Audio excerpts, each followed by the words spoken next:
Just a warning that this manhwa will give you a lot of anger before you start liking it. The protagonist is a loser who does dungeons on crutches. Yes, he enters the dungeon on crutches. And then what? Starts giving crutch hits on the monsters? His brother that he helped his whole life awakens as Cess rank and turns his back on him. Spits on the plate he ate from. But of course in the future he will awaken some absurd powers and get revenge on everyone. Things here started exactly like in solo leveling. Portals all over the world. Our failure of the moment works in a moving company. With the appearance of the portals, people always want to move far away. You can even drink water on this job. Looks like a profitable business, always profiting from other people's misfortune. The protagonist works to support his younger brother, buy Pokemon cards and things like that. You are gay. The brother that is still in school. On a certain day when they were going to do a moving job, they noticed that one of the portals that used to be dark was now red, and since they didn't pay much attention to the road, they ended up crashing into something, and it was right into Satan's cockatiel. The thing was hungry and came at them. At that moment he thought he had lost his job and his boss, but when he looked to the side things were even worse. Several monsters were coming out of the portal. The portals connect to dungeons, and since they were not completed in time, the monsters came out to have lunch. Instantly, hundreds died in minutes. In this case, they hired the moving service to the afterlife. Perhaps it would be better to open a funeral home now. The guy was still worried about the job, so he went looking for the boss, when suddenly he saw buff arms holding the monster. I didn't know that old man went to the gym. The truth is that the one holding the beast was the old man's wife. Dear, are you taking steroids? Obviously, along with the portals, awakened humans also appeared. Look at that coincidence again. Now we're just missing Sung Jin-woo, right? But remember I said the protagonist has a brother in school. His bus flipped over. That failure of your younger brother also awakened. He is one of the few who awakened with S rank in the whole world. His name is Sung Jin-woo. Oh, I said it wrong. His name is Han Yu-hyun. So 8 years passed quickly. Now a woman who awakened powers was explaining on television that they have a system window, and with this system she can use abilities. In her case, she is the wood woman. After that she joined a guild to do dungeons. Selling what drops inside you can get filthy rich. I'm talking rich at the level of Elon Musk. Having money coming out of your ears. For example, in South Korea, Han Yu-hyun became famous after awakening during high school and founding the Abyss Guild. He was always poor and lost his family early, but now at 25 he has money even to buy one can of Coke. Must make at least $600 clean per month. That girl who was just interviewed would soon become rich too, right? Wrong. She also hired the moving service to the afterlife. She died in the middle of a dungeon. Ooh shit. You think life is a strawberry? Life is a very sour lemon. Now that I already explained all this portal and economy crap, let's go to what matters. People wanted to go to a dungeon, but something was wrong. The hunter who uses crutches of rank F called Han Yu-jin was also in that dungeon. As you must remember, this is the protagonist. Of course he does this to survive, but the other hunters think he is a burden. Only the group leader defends him, since it is cheap to hire him, and the price is cheap because he already survived multiple failed dungeons where everyone died. He is a parasite. The hunter even says he was abandoned by his brother, even when he crushed his legs. This made him furious, and he went forward. But in the end he is just rank F, and the other guy is rank D. The difference in strength between them is monstrous. He should at least have thrown the crutch at the guy. At least the old group leader cares a little about him. The bald guy used a bone strengthening skill to help him for a few hours. He knows he is a burden, but he needs this to live. So he stands up shaking hands and praising the old man. It was enough to say a few words like, "Your baldness is beautiful," that he already got all happy. In the end, what the crutch guy wanted was to shake the old man's hand to use his ability. When he influences someone, the person is added as a target, and soon we will find out what it is for. So now let's go to what matters. The business is to grab the crutches and enter the dungeon. Now inside the dungeon, the party was attacked by Pokemon like bats,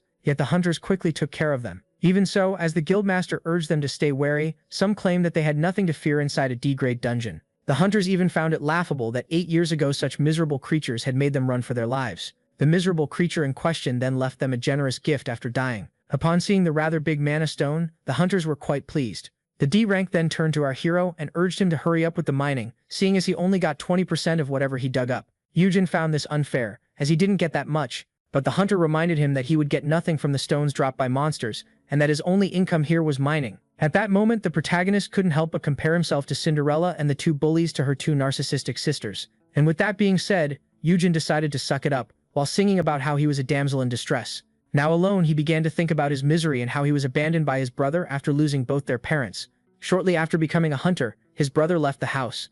Our hero urged the boy to stay with him, as the outside was dangerous, but he didn't pay him any mind. After some time, as the protagonist was drafted into the military, his younger brother created Haiyan his own guild, which quickly became the #1 in the nation.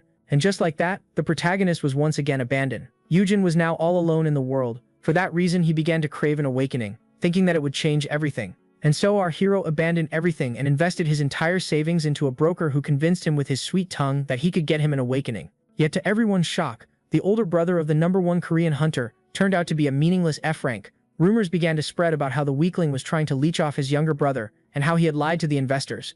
At the end of it all, the protagonist found himself the favorite target of the media, as well as under a mountain of debt. His younger brother was quite ashamed of the scandal he had caused and mocked his power. Yoo Hyun even claimed that the one who had raised him was a total disgrace. his bad luck didn't end there, as it led to a leg injury while raiding a dungeon. The younger brother didn't even lend his caretaker one of his healers to help with his injury, and pointed out how this should stop him from raiding ever again. With that being said, the one who had it all ordered the one with nothing to stop dragging his name through the mud. For that reason, the protagonist was mining like a slave nowadays. Yoo-hyun felt hollow inside, but in the end, he claimed he understood his brother for ditching him, as at the end of the day he couldn't fully deny the fact that he was nothing but an F-rank hunter trying to leech off his younger brother. The job, however, was particularly dangerous, and the only reason an F-rank like our hero was still alive was because of his special power. Yoo-hyun was known as the Custodian. This allowed him to take some people into his entourage. The people in question were Yoo-hyun, whom he had spent his entire life caring for, as well as those who became good friends to him. His skill was easy to use, as it only required him to say 3 simple magic words in order to bring people under his care. Once their custodian, the protagonist would be able to provide his targets with all kinds of buffs. But in the end, this was never enough, as he was nothing but an F-rank hunter with F-rank powers. Yoo-hyun had a secret technique up his sleeve that allowed him to survive impossible scenarios, even when all of his teammates were wiped off the map. His survival had nothing to do with luck. In fact, he was only able to survive due to a hidden power that came with his title of Custodian. That power alone allowed someone as weak as our protagonist to survive the literal impossible. This skill was known as Final Thanks, but as the skill in question was activated out of nowhere, our hero was left startled. In his great search for power, it suddenly filled his entire body. It didn't take our hero long to realize that this was the energy of the Guildmaster. At that moment, his heart dropped to his feet. He rushed in panic, thinking about how this should be a safe D-rank dungeon. With the power of Final Thanks, the protagonist would acquire double the abilities and stats of the one under his wing for a short amount of time. In other words, if the one under our hero's wing was quite powerful, even the F-rank hunter could temporarily become a titan. But this power wasn't all rainbows and sunshine, as it had a pretty dark requirement to be activated. This requirement was directly linked to the one under the protagonist's custody. Yoo-jin refused to believe that anything had happened to the Guildmaster, when all of a sudden he stepped into a pool of blood. For Final Thanks to be activated, it required the one under his custody to lose his life. At that moment, our hero was left horrified, as his dear Guildmaster was now a lifeless corpse on the ground. Desperate screams for help forced him to look up. The D-rank from before was now inside a giant dragon's mouth. The hunter was fully aware that such a strong monster shouldn't exist inside a D-grade dungeon, and blamed it all on the curse of the F-rank. And just like that, the one in red was torn to shreds. That horrifying creature was none other than the Dragon King of Venom and Curse, Rochitas. That creature, who definitely didn't belong in such a low-ranked dungeon, was an all-powerful, undefeated dragon that no one had ever successfully slain before. And to make things worse, our F-rank, who couldn't even walk straight, was now forced to face it all alone. He was still unable to wrap his head around the fact that one of the safest dungeons was now housing a literal Tier 1 dragon. So, in order to escape, our hero used a skill that allowed him to strengthen his legs. He was now using the doubled version of his Guildmaster's power in order to try his best to escape. His goal was simple, to flee the dungeon as fast as possible. But what seemed like a possible goal was quickly crushed by the wiggle of a tail. The dragon had blocked the exit. In front of the incoming attack, the protagonist decided to shield himself by strengthening his arms. But the beast didn't even try, and was able to easily fling him away. Yoo-jin then crashed onto the ground. Shortly after, he started vomiting blood. Even with the enhanced power of his Guildmaster, the protagonist was still far too pitiful to take on the 3-headed dragon. Final Thanks then started to pour the last moments of the boss into his head. It made him see how the hunter who bullied him tried his best to buy the old man some time. But before he could even realize it, the monster had already attacked, and just like that, blood splattered everywhere as screams echoed in the cave. Such horrendous memories left the hero horrified. His legs had now given out. Wounded and in front of the Tier 1 dragon, Yoo-jin had no way to escape. But despite knowing fully well that he stood no chance, our protagonist wasn't ready for death just yet. Suddenly, a powerful attack hit the beast. By a twist of fate, a savior came to the rescue of our hero. It was none other than his younger brother, the S-rank hunter. Yoo-jin hid his older brother behind a stone and urged him to stand down, but the hero tried to warn him about the 3-headed beast. With that being said, the strongest hunter in Korea braced himself for the fight. He resorted to one of his powers. A storm of feathers then appeared, as he used his skill, Blue Willows. With that being said, he gracefully jumped into the air and unleashed a series of quick attacks that the beast just couldn't keep up with. The prodigy then used one of his other abilities, allowing him to turn his blade black. The dark flames had been summoned. He then proceeded to channel all of that power into one point, before inflicting a devastating strike upon one of the 3 heads of the monster. Yoo-jin was baffled by the speed of his younger brother, as it was the first time that he had seen an elite hunter fight. Yoo-jin then quickly noticed the second head preparing something, and at the last minute the young man was able to evade the incoming attack. He warned him about this being a toxic poison with no known antidote. Yoo-jin then stepped in for his older brother and used his Titan shield in order to protect him from the poison. Even so, he himself didn't come out unscathed. Seeing this, the older brother was horrified for Yoo-jin, while the younger brother stood tall.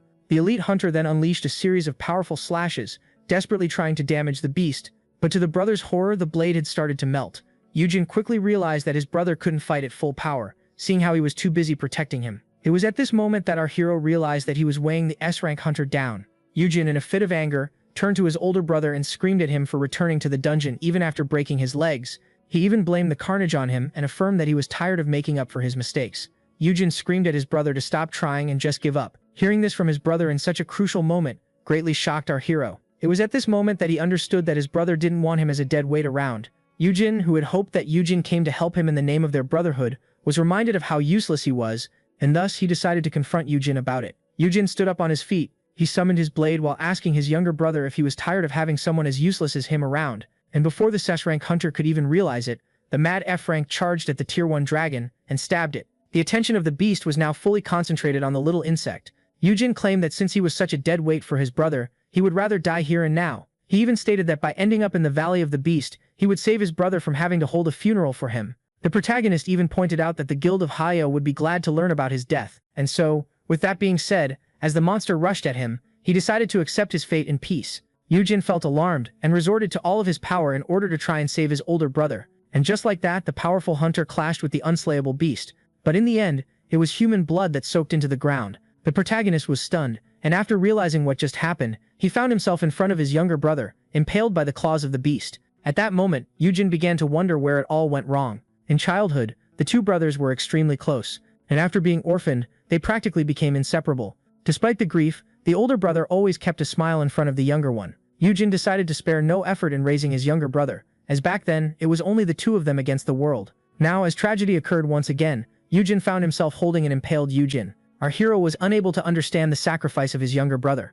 Even so, the hunter was successfully able to take down one of the 3 heads.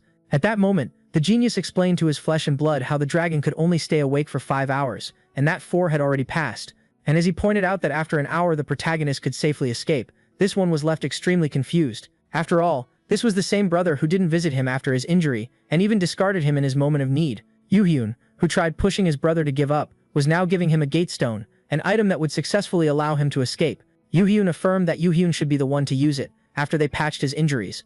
But to his horror, the said rank hunter affirmed that it would be useless, as they both knew very well that he wasn't going to make it out of this dungeon. And with that being said, Yuhyun finally closed his eyes. Yuhyun was completely stunned. At that moment it was triggered. Final thanks had been activated and would last for an entire 60 minutes. With the death of the #1 Korean hunter, the protagonist would now be able to benefit from double his powers.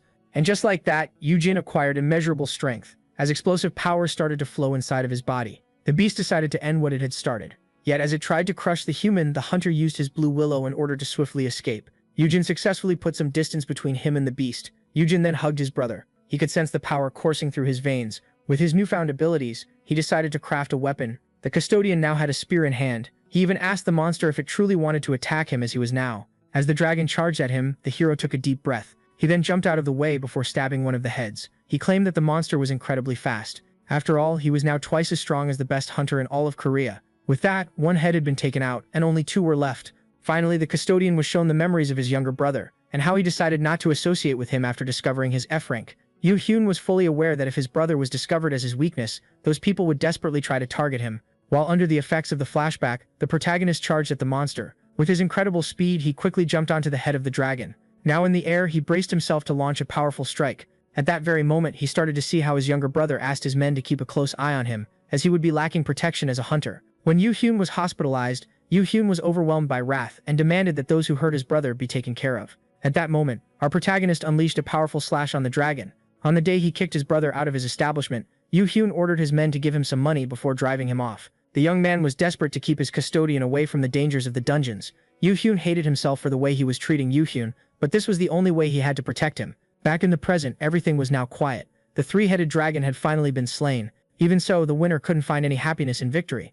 After all, he had just realized that he had failed to see how much his younger brother had sacrificed for him. Finally, his strength was about to reach its end, which would allow the poison of the dragon to finish off the remaining brother. But just as the protagonist decided to accept his fate, the system suddenly informed him that he had made an achievement by slaying a dragon by himself. With that, the custodian acquired the legendary title Dragon Slayer. For his incredible feat, he would now acquire 10 gate stones, 5 tier 1 enchantment drafts, and the Red Dragon Greatsword. On top of that, the system gave him a stone that could grant him 1 wish. It didn't take our hero long to come up with a wish. But as he tried to wish his brother back, it turned out that the stone doesn't meddle in the affairs of the dead. With that, the grieving man deemed this item to be worthless, but only then did he come to a realization. He realized he wished to become someone even stronger than his brother, someone who could become #1 worldwide. All of that for the sake of protecting what he holds dear, and more. Thus he was able to come up with a wish. Yujin desired to travel back to a time when his brother was still alive. After giving it some thought, he even wished to return to a time before his awakening. The protagonist couldn't care less if this decision was a bad one. In the end, he finally made up his mind and confirmed his wish. Just like that, the stone started to turn back time. Yujin Han's goal was to stop the countless tragedies that occurred from ever happening. After a short while, the protagonist finally woke up. He wasn't in the dungeon anymore. The custodian quickly realized that he was in the headquarters of his younger brother. Seeing how he couldn't open his status window, it seemed like time had truly turned back. The hero then took a look at his phone and confirmed that he was now 5 years in the past. Yujin recalled how, on this day, he wanted to see an awakening broker. He couldn't help but deem himself pathetic, as back then he took out some of his savings in order to try and become a hunter, failing to see that this was a scam. It was at this moment that he realized something. Yujin, who was now supposed to enter the room, heard the door open. As the protagonist turned, he found someone eager to scold him. Upon seeing a young Yujin asking him to stop making a mockery out of him, the hero couldn't help but tear up. His brother was once again alive. Yujin Han's wish had truly been granted. Yujin was left utterly confused, only to become even more intrigued by his brother apologizing. Our hero claimed that he deeply regretted his actions. Seeing this, the younger brother assumed that the custodian had messed up big time, only for him to claim that it wasn't the case. Yujin pointed out how he had just realized that his brother was barely in his 20s. He even began blaming himself for failing to realize how much his brother had suffered alone while cleaning those terrifying dungeons. The protagonist promised to stay put from now on in order not to cause the S-rank hunter any more trouble. Yujin was deeply moved by this, and he could finally have his big brother back. Despite realizing how cringe this moment was, the protagonist couldn't help but enjoy it. Now he finally had the chance to fix his relationship with his brother so that they could become inseparable once again. Yujin then expressed his love to the boy he had raised. Having finally learned his place, he decided to behave from now on and stay away from the hunting world and the dungeons. Suddenly, the system congratulated him on becoming an awakener. Yujin had a hard time processing this. To make things even more confusing, he acquired the titles Dragon Slayer and Perfect Custodian. He also gained a new skill known as Super Nanny. According to the system, Yujin's growth rate had now been doubled, seeing how he was under our hero's custody, leaving him quite intrigued. Sometime later, the meal was placed on the stove. Yujin was almost finished cooking. Our protagonist felt extremely out of place. In the original timeline, this marked a major dispute between him and his younger brother. Yet now things were different. He was happy to have reconciled with him, but still found it weird that they were now sharing dinner. Yujin then turned his attention toward his status window. As the timeline restarted, he had received a new awakening, much different from the previous one. He had acquired the L-rank Dragon Slayer title, which could only be granted to the one who killed the beast alone. The custodian quickly realized that this was the mark he had gotten from the beast, and felt as if something was odd, as this shouldn't have happened at this time. The protagonist then quickly understood that the rank L referred to legendary, which was superior to the S rank. To make things even better, this title had 4 skills. These new powers left their wielder shocked. Our protagonist had acquired L-rank resistance to poison and curses, as well as 2 other skills that would make him greatly efficient against all dragons. Yujin Han had gotten quite excited. He started to think of himself as the protagonist of one of those stories where he would become the strongest in the world after traveling in time. With that being said, he started to fantasize about it. Yujin imagined Yuyun getting overpowered by the dragon. And just as they thought that they were about to get killed by the poison, something unbelievable would happen. A miraculous savior would enter the scene. Our hero would then pull off a cool big brother moment, as he was desperate to gain some aura in front of his genius of a little brother. Yujin was certain that he was now comparable to a superhero. In fact, he rushed to check his grade, thinking that he was now S-ranked or even L-ranked. Yet there was no denying the stats. Yujin was still F-rank. Having realized that this wasn't one of the typical isekai stories, he began to panic, thinking that he would be useless once again. He was so disappointed that he started to think that L in fact referred to loser. The custodian had acquired some new E-rank buffs that were superior to his older ones, but nothing that stood out. On the bright side, his custodian title had ascended to the legendary grade. Due to that, he had acquired 3 new skills. Despite its power, Final Thanks was a skill that he wished to never see again. The first new power was known as Super Nanny, which allows the user to boost the growth rate of the target for 3 days by speaking the keywords. Yujin found it similar to his old power but decided to check the growth rate boost, and to his shock, it turned out to be a whopping 2 times. Yujin realized that this would be greatly beneficial for Yuhen, especially when combined with the skill Who's a Good Boy, a new power that would allow the user to boost the stats of his target by speaking the keyword in front of an intelligent audience capable of understanding it. In other words, speaking the keywords in front of a crowd of 100 would grant the S-rank hunter a 100% increase in all stat points. Thus, if Yujin cheered for his younger brother in front of 100 people, his strength was bound to double. The big brother was particularly happy with this skill, as it would allow his brother, as well as the rest of his guild, to gain great power that would stun everyone. Hyon would become the #1 guild, and seeing how he was responsible for putting it on top, the hero would be revered by it as a king. But just as things started to go right for our protagonist, the keyword was revealed to be, "I love you."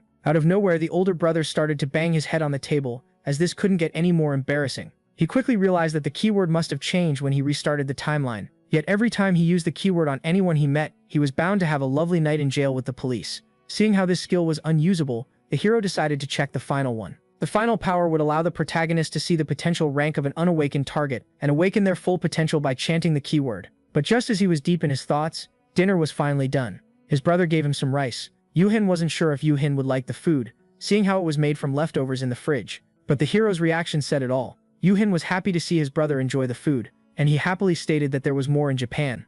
Yuhin didn't expect his brother to be able to cook and was, in fact, intrigued by it, as he was rich enough to eat out. Yuhin stated that it was safer, and back then he didn't have poison antidotes or curse-lifting items when he started his journey. This made the older brother realize that some people had tried to poison the younger one in the past. According to Yuhin, some must have grown envious of his great talent despite his young age. After all, most big guilds sold themselves to giant corporations for the sake of progress, while he built his empire on his own. And as Yuhin pointed out that he would have been better off joining one of the big guilds, he was suddenly grabbed by the face. Yuhin was quite angry that his brother had kept such crucial information from him. The early hunter urged the F-rank not to judge him, as in the end this was the life he had chosen. The 20-year-old then expressed that his biggest regret was the fact that his relationship with his brother had deteriorated. Yuhin was forced to keep a close eye on his brother while pretending not to like him in order to keep bad people from hurting him. The young man even claimed that he kept all of this a secret in order not to become a dead weight for his brother. But as it turned out, he admitted that he was wrong. Yuhin was deeply touched by his brother's apology and how he expressed his love for him, especially after he had given him the cold shoulder. Seeing his little brother act like this, the older one immediately filled up his plate, as he didn't know what else to do. Yuhin Huan was grateful to have reversed time, claiming it to be the best decision of his life. At that moment, the younger brother decided to take his leave. But before that, he urged the protagonist to delete the broker's number, seeing as he wouldn't be answering the phone anytime soon. Way too afraid to find out what his brother truly meant by this, our hero immediately obeyed. As the guildmaster was leaving, Yuhin promised to clean up everything before taking his leave, but his brother didn't quite understand. Yuhin explained to him that he was to stay here. In fact, not only was our hero going to live with him from now on, but he was now even forbidden from ever leaving.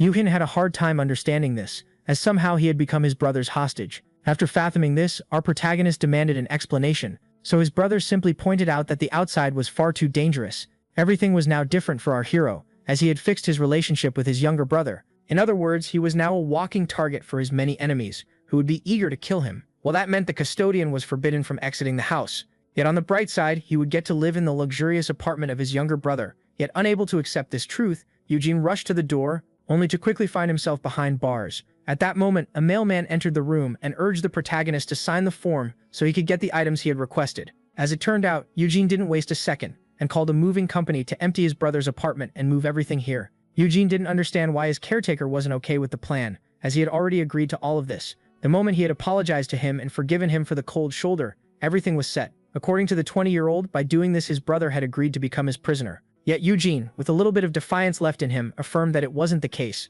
Just like that, the custodian found himself alone, trapped in a cage of gold. At some point, he started to assume that his brother had gone mad. After that, he had reversed time. Without wasting a minute, our hero packed a bag of essentials and decided to leave the house before his brother returned. But just as he was about to exit through the front door, he suddenly stumbled upon someone. In front of this giant, gorilla-like man, our 5-foot-something protagonist could only shiver. That person was Sungan Kim, the right-hand man of Eugene and an A-rank hunter with capable defensive powers. When asked if he could pass, the F-rank hunter was denied exit. Eugene couldn't help but find this ridiculous, as his brother went as far as giving him an A-rank hunter as a warden. Our hero tried to argue his way out and claimed that the man should care less about what he did. And so, seeing this, Sungan Kim decided to adopt a different approach, which was intimidation. And from the looks of it, it seemed to be working very well. Now, in front of a higher-level hunter, our hero couldn't help but feel like a small rabbit in front of a giant grizzly bear. Even so, he tried his best to remain calm. Only then did one of his new skills, known as Resist Fear, kick in. With its power, the custodian stopped shaking in his boots. In fact, he wasn't afraid at all.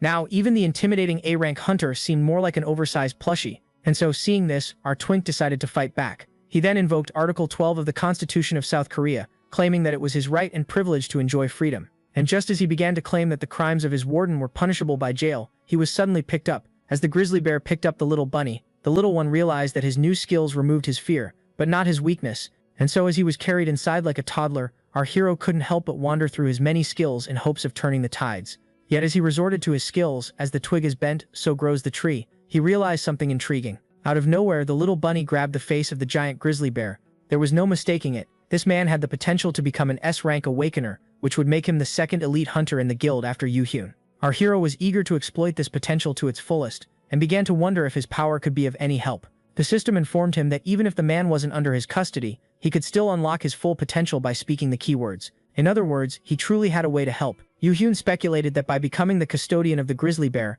he would acquire a friendly S-rank ally, as well as regain his freedom. Even so, the little bunny felt embarrassed, as he had to express his love toward the grizzly bear, and so, being unable to say it, he decided to resort to sign language. Well, he started making heart shapes. At first the man was confused, but after understanding, he was left quite irritated, as he wasn't swinging that way. Thus, now deemed a weirdo, our hero was tossed inside, making him realize that he needed new keywords. Later that night, the younger brother finally returned. He asked his older brother about his day, as if things were obvious. Yu-hyun urged Yu-hyun to unpack his stuff already, as he had a spare room that he could use, but our hero kept complaining about being a prisoner. And so, seeing this, the elite hunter reassured the protagonist that he was bound to regain his freedom one day. Yu-hyun explained that at the moment, their guild had too many rivals, but things were bound to change once they amassed an undisputed amount of power. The hopes of our hero regaining freedom crumbled once again, upon learning that he could only leave this place once. Haiyan became the #1 guild. The younger brother promised to do it in the span of a year, but the time traveler knew very well that it would take him 3. Yu-hyun stated that his older brother wasn't totally a prisoner, as he could exit the house at any time as long as he was supervised and on a leash. The guildmaster then began to think that he couldn't just leave him with a bad encounter, as it would take him many days to clear a dungeon. At that moment, the custodian realized that his abilities could be of some use. Before restarting the timeline, Yu-hyun used to spend all of his time researching all hunters, meaning that he knew very well who would become the strongest. His plan was to find one of those hidden gems before they awakened and turn them into hunters, in exchange for becoming his bodyguard. By acquiring his own powerful people, Yu-hyun wouldn't be at the complete mercy of his brother any longer, and his title and skills made him a perfect scout. And with that being said, Yu-hyun announced to his brother that he wanted to personally find an A rank. The younger one was confused, but the older brother was determined, as he was eager to find himself an A rank or even an S rank. The most suitable target would most likely be young and naive, and to his fortune, there was someone like that outside, someone he could one day convince to become an S-rank hunter. Without wasting any time, he was there to explain his grand plan to his younger brother. When asked how he would even be able to scout an awakener, the young man claimed that he had his secrets. It didn't take the elite long to realize that his younger brother had awakened. Fearing that his brother had now acquired a scouting skill, the S-rank feared that his brother might become a center of attention. It was at this moment that the protagonist realized that being truthful to his younger brother would mean rotting in his apartment forever, and so he claimed his power to be an F-rank skill that could allow him to sense if someone had good or bad potential once a month. Yu-hyun judged this skill to be too weak to attract attention. In fact, according to him, this skill would quickly be overshadowed with the new awakening center around. The hero was then reminded that at this time, humans had found a way to evaluate the skills and potential of awakeners. Centers were a safe place for awakening, away from lousy scanners, and where no one judged people for their skills. Yu-hyun claimed himself to be lucky. According to him, with the center around, he was now even less of a target, and he begged his brother for a chance to scout an A rank. In the end, Yu-hyun agreed, but urged his brother to help him move all of this stuff first. Just like that, the protagonist had taken his first step to freedom, as he was now on his way to build himself a squad of powerful awakeners. He even began to fantasize about how important he would become with his squad around, and that they might become even more important than his brothers. The next day, at the registration center of the Korean Hunter Association, everyone was left shocked to see the shield of Haiyan. But the A-rank hunter didn't come here alone. Everyone assumed the one he was guarding to be someone very important, and a potential S-rank about to awaken. Yet reality hit when he was labeled as an F-rank. Everyone was left disappointed and accused him of being a fraud, despite the fact that he didn't utter a word in the first place. Yu-jin then decided to check how much money his brother had given him to get himself some new gear, and was pleasantly surprised to see that it was over $800,000. Our hero didn't waste time and rushed to the mall. Smelling the profits, the staff began to circle around him like vultures. At first he was offered some fancy-looking items that offered a great boost, yet not fond of the design. The protagonist demanded something simpler. Just like that, he acquired the discreet studs of Dark Fairy that boosted his magic, the manticore hide gloves that made him gain in strength and stamina, as well as the light fabric belt. With the new gear that he had bought, our custodian was now on par with a C rank. Seeing how he still had some money left, he decided to use it to purchase some potions and contracts. Later on, his bodyguard confronted him about being late, but the annoyed bodyguard showed the grizzly bear that was just roaming around inside that one building. The bodyguard urged the protagonist to be more wary of his movements, and decided to drive him home, yet this one still had one more stop in mind. Yujin began to think about the Ice Witch, Yerim Park, who should currently be an orphan working at a family barbecue restaurant. In the original timeline, she was one of the greatest A-rank hunters, could become a great asset for Haiyan, and should currently be an unawakened 15-year-old. The hero was eager to scout her in order to make her his bodyguard, and finally regain his freedom. Sometime later at the night market, the protagonist asked everywhere about the orphan, yet no one knew about her. Yujin didn't expect there to be so many barbecue places in the market, meaning his search was no easy task. Yet he couldn't focus with the smell of the tasty meat, which is why he offered for his bodyguard to grab a bite, only for him to refuse. The A-rank tried to argue that there were many barbecue places around their guild, but the F-rank claimed that he had sensed a strong presence here. This made the grizzly bear mock the little rabbit, who was deluding himself by thinking he was a Jedi.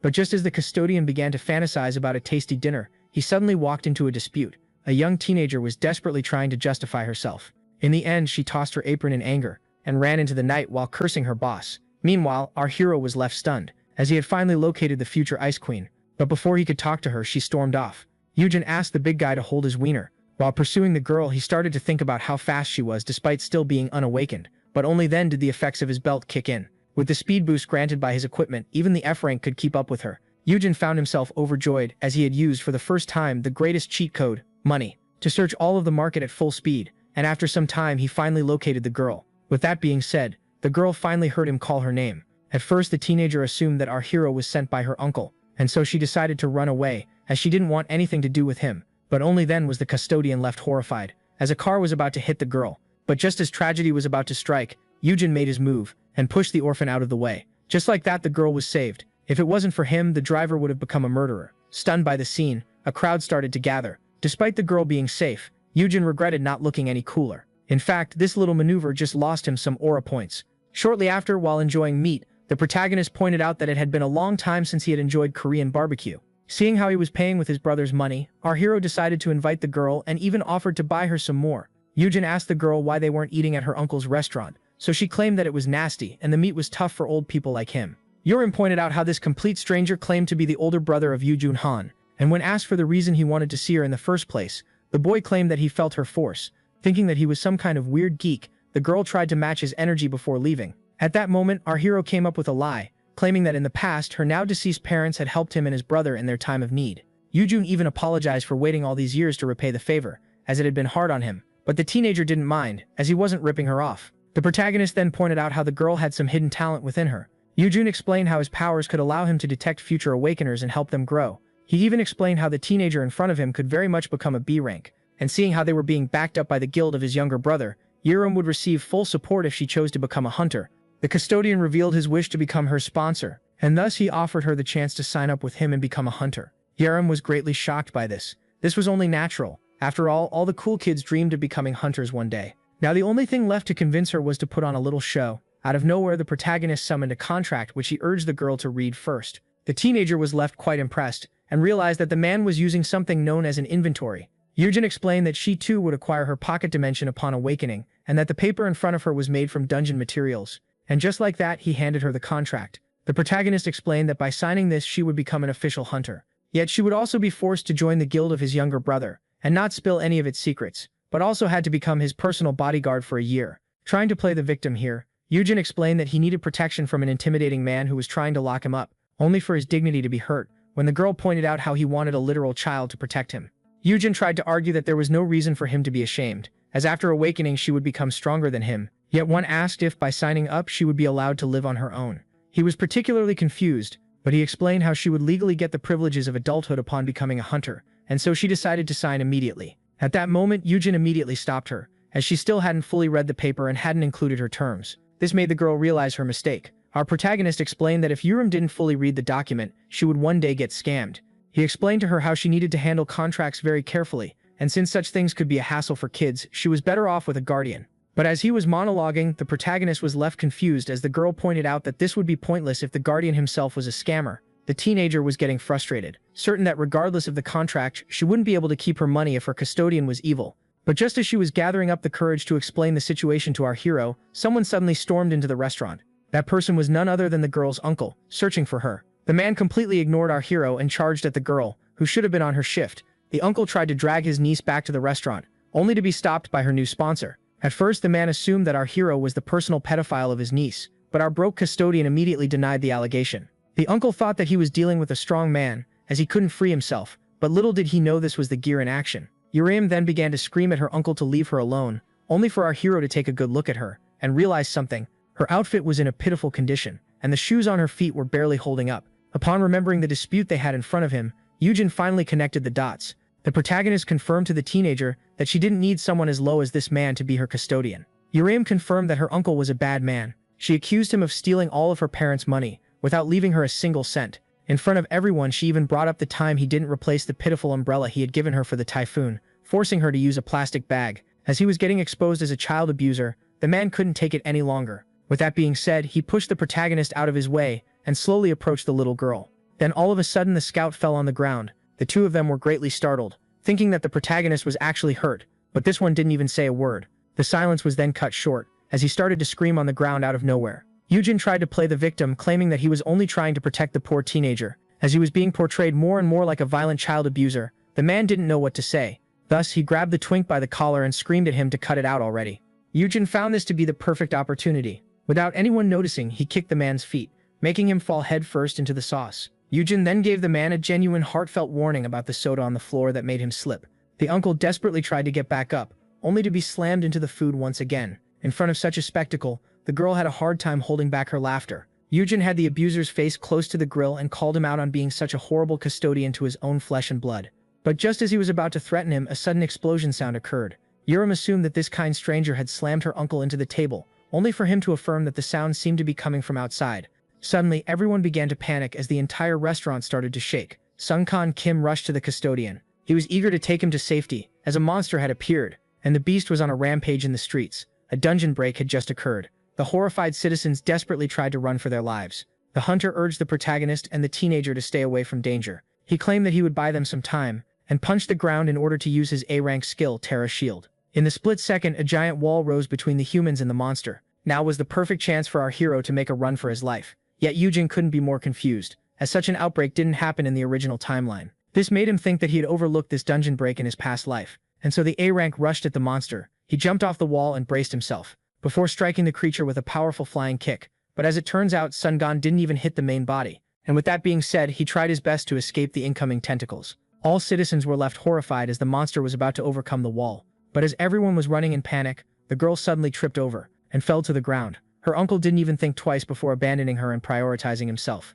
Once again, Yurem was failed by her custodian. At that moment, the beast tried to snatch her with its tentacles. But just as it seemed like the girl was done for, someone came and shielded her from the attack. That person was none other than her sponsor. Yujin urged her to get back up already, as they needed to find a safe place at once. It was the first time in Yurem Park's life that someone had actually come back for her. After confirming that the underground shop was some kind of shelter, the adult ordered the rich child to go there at once. As for him, he needed to return to the action. It was the first time that he had seen that kind of monster, and despite one specimen not being much on its own, it could become a real problem if left unchecked. To make things worse, his bodyguard only knew defensive skills and lacked any real firepower. In other words, he wouldn't do much alone against the monster. With that being said, our hero tried to come up with a way to help, but just as he was about to go back, he was suddenly stopped. Yurem asked him to awaken her powers so she could fight by his side. Yujin stated that this would be impossible, as the contract wasn't signed yet, so the girl promised not to run away once she obtained her powers, and to be loyal. After hearing this, the custodian reminded her that she was still a child.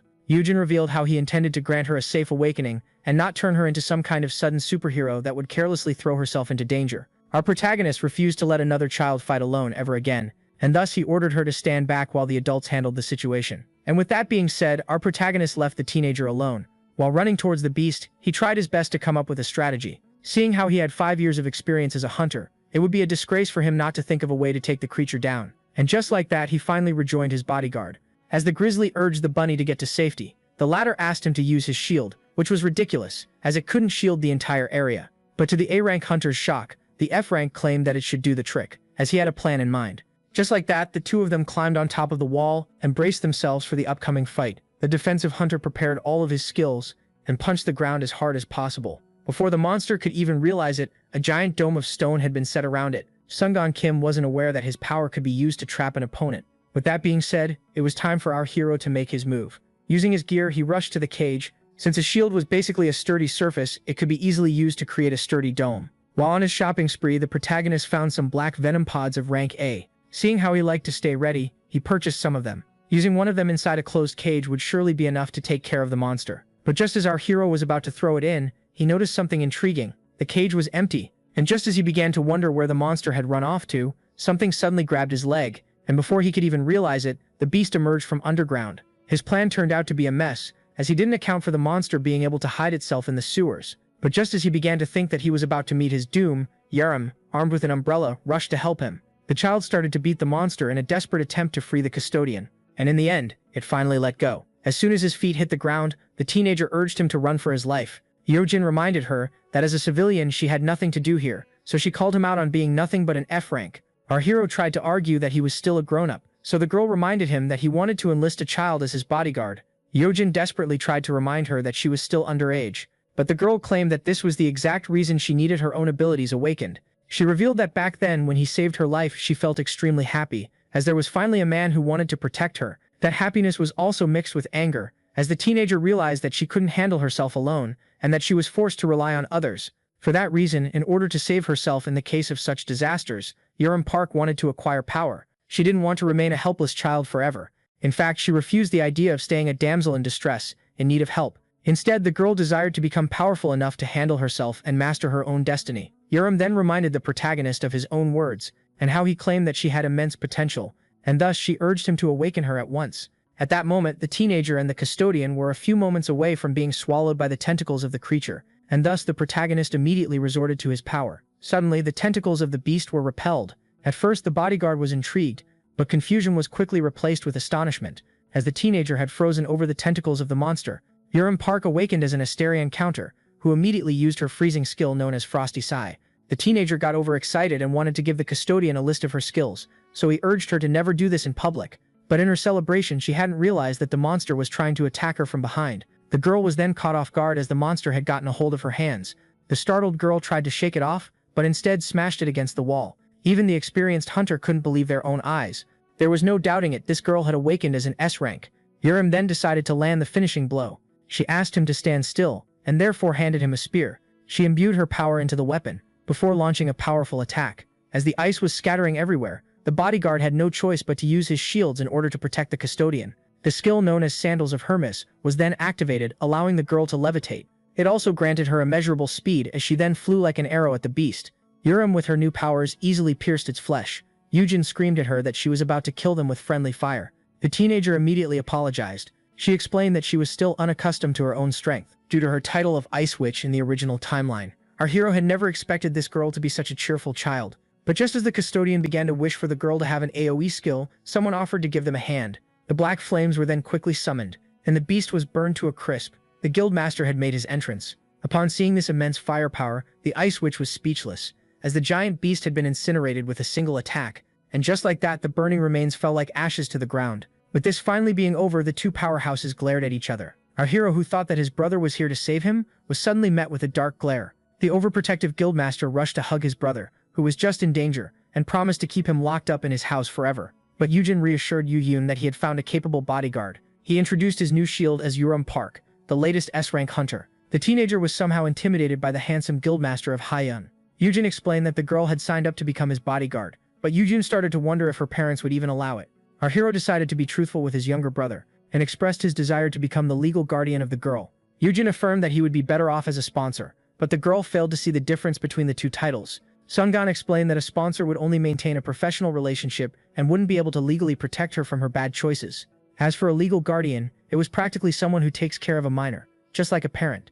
Yaram Park stated to Yujin that this was a little over the top, and Yujin immediately agreed with her. But to his horror, the mind of the teenager seemed to be changing as his older brother pointed out how she was better off with him instead of her abusive uncle. At that moment, the younger brother decided to stop this madness for the sake of his custodian. The stories of powerful young awakeners abusing their legal guardians were all over the news. In other words, there was a fat chance that Yaram would harass the Yash rank. But the girl affirmed that she was a kind person.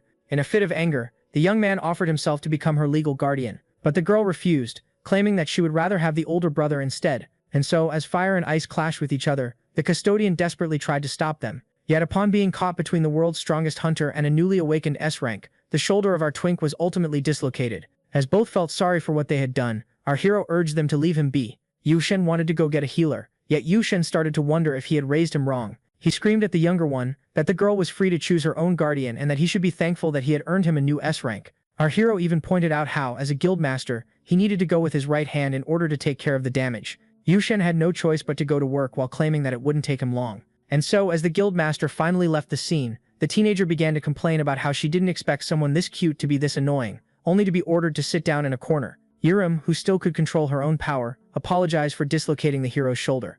Yushen then offered to help her put on her shoes. To make things even worse, the pair wasn't even the right size, showing just how much the uncle was a bad parent to his niece. For that reason, the custodian decided to buy her new shoes first thing in the morning. At that moment, Yurim felt as if she was living inside a TV show. She claimed that this situation was similar to rom-coms. Only then the Chinote saw a fly passing by and tried to kill it. The hero, who dodged the claws of death at the last minute, didn't come out unscathed. Yushen, who almost had a heart attack, pointed out that this seemed more like a horror movie than a rom-com. Yushen then decided to answer the teenager's question regarding why he was so desperate to protect her. According to him, the two of them weren't so different, as he too had been orphaned at a young age. Back then, he used to pray for someone who would take care of him and his brother. But as he kept on monologuing about how he might not be the right person for the job, the girl claimed that he would do the trick, despite the fact that he was nothing but an F rank who wanted to rely on a teenager for his safety. Even so, the Ice Witch expressed how she was looking forward to working with him, and just like that, the two of them finally came to an agreement. The custodian claimed that even if he couldn't give her as much love as a real parent, he still loved her very much. The moment Yaram began to laugh and found him cringe for this love declaration was the moment she came under our hero's custody. But just as it seemed like they had figured everything out, something happened. Her uncle rushed at her, claiming that he was worried about her. The man asked the girl if she had truly awakened, and as he pointed out how this could make them rich, the custodian and the new chick under his wing realized that they still needed to deal with that man. The man affirmed once again that he was greatly worried about the girl, and asked her again if she had truly awakened. And upon learning that she was now an S rank, he felt overjoyed, claiming that they were going to become rich. The uncle was then left quite shocked, as his niece claimed that she had signed a deal with a new custodian, and that she was going to move out. The man explained that this would be impossible, seeing how she was still a minor. So Eugen explained to him how the law explicitly stated that a hunter above the age of 14 was free to live on his own. But just as the man who didn't believe him was about to scream, he suddenly showed him something. It was a recording from back when they had first met at the restaurant, where it seemed like he was beating up Hiro. Eugen even offered to get the live footage from the restaurant, to make things even more convenient. Hiro then began to scream at the man, seeing what a bad parent he was to the girl. And as he accused him of being about to steal all the teenager's income, the man screamed that he had been taking care of her for years. Eugen moved his hand out of the way just in time in order to keep his phone to himself. At that moment, the man attacked him, as he couldn't take it any longer. But as he was about to threaten to see him in court, Yurim suddenly smashed the ground with her umbrella. Both adults were left shocked. Eugen, thinking that the girl was angry, warned her that, as an awakener, she wasn't allowed to harm civilians. But all of a sudden, an innocent look sparkled in her eyes. Yurim turned to her uncle and explained that violence wasn't needed. And as he explained that he was just defending himself from his camera, the girl snapped the umbrella in half, leaving him speechless. With a bright smile, the teenager affirmed that this wasn't the case at all. If anything, it was her uncle who was the attacker. The abuser was horrified by this, as he could no longer recognize his niece. In his eyes, she had become some kind of devastating monster. As the resist fear skill was triggered, our hero pointed out how this girl was just as scary as the rest of the S ranks. Yurim pointed out how she didn't need to pay her uncle back for anything. She then turned the steel umbrella into a small ball, and recalled the incident when he left her without one during the typhoon. The hunter then pointed out how she could easily squash him like a bug if she wanted to. Even so, she decided to show him mercy.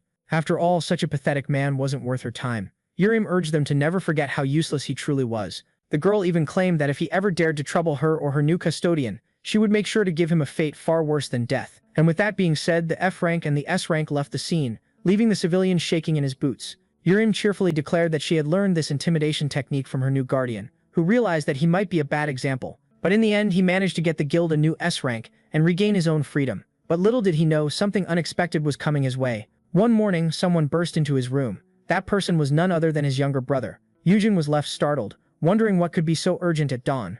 Yu Hyun then demanded the items that he had purchased yesterday. At that moment, the protagonist felt ashamed of himself, thinking that he shouldn't have bought so much, but his brother only wanted the venom pods, and so he quickly handed them over. Our hero was then left intrigued as his younger brother suddenly asked him if he truly thought that he wasn't worthy of the task. Suddenly, the young man hugged his custodian.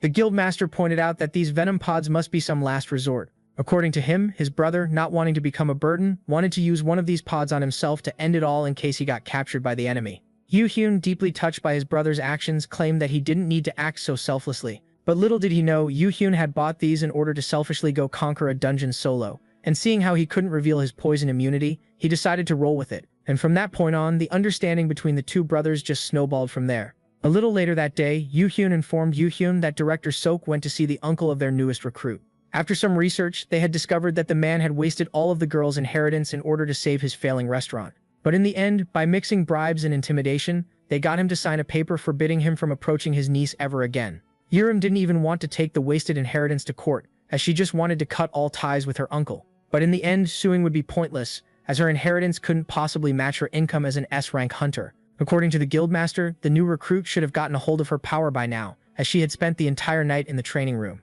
Yu Yan proudly bragged that his training chamber could withstand the powers of an S-rank, and yet the two of them walked into what seemed to be a battlefield. The room that was supposedly S-rank proof had been completely obliterated, and just like that, Yu Yan had no choice but to swallow his own words. Everything was ice and shambles. The girl was exercising her powers to the fullest. Upon landing on the ground, she focused her effort on her target and delivered a chilling punch with incredible strength. The hunter then resorted to her skill, Shadowless Day, allowing her to stretch her shadow all across the room. Her custodian was left confused, and before he could even realize it, he found himself immobilized by the girl's shadow. Yurim then used one of her new powers. Like tentacles, her shadow started to grab everything heavy nearby, including something that was almost lightweight. Now that everything had been connected to a single point, the girl braced herself and delivered a powerful stomp to the ground. The impact was so powerful that it began shattering the floor, but the real damage came with the final punch, as the last attack caused incredible destruction. With that being said, even the walls started to crumble, and just like that, the entire room was destroyed. But as the teenager was trying to catch her breath, she suddenly heard the mention of her custodian. Upon seeing that the protagonist had passed out, both Yurim and Yoo-hyun were left in a state of panic. Upon coming back to his senses, the protagonist noticed something intriguing. He didn't recognize the young lady in front of him. At first, Yurim grew worried, as this meant that the man had been hit on the head, but Yoo-hyun explained that he simply didn't recognize her because of her new hairstyle. Upon learning that the stylist of the guild had paid the girl a visit, our hero claimed that she was now pretty enough to start any sports drink advertisement. From now on, Yurim would have to take care of her appearance, seeing how S-ranks were basically celebrities who were always the stars of the news. The girl had already finished all of her paperwork and was just reviewing it all in order to make sure she didn't forget to write any of it. Apologizing for failing to realize his presence, our hero asked about her powers. The first one was Frosty Sai, which allows her to freeze anything she wants. The second one was the Sandals of Hermes, allowing flight and a little bit of teleportation. As for the third one, it was known as Shadowless Day, which allows her to buff any stat she has while nerfing the abilities of enemies at the same time. Yujin pointed out how this power basically allows her to absorb the abilities of the target, while the teenager pointed out that she also had a fourth skill. It was known as Pale Corpses, which allows her to extract information from the dead. Both agreed that it sounded kind of creepy, while its owner wished to have awakened anything else instead.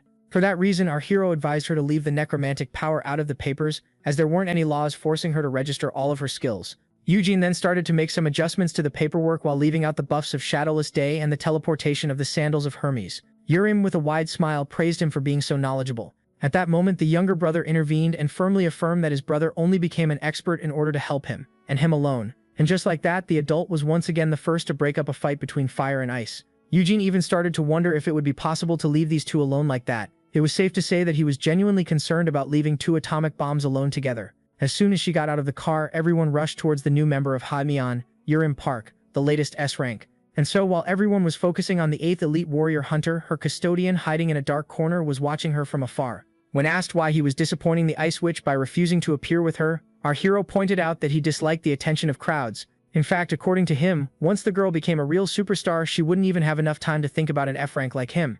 Even so, he couldn't help but be happy for her. This new timeline was very different from the original, as the cold Ice Witch had now been replaced by a cheerful and happy teenager. Even so, this was also a subject of concern, as the dungeon break that happened in the market never occurred in our hero's first life. Yet in the end, our hero judged that it shouldn't be a problem as long as everyone was fine, and decided to scout some talents from among the people nearby. Yet, seeing how he was only seeing normies, he concluded that it would be impossible for him to scout another S-rank so easily. But as he was monologuing in his head, our hero suddenly noticed something intriguing. He didn't even think twice before rushing to check it out. Eugene couldn't care less if he makes changes to the timeline, as after all, he turned back time in order to transform it and save his brother. In fact, he wanted to change things for the better, for the sake of the ones that he loves, and if he ever sees a talent that is not appreciated for its true worth, he would grab it by the end, as in the end, the purpose of our hero's power might be to unlock a man's potential. The person in front of him was Myung-Woo Yu, a person deemed by the system that could never surpass F-rank, and yet he possesses an SS rank skill that is yet to be unlocked.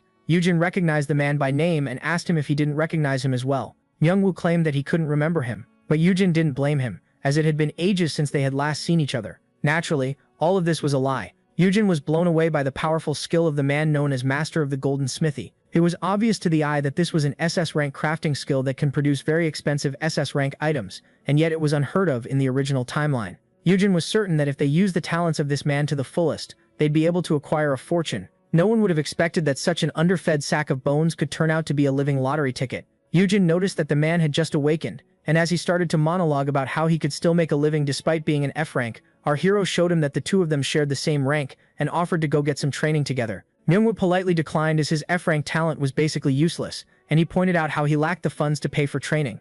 Yujin stated that he could train for free at his guild. Suddenly, the bunny was snatched by the grizzly bear, who reminded him that only guild members were allowed to access the facilities. And so, while our hero was bargaining for an exception, the man recognized the hunter as the Shield of Haiyan. He was quite intrigued and asked the protagonist about his relationship with this man. And to Myungwoo's utmost shock, Yujin revealed how he was the older brother of the guild master. For some reason, an unknown light started to shine out of the protagonist. Now looking like a saint, Yujin urged the man to come train with him at the guild, and even offered to lend him some equipment. Myungwoo asked him if he was certain about this, as he doesn't even remember him. Yet Yujin grabbed him by the hand and claimed that he simply wishes to help a good man. After all, Myungwoo too deserves to be treated like a human being. After hearing those kind words, the eyes of the man were suddenly filled with tears, and before the hunters could even react, he broke down in front of them. A little later that day, while enjoying a cup of coffee, Yujin affirmed to his friend that they didn't need to go to the vending machines and that he could invite him to a cafe, but the man claimed that it wouldn't be necessary. Myungwoo had finally calmed down. It had been moons since someone had shown this man some kindness. Back when he was a child, Myungwoo had a talent for crafting and was always rewarded for it. But as he grew older, everyone urged him to ditch his passion and focus on his studies, and it all snowballed from there. The genius was a terrible student, and with his terrible grades he was unhireable, and his family didn't have the funds to support him. To make things worse, at the end of a chain of endless struggles, the craftsman found himself under a giant mountain of debt. Those words got deep into the heart of our hero. After all, it was easy for him to relate to them. Humans weren't any different from before, ready to discriminate against anyone based on mere titles. Only fighters and healers were praised for their talents, as if according to society there was only one way to true success. All other skills were discarded, doomed to die in total darkness, which could explain why a craftsman like Myungwoo had never seen the light. But now things were different, as Yujin Han had big plans for change in mind. Now fired up with motivation, he got up and screamed at the world. Our protagonist affirmed to his friend that worrying about the opinions of others was totally pointless. In his own cringy way, he made Myungwoo understand that he should always keep his head up. Not even a second later, Yujin screamed that he was the best in the world, and that he loved himself. According to him, this was the type of mentality they should always keep in mind. And to cheer him up, Yujin revealed to Myungwoo that he had some love in his heart for him as well. Upon hearing this, the underfed one's face immediately brightened. And so upon taking his new friend under his wing, the protagonist assumed that the most difficult part had already passed. But he didn't account for an obstacle known as Shim Young-sok, the director of the guild's HR, a wall that was rather hard to deal with. According to him, the Haiyang Guild couldn't afford to give free training to strangers. The director explained that only useful people to the guild could train here, and that they couldn't waste an exception on a walking, talking sack of bones. Eugene affirmed that this comment was uncalled for, so the Four Eyes explained that he was only speaking hypothetically. Our hero tried to negotiate, affirming that his friend was really talented. Director Park didn't deny the fact that Eugene must be an incredible scout, seeing how he was the one who discovered the Ice Witch. But then again, as he indirectly flipped him off, he pointed out how his achievement might only be due to chance. He then reminded him how he was about to get scammed just last week, and how he was a freeloader living with his younger brother. Myungwoo couldn't afford to see his friend get roasted like that, and so, like any good Disney princess, he ran like a girl to the door, leaving the director proud of himself. Later on, both F-ranks agreed that the director wasn't easy to deal with. Now in a pickle, the protagonist tried to contact his younger brother for support, but the man assured him that it wouldn't be necessary. Myungwoo explained that the protagonist had already lifted his spirits by treating him like a person. He now had the necessary motivation to not give up on life, and to try his best in order to survive. The crafter then pointed out how he had heard of a place that gives jobs to F-ranks such as himself.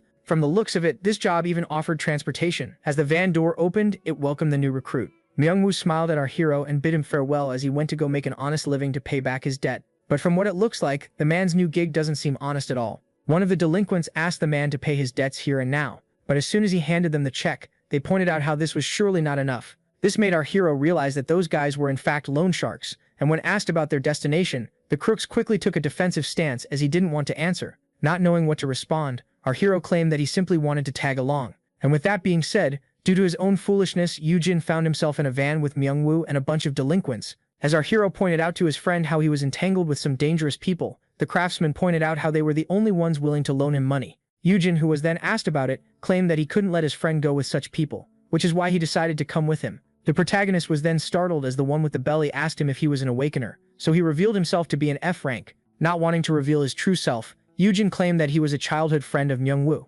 and that he simply wanted to tag along, since they were hiring F ranks. The crooks then pointed out how most guilds didn't accept F ranks, and offered our hero a job mining mana stones in dungeons for them. They claimed that they couldn't care less about ranks, so Yujin happy stated that he would join them. He then expressed how relieved he was. To him they seemed pretty scary at first. Yet while pretending that it was his first time stumbling into such a job, he quickly realized that this was a mining contract. He had previously been a victim of a scam in which F-rankers sign a contract to mine mana stones, but only get to keep 20% of what they mine. It was extremely dangerous, as there was a high chance of being attacked by a monster. At that moment Yujin realized why he never heard of his friend in the original timeline, as he must have perished in a dungeon before realizing his potential. Yujin couldn't help but feel disgusted as the crooks explained how easy the job was. When asked about their destination, the delinquents revealed that they were going to their guild's office in Meremok. After a quick car ride, they finally reached their destination. Yujin found the name of the place rather adorable, while the crooks welcomed them inside. Yujin pointed out how this old and rotten building was filled with hope, and as he kept on monologuing like a Disney princess, he was suddenly kicked in the back, making him fall on the floor right in front of the rest of the men. Yujin didn't quite understand the reason behind this roughness, but only then did he find his friend getting viciously beaten up. The crooks apologized for dragging him into this mess but blamed him for coming along with them in the first place. And just like that, the custodian was now their prisoner. Myungwoo apologized to our protagonist for having dragged him into his own mess, and before our hero could even react, he was picked up and placed on the sofa in order to sign the contract. Yujin was ordered to place his fingerprint on the paper. The boss explained that they would be taking 80% of his income, not counting the fees, which she claimed to be a generous offer. It was then revealed that this was a magic contract and that breaking it would strike the violator with a D-rank curse for extra protection. The crooks were about to force Myungwoo to sign his contract, and so, seeing this, our hero decided to ask a favor, but the boss affirmed that he couldn't escape from here without signing. Yujin simply wanted to compare his contract with his friends, as it would be unfair to receive the same terms as someone who owes the crooks money. Upon hearing this, the crooks couldn't help but laugh at his cleverness. The boss decided to reward him by allowing him to take a look. After carefully reading it, it was revealed to our custodian that his friend would be forced to give up 90% of his income to his employers. In other words, this paper would turn him into a real slave. And thus, in order to protect him, Yujin tore the magic contract. Everyone was left stunned and started wondering why the curse wasn't taking effect. But little did they know, the D-rank curse was being cancelled out by an L-rank skill. At that moment, the custodian charged at the boss and kicked him in the skull. Everyone was left horrified and baffled by this strength, as the young man should be F-rank. Yujin then quickly smashed the boss's head into the ground, knocking him out cold. Our hero affirmed that he truly was an F-rank and that he was just backed up by his gear, while the delinquents charged at him at once. Even so, he did not cower in front of them. As he pulled out his phone, the crooks claimed that calling the police would be useless. But little did they know he wasn't calling the cops, but summoning something far worse. The grizzly barged into the room. As soon as he arrived, he immediately started swinging his punches, while the gangsters thought that he wouldn't do much, seeing how he was all alone. But a single one of his punches turned out to be devastating. It sent the delinquent flying into the air before making him crash into the ground. The grizzly was here to rescue the bunny. Myungwoo was left quite confused, so our protagonist explained to him how he had called for reinforcements as soon as they got inside the car. The A-rank hunter easily found the one he was supposed to protect, as he was given a detailed location, and now the monster was working his magic, taking out every delinquent with a single punch. One of the thugs got really pissed off and pulled out a knife from his pocket. Sungong Kim was now being charged at from behind. The blacksmith tried to warn him, but before he could even finish his sentence, the delinquent had already dealt his blow, only to be then left utterly baffled. The knife didn't even leave a scratch. A regular blade couldn't possibly hurt an A-rank hunter, and so with a flick of his finger the grizzly reminded the thug of the pecking order. At that moment the delinquents realized who he was. The man was finally recognized as the Shield of Yahello, and so with a murderous stare he ordered the delinquents to bow. They didn't waste a second and peacefully complied. When asked about their punishment, our hero decided to give them a taste of their own medicine. With that being said, a golden piece of paper was pulled out. That document was an S-rank contract. Upon reading it, the boss felt scandalized, as it would be forcing him to give 90% of his profits for the next 50 years. Yujin stated that this was a lucrative offer, seeing how he didn't owe him any money in the first place. The men claimed that they would rather die than sign this, and as the boss pointed out that this would practically turn him into a slave, he found his sins suddenly raining upon him. Those contracts were found in his cabinet. There were at least 30 papers, and each was a contract with a different F-rank. The man tried to argue that these didn't count, as the awakeners had signed willingly, but as soon as Yujin pointed out how a few of them must still be alive, the delinquent was kicked in the head. Yujin understood that this man didn't value the lives of F-rankers, as according to him there were too many to count. In his eyes they were expendable. The infuriated hero affirmed to them that they were toying with human lives.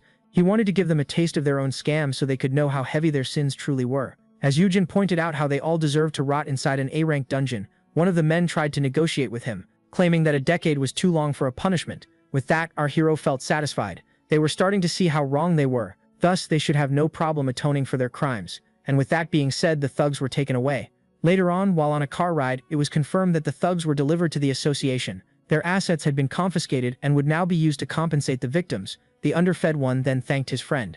Yujin explained to Myungwoo that he didn't need to thank him. After all, he was going to use him to make himself rich, but the man insisted that his life had been saved twice by his friend already. Myungwoo affirmed that he would have met a gruesome end if he hadn't met our protagonist. And before he could even realize it, the protagonist found himself getting hugged by a hobo. With that being said, Yujin, who was pretty tired, tried to get his friend off of him and urged the bodyguard to help him. Apparently, our heroes rushed to the HR department, and after whining like a child, Yujin was able to convince the director to give him a dorm as the new legal guardian of Yahello. The room in question was spacious and simply magnificent. And while the skinny one was left totally amazed, our twink explained how it had 4 bedrooms. As Myungwoo brought up how he would be living here until his training was over, our hero asked him if he knew how to clean and cook, so he claimed that his skills were limited. It was then revealed that non-guild members could only stay here as housekeepers, which is why he would need Myungwoo to pretend to be one. Our protagonist showed the homeless man that he didn't actually have to work. In fact, this was just a temporary solution until he could get back on his feet. And with that being said, the crybaby homeless man rushed to hug his friend once again. As soon as he got into bed, Myungwoo fell asleep. Yujin, who was at first thinking how his friend must be tired, found himself quickly weirded out as he mumbled in his sleep about how he wanted to have a bath with him. With that being said, he rushed to get his stuff from his brother's place while wondering about his reaction upon learning that he had moved out, only to then stumble upon a giant grizzly bear at the door. The bunny started to panic, thinking that he was about to play the trapped Rapunzel once again. His bodyguard affirmed that it wasn't like that and urged him to come with him. Sometime later, at a trendy restaurant, the server who was welcoming entering customers was quickly startled upon realizing who was at the door. Sunkan asked him if he knew Minnie Kim. The server affirmed that they had been informed of everything and guided the 2 gentlemen to the table that had been reserved for them. Our heroes were so out of place that customers thought they were gangsters. A little later, the best dishes of the restaurant were laid in front of them. The server asked them to call him if they needed anything before finally taking his leave. Yujin didn't understand why the middle-aged man took him to such a youthful place. Only then were they reminded that he was still young in his timeline and that this place had been recommended by a colleague of Sunkan who was the same age.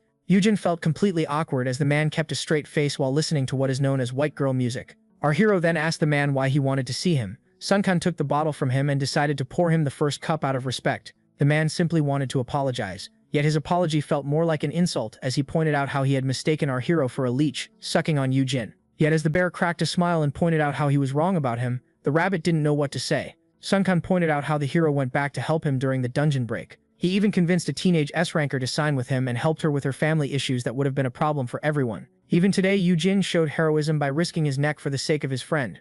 Upon hearing the reasons why the shield had decided to trust him, our protagonist understood that this was one big misunderstanding. Even so, he realized that he might be able to seize this opportunity, as this little bro date might finally allow him to speak the keywords to the A-rank hunter. And thus, Yujin clinked cups with Sungan Kim, as tonight he was determined to make him his.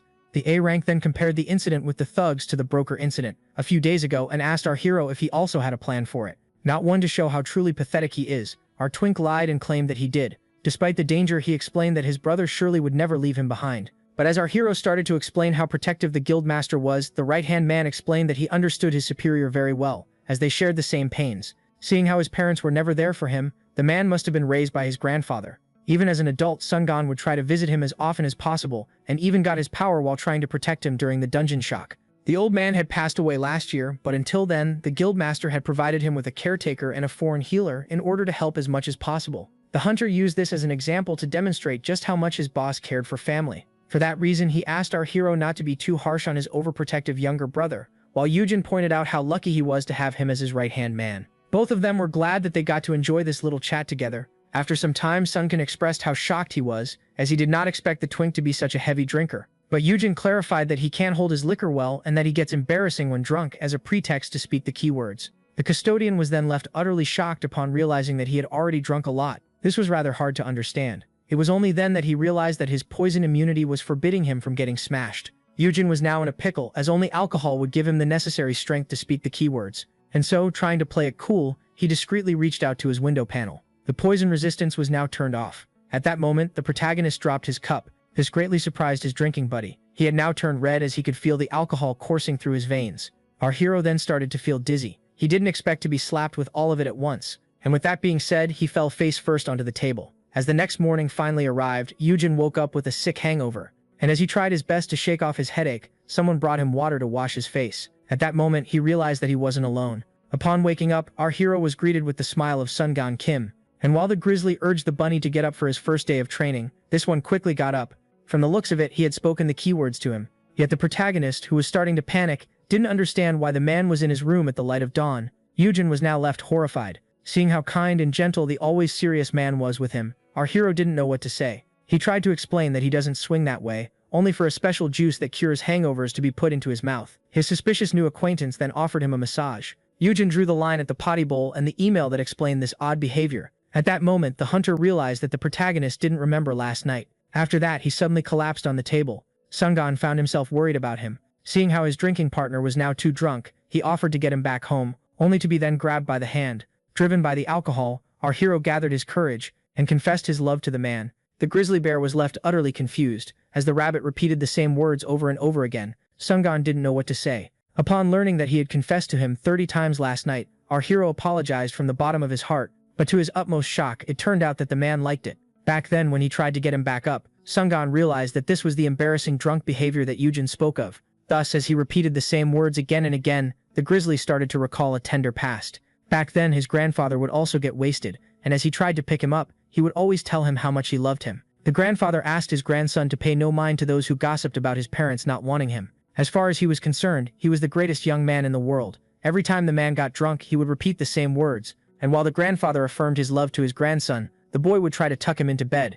Thus, as the protagonist reminded Sungan Kim of his grandfather, the system considered this a response, and took him under our hero's wing. But upon hearing this story, Yujin was particularly intrigued. In the eyes of his bodyguard, he reminded him of his old man. The hero felt disappointed, as he was still in his 20s, so his friend explained that, despite how strange it sounded, he gave him a feeling of safety and comfort that was only given to him by his grandfather. The man acknowledged his behavior to be weird and promised not to act like that with anyone else, yet he asked the protagonist for permission to come and visit him often, as a way to pay tribute to his deceased grandfather. Upon recalling how the A-rank hunter was raised by his grandfather, he realized that he was practically his caretaker, and it allowed him to understand something about his skill. Perfect custodian. The L-rank skill must use the keywords to remind the target of someone they hold dear, and pass on their aura to our time traveler. This made sense, as the S-rank and the homeless man were treating him like a dear parent, and the effect on Yuwoin must be stronger, as he practically raised him. With that, the protagonist could only come up with one conclusion that stuck in his mind all morning. As soon as the A-rank hunter left, Yuwoin clung to our hero and asked why the scary man was here in the first place. At that moment, the ice witch barged in, happy to learn that her caretaker was now in the neighboring dorm, only to then stumble upon her legal guardian getting cuddled by some unknown homeless man. Yuwoin tried to intervene, but Yuwoin reassured her that Yuwoin was a friend. Our hero realized that each time he took custody of someone, he was in fact putting them under a powerful hypnosis that not even S-ranks could resist. This made him wonder why he had gotten such a skill in the first place. At that moment, he was reminded of his poison resistance, as it was still turned off. Some days had passed since then. From the looks of it, the housekeeper had greatly improved his cooking skills. Yujin stated that he didn't have to do that much, but the man affirmed that this was the least he could do for him, which the ice witch agreed with. She tried to hide the fact that she liked the food while claiming that he needed to do much more, as not even she got to share a dorm with her caretaker. When asked about the A-rank hunter who hadn't shown his face for a few days, Yujin explained how he went raiding with his younger brother. And as he pointed out how the teenager would soon join them and become a celebrity, she started to brag about how she would soon become a billionaire. The S-rank deployed her power as she got overexcited while pointing out how she would buy a mansion just for her and her caretaker, away from the homeless man. So the custodian asked the two of them to be nicer to each other. After all, they would be going to boot camp together. Just as the child was about to throw a tantrum, our twink rushed to get the door. As soon as he opened it, Yujin was surprised to see the HR director in front of him, who pointed out that their hunter orientation training would take place today. The director explained that since their theory and structure class was late, he had to pick them up himself. Seeing this, they would be proceeding with the practical test first. According to him, there was nothing difficult about the practical. The beasts seemed harmless enough, and so according to him, the task they had was pretty easy. Even so, our heroes were scandalized. Yujin explained that they should be only fighting one monster at a time, while the S-rank stated that they simply had to exterminate them all. The director said that the purpose of this test was to make them more familiar with monsters. According to him, getting attacked by a swarm of rats was the best way to gain experience. Without even giving it a second thought, the teenager charged into action in order to wipe out the enemies. In the space of a second, she managed to take out 3 monsters using her spear, but according to our protagonist, she started to enjoy herself after switching to her destructive magic. Yurim then asked her custodian if the meat of the beast was delicious, so he reminded her that she wasn't a barbecue worker anymore. Meanwhile, in the control room, there was no doubt left regarding Yurim being an elite hunter. Even as a beginner, her stats seemed to be off the charts. As soon as the lady arrived, she pointed out that the director might be overdoing it for the practical test, so Yujin explained that there was nothing to worry about. After all, the S rank was having the time of her life and didn't seem to want to share her toys with the F ranks. Yet, underneath the pile of corpses that was turned into a Christmas tree, one monster that was very much alive had managed to get away.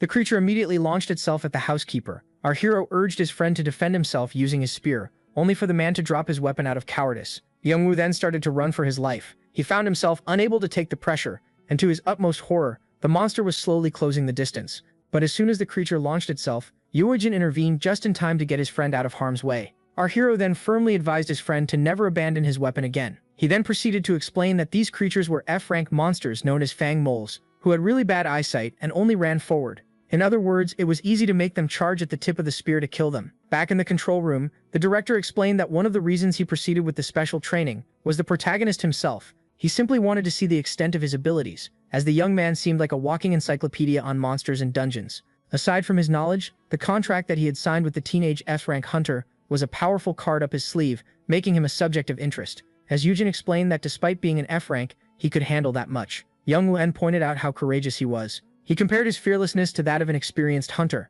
making our hero realize that he had messed up. Killing the monster might reveal that he was no beginner, so he decided to act like one in order to keep his cover and join his friend in his misery. With that being said, he tossed his weapon away and started to pretend as if he was also terrified of the mole. Upon seeing this, the director started to think that he might be overestimating the custodian. After a short time, the training finally ended, and while the F-rankers were worn out, the S-rank felt happy as she got to exercise the skills that she had finally mastered. Seeing that it was the injured one carrying Myungwoo, it didn't take a genius to figure out that he was no fighter. Yurim started to claim she was better than him, so the custodian urged her to cut it out already. At that moment, the director came to congratulate the 3 new recruits. According to him, they were able to survive the basic test. Director Sok praised the girl for her performance, but criticized the F-ranks for how pathetic they were, which genuinely angered our hero. It was then explained that the 3 of them would start learning theory the next day under the care of Professor Hyeon Sok. The instructor introduced herself to her 3 new students, and while the teenager found her rather young to be a professor, the protagonist immediately recognized her. That lady was a genius who went to the USA and discovered countless dungeon principles, making her the #1 dungeon researcher, and earning her the sick nickname of Dr. White. As the professor pointed out, not many knew her by her nickname. He realized that she wasn't famous yet. She then pointed out how Yujin seemed very knowledgeable about dungeons, just like her uncle, a director, had said he would be. At that moment, it finally clicked. After realizing that the director and the instructor were both Suk, he realized that they were related, but the director confirmed that this wasn't nepotism. Hyeon then explained how she would be working with the guild for a while as a researcher, and how she looked forward to working with them. At that moment, our hero had high hopes, as he might have finally gotten himself a love interest, but little did he know, he was too much of a hopeless case. Meanwhile, inside a dungeon, Yo Hyun and his team finally managed to take down the beast. The guild pointed out how this creature was a tough opponent, and how they would have been toasted if their boss wasn't immune to fire damage. Yet there was still one matter to attend to, as the child of the beast was still alive. On the first day the dungeon gates appeared on Earth, the reaction of today's civilization toward it was similar to that of a primitive ancestor in the face of fire. It came at the apex of fascination and fear. If not dealt with in time, the monsters inside the dungeon would overpopulate and storm out of the gate into our realm. Such events were known as dungeon breaks, with the first ever recorded being named the Dungeon Shock. Yet horror mixed with an array of hope, as some people around the world started to gain abilities. The mana stones discovered from this incident permitted a great outbreak in the field of modern science, as they were perfect for crafting advanced tools and energy sources. As for those who awakened, they became known as hunters, with most of them today entering public or private guilds. It was then explained how most S-rankers in Korea were part of giant guilds that were backed by big corporations. What an educative lesson for our time traveler. It was considered a great reminder in his eyes. The professor then explained that hunters get ranked based on their stats and powers. Our hero couldn't help but find his instructor great at her job, seeing how she was explaining the difficult concepts with simple words. As she explained how skills and abilities are awakened as a form of self-defense, he began to think of how wrong this was. He even started to recall how a certain E-rank hunter, due to her affinity with moles, was able to gain grass-based powers. And as he began to think of how skills are determined by a person's personality or environment, his teacher suddenly snapped him back to reality. The professor realized that he was giving her the same look that she gave her instructor. When she realized that he was wrong, Yujin began to explain how he was only speaking out of his own perspective. According to him, skills weren't unlocked for self-defense, seeing how non-combat abilities are becoming more and more frequent nowadays. The first theory was only established because most skills were awakened during the dungeon breaks, but it completely disregarded the data from times of peace. Yujin then urged his teacher to pay him no mind and began to wonder if he had said too much, only for the lady to then grab him by the hand. Taeyeon Sok was excited to see the custodian keeping track of the latest news in the skill manifestation field. For that reason, she offered him a 10-hour-long coffee date after class in order to discuss the topic further. In order to avoid attention, he asked the teenager if she had anything to ask. Yerbin was curious about how big the salary of an S rank was. Out of nowhere, the teacher pulled out a money gun and left the girl overjoyed as she explained how an S rank can easily make $10 million a year. According to her, this was rather expected, as only a select few countries had more than them. The authorities count the elite hunters by country. Not only were they the ones entering the deadliest dungeons in order to shield humanity, but they were also the bringers of the treasures found in the S-rank dungeons, like mana stones and rare plants. Sometimes the hunter would even bring back some exotic animals. Later that day, the older brother discovered that his younger brother had brought a baby fire manticore from the S-rank dungeon home. Yuhain hoped to tame the beast and use it as a mount. The monster had a single horn, rat fur, and a tail similar to that of a fox. That creature was a Tier 2 monster and a unicorn subspecies, renowned for its power, speed, and fire-based skills. Fire manticores are so powerful that they could even give S-rankers a run for their money in a 1v1. As for the wild creature currently in the fridge, it was still a little cub. When asked about the taming hunters in his guild, Yuhain explained that they weren't of any help. He even tried using an item known as the Mark of the Master that would make the creature easy to control, but it didn't seem very effective. The young man tried to use it to order the monster to get down on the ground, and so it immediately flinched. At first, our hero assumed that the creature was about to obey its master, but the manticore wasn't planning on showing any friendliness. And with that being said, the baby monster launched its attack from above. Yuhain immediately stood in front of his custodian in order to protect him. He then resorted to his fire powers and blasted the baby monster with all of his might. Yuhain tried to argue that barbecuing the creature was overkill, yet both brothers had forgotten for a split second that fire doesn't work against this breed of manticores. And with that being said, the monster landed a devastating attack on its supposed owner. This left the older brother horrified. After a long tantrum, the creature was finally neutralized. Yuhain had enough of it and tossed it inside a cage. Both brothers agreed that this creature was way too wild. The older brother doubted that it could be tamed, seeing how it was still so savage even after receiving the mark. For that reason, Yuhain pointed out that he might need to get rid of it, which made our hero think that he wanted to sell it. So the guildmaster clarified that he meant putting it down so that it wouldn't end up in the hands of a rival. Yujin couldn't argue with the fact that this was the only way. Even so, he found it rather shameful, as this creature would make the perfect mount for his brother if tamed. Yet even in the original timeline, no one had tamed such a beast. Yujin then felt alarmed as the system explained that he still hadn't tried the keywords on the creature. At that moment, he finally understood that he could become the custodian of beasts as well. If our hero succeeded in taming the monster, he would be able to turn his brother into an unstoppable force. Yujin then asked his brother if other kids possessed mounts. He was pretty happy to learn that they only had weak steeds that couldn't possibly compare to the manticore.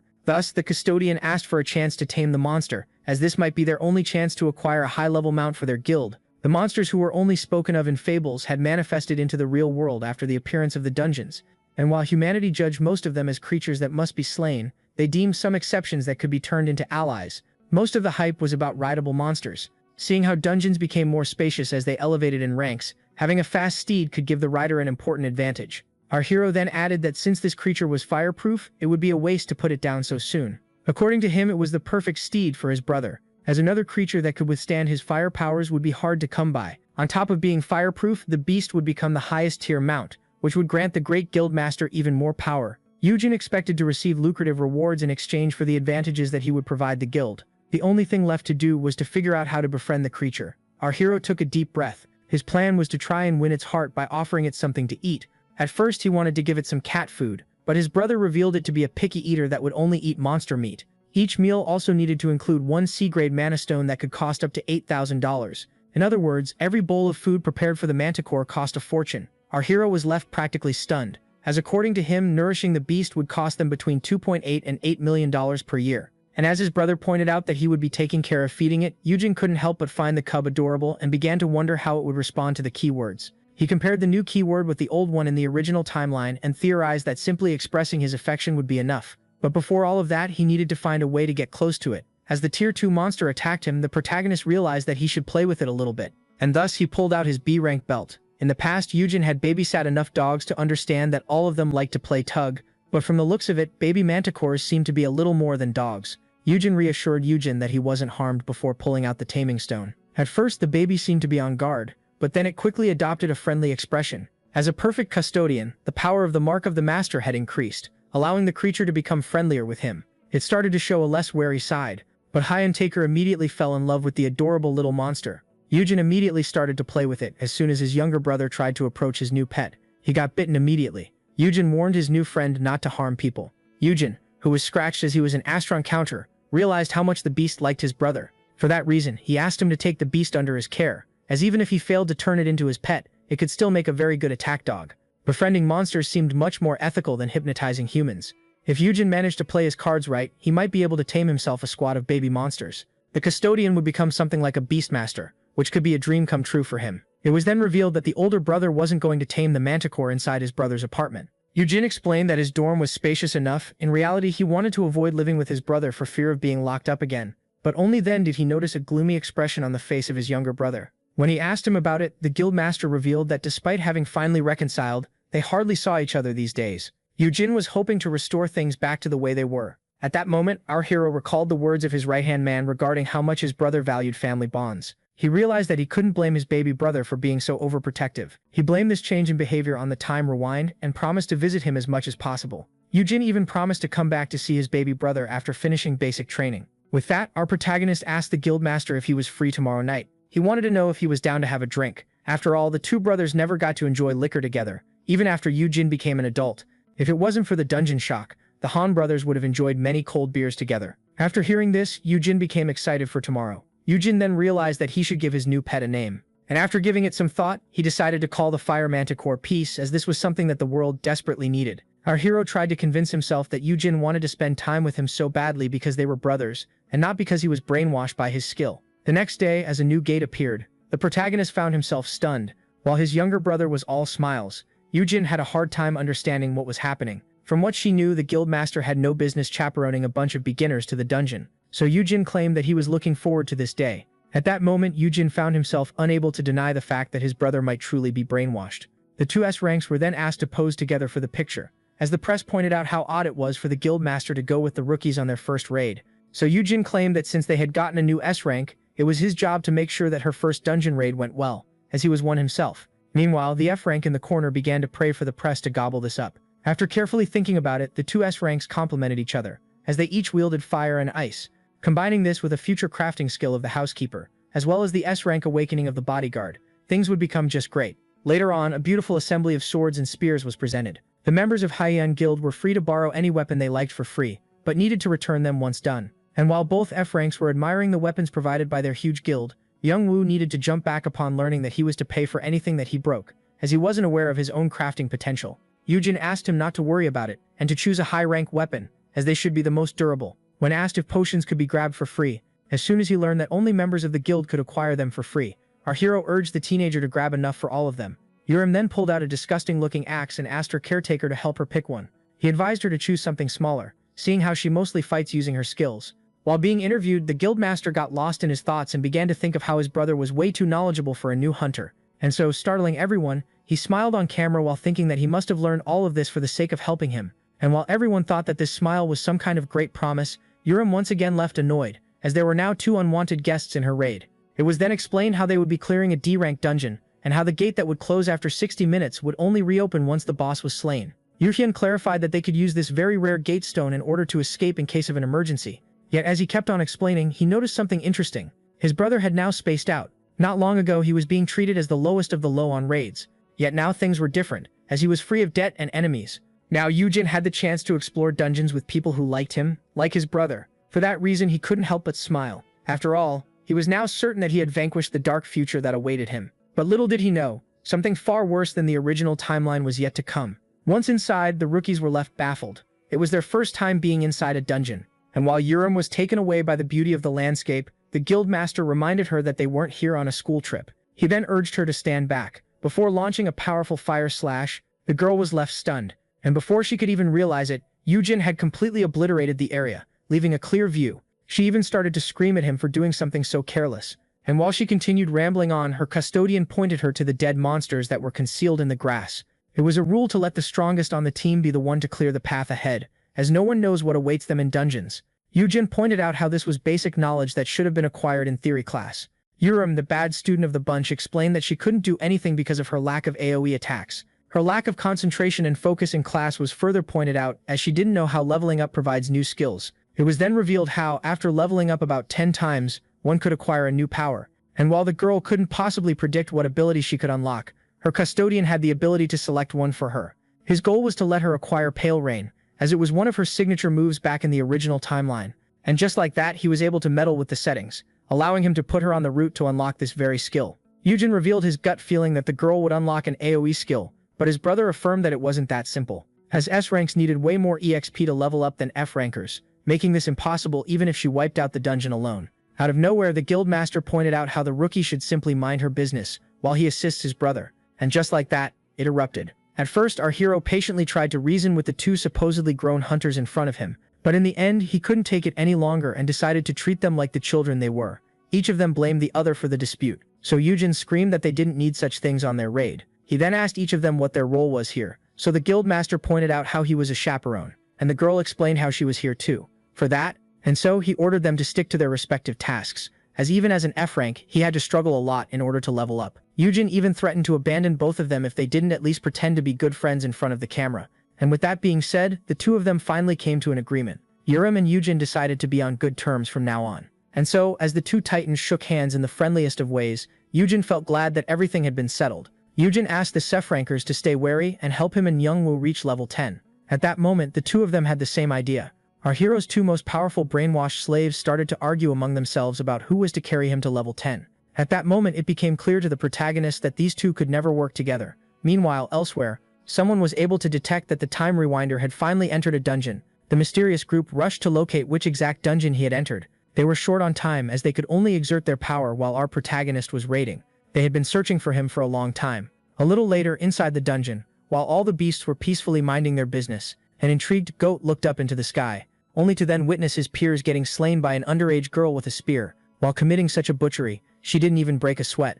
The Ice Witch wanted to freeze all of them in order to give the custodian the chance to land the final blow. Only then was she reminded that ice was hard to pierce through. According to Yohyuan, his brother was better off sinking his spear into a well-cooked piece of lamb. And with that being said, the frozen and burnt corpses kept piling up. This greatly stunned Myungwoo. As for Yujin, he rushed to collect the mana stones, as unlike the well-pampered Sef rankers, these things were still valuable to him. Our hero then invited his friend to come and farm the goats with him. Myungwoo asked our protagonist if he would get something nice upon leveling up. Yujin reassured him that he would, but upon checking the stats of his friend, it was revealed that, on top of needing to reach level 10, he also had to meet a certain condition. But upon taking a look at the requirement in question, the custodian found something that left him stunned. This was rather unexpected. In the requirement description, the letter O was replaced with P in the word collect.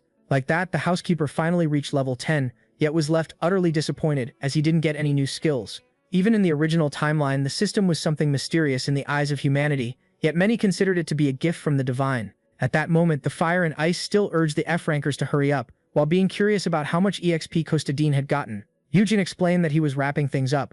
Only then did he receive an odd message. Weird notifications kept popping up in his status window. He was particularly intrigued, as one of the messages was apologizing to him, and before he could even realize it, he found the startled S rankers rushing to protect him. Not even 1 second later, a huge fireball was cast in their direction. They were now being attacked by a boss monster. This was rather intriguing, as no monster inside such a D-rank dungeon should be able to cast such a skill. The original boss, which was the Black Ram, truly didn't possess such an ability, but the giant bird monster that picked him up like a pebble most surely could. Seeing how the gate didn't open despite the black beast being dead, it meant that the dungeon was considering the bird as its new boss. In other words, in order to escape this dimension, the party needed to kill the bird at once.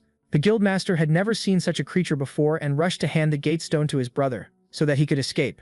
Yet to his shock, Yujin was having a panic attack. Here he recalled the incident with the three-headed dragon, and how his brother used his last breath in order to give him the key to escape, and so he quickly stopped him. Yujin affirmed that the crystal was unnecessary, and even affirmed that his brother was stronger than the creature. He revealed it to be a gold-beaked Maya, a fire-type monster as strong as an A-rank boss, which had a spare pair of wings and a soft skull. Yujin was intrigued by his brother's knowledge, so our hero affirmed that they could discuss it later. Yujin was now more determined than ever not to lose anyone in this raid. He didn't want to repeat the same mistakes over and over again. Yujin then ordered the Ice Witch to create a protective shield. The girl immediately obeyed. She used her frosty scythe in order to create a barrier. Yujin then put his brother on bird hunting duty. Yujin asked Yurim to keep his brother safe, so she asked him to have faith in her. Yet, being the overprotective brother that he is, he still gave our hero the gate stone. With that being said, the guildmaster charged at the bird, while being urged to attack the head. Yurin tried to argue that she should be the better pick for attack, seeing how she could fly, so Yujin explained how she would be roasted in seconds. He explained that only his brother, with fire resistance, could take on the bird, and that his set of skills should fill in for his inability to fly. At that moment, the boss noticed the human charging towards it, and so it dived on him at once. Yujin immediately evaded the incoming wing. Now that the beast was finally on the ground, the opportunity to attack had finally come. Yujin braced himself and delivered a powerful slash. While everyone was impressed, Yujin screamed at him for attacking the wings, as he had explicitly told him that the Goldbeak Maya had a spare pair on standby. And with that being said, the bird gained altitude once again, and then unleashed a powerful fire breath. If it wasn't for his fire resistance, Yujin would have been done for. Yujin found it odd that his brother was stuck on the ground instead of charging a monster high in the sky and taking its head. And as he began to think of how he should be able to do so by riding his Blue Willow skill, he began to think that he might not have unlocked it yet. At that moment, the bird changed its target. It wasn't targeting the powerful guildmaster any longer, but the three rookies nearby hiding behind the shield. It was safe to say that the new recruits were starting to panic, as an overgrown dinosaur was now charging at them head first. Yerim and Youngwoo were especially terrified, doubting the ability of the shield to block the giant monster. The guildmaster had no time to waste. He immediately used his Blue Willows in order to attack the monster. His brother was happy that he had already unlocked the skill in this timeline and was expecting him to go for the finishing move. But to our hero's utmost shock, the Sesh-rank hunter was doing nothing but blinding the bird. Yugin screamed at his brother that he was using his skill wrong. Yugin found himself confused as he was ordered to step on the feathers, and so he tried it. And from the looks of it, his brother was right. Just like that, the tides of the battle were turned. Yugin had now gained a footing in the air. The bird charged a powerful attack and unleashed its devastating fire breath on him. But the fire resistance of the hunter made the flames of the monster ineffective. At that moment, Yugin went for a stab. He then gathered all of his power and focused it on the skull of the flying creature. And just like that, a great explosion occurred. Yugin found herself startled, but Yugin urged her to get a hold of herself, as she was the only thing protecting them from the explosion. And just like that, the headless chicken fell to the ground. As for its slayer, he gracefully landed on the soil. The battle was now over. Yugin rushed to check on his younger brother. Yugin immediately embraced his brother and asked him how he was able to know that his skill Blue Willows could grant him footing in the air. He had never thought of using it this way. The joy of the guildmaster was justified. After all, his brother had resolved one of his greatest problems, which was his inability to get off the ground.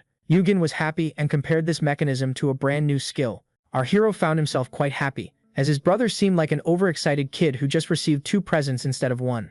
And so, while exiting the dungeon, Yugin offered to take a look at the other skills of his brother, making the girl want some of the action. After finally getting out, all were startled by the state that the guildmaster was in. The outside was already aware that the rank of the dungeon changed on its own, so the raiders revealed how there was an A-rank boss hiding in there. And while the S-rankers were handling all of the questions, our hero tried to be as discreet as possible. The little Barney wanted to give back his weapons quietly and get out of here without getting too much attention. But only then did he notice an enraged grizzly rushing towards him. Suncan rushed to the gate upon learning that the rank of the dungeon had changed, which made him worry about his custodian, and by that point, he had arrived. And so, as the protagonist was generously turning down the help offered to him, Myungwoo was disappointed in himself. Later that night, our hero came to visit his younger brother. The concierge had given him some expensive alcohol so that he could share it with his brother. Judging by the sound of the running water, Myungwoo quickly guessed that his brother was currently in the shower. So in order to kill some time, he decided to play with Peace. The manticore rushed to play with his tamer. First, they enjoyed a peaceful game of tug.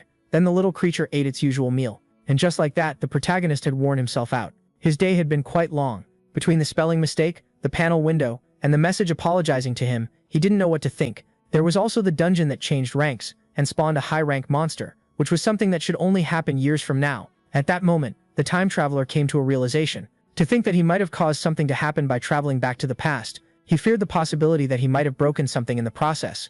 Our hero theorized that the system tried to contact him directly, as he had caused a major event to happen much earlier than expected. And just like that, he began to blame the system for all of this, as it was too confusing to begin with, and it didn't even explain anything to him. If the system had been only slightly clearer, our hero affirmed that he would have picked much better keywords. But upon clicking the button, something suddenly appeared.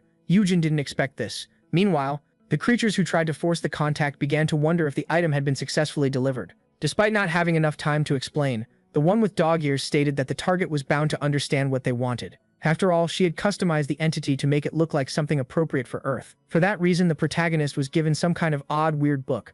Yujin had no clue what was going on in the minds of the creators. Judging by the pictures, the book could only show the custodian the S ranks that were under his wing. The yearbook was also filled with positive messages and had 50 blank spots. At that moment, Yujin finally got out of the shower, and while he pointed out that his brother's expression seemed odd, Yujin realized that the system wanted him to become the custodian of 50 S-rankers. The F-rank monster was left in his cage. As soon as it broke out, it attacked the red feline. And just like that, the fight ended quickly. Its blood was splattered everywhere. On the second day of studying the manticore, Yujin explained how it had almost doubled in size after just 2 days. There was no doubting the fact that this creature was on top of the food chain. And just like that, our hero rushed to hawk his little cub, yet it was still as aggressive as ever. Only this time, the damage taken wasn't as bad as before. After all, Yujin had borrowed all of the strength-enhancing gear that he could find. Last night, the skill known as Monster Breeder was brought up. Yujin, who demanded to have more liquor in his cup, explained that this was a new skill that he had awakened during the raid. Naturally, this was a lie in order to cover up his custodian skill that lets him brainwash every living organism. For that reason, he claimed that he had an S-rank skill that allowed him to tame monsters and help them level up. Yujin immediately pulled out the leash, thinking that it was way too dangerous for his brother to have such a skill while lacking so much in strength. Yujin immediately explained that they needed to bring this skill to light instead of hiding in the dark, and brought up the potential of a fully mature piece. According to our hero, many S-rankers would die for a proper mount, and providing everyone in the guild with one would be amazing in those huge dungeons. In other words, the skill of our hero could be a major breakthrough in the field of dungeon raiding.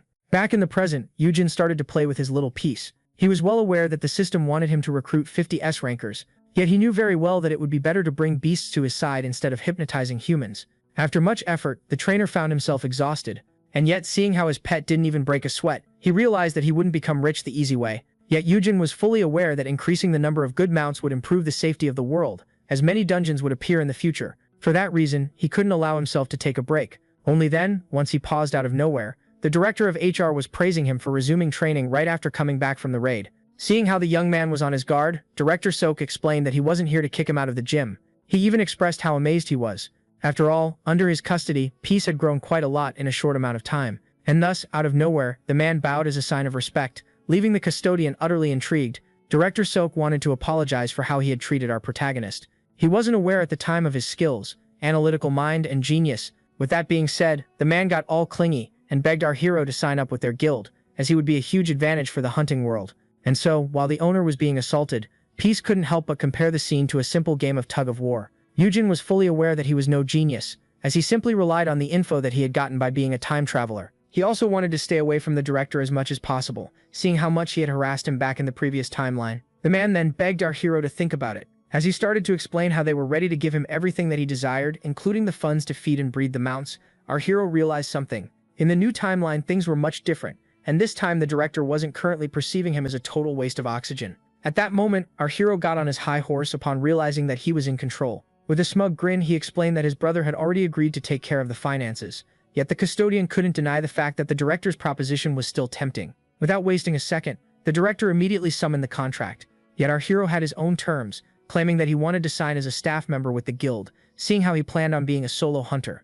By doing so, Yujin would be able to sell steeds to other guilds and become filthy rich, as the director asked him to reconsider. So our hero clarified that there would be consequences if anyone not stronger than the others signed an exclusive deal with him. The protagonist was fully aware of how great and powerful his skill was, as it would make the raiding of any guild much more efficient. He even compared himself to a golden egg-laying goose, and expressed how allowing one guild to keep him to itself would be a bad idea. After all, the world was full of evildoers that would rather burn an exceptional talent instead of letting someone else have it, and they could easily kill an F-rank. For that reason, it would be better to allow everyone to enjoy his talent. That way, the skill of our protagonist would ensure him safety as well as a fat wallet. Yet he promised Hyon an exclusive deal on peace if they hired him as a staff member. Our hero even demanded a monthly salary as well as some other advantages. The director couldn't help but chuckle and agreed to give him everything that he wanted. He then asked for permission to use the footage of the training as an asset in order to negotiate with the other guilds. The HR man then pointed out that he had one final question. He wanted to know if the protagonist would agree to become one of their hunters and make them the strongest guild in the world, with the most freedom. At first, Yujin wanted to give an honest answer, but he quickly realized that the director was currently filming him. Yujin explained that hiring him would be pointless. After all, they were already getting as much as possible from his skill, and he urged the director not to regret his decision later on. Later on, the middle-aged man couldn't help but find this amusing. According to him, the custodian was underestimating himself. Yujin clearly didn't grasp his own potential. And while the director was thinking about how our hero was stunning, the latter was proud of himself for having beaten the man in the negotiations. When a person acquires unique skills, they usually forget their place, and pride installs itself in their hearts. Yujin might not be the humblest of all, but he was fully aware of his place in the pecking order, and was using this to his advantage to climb up the ranks.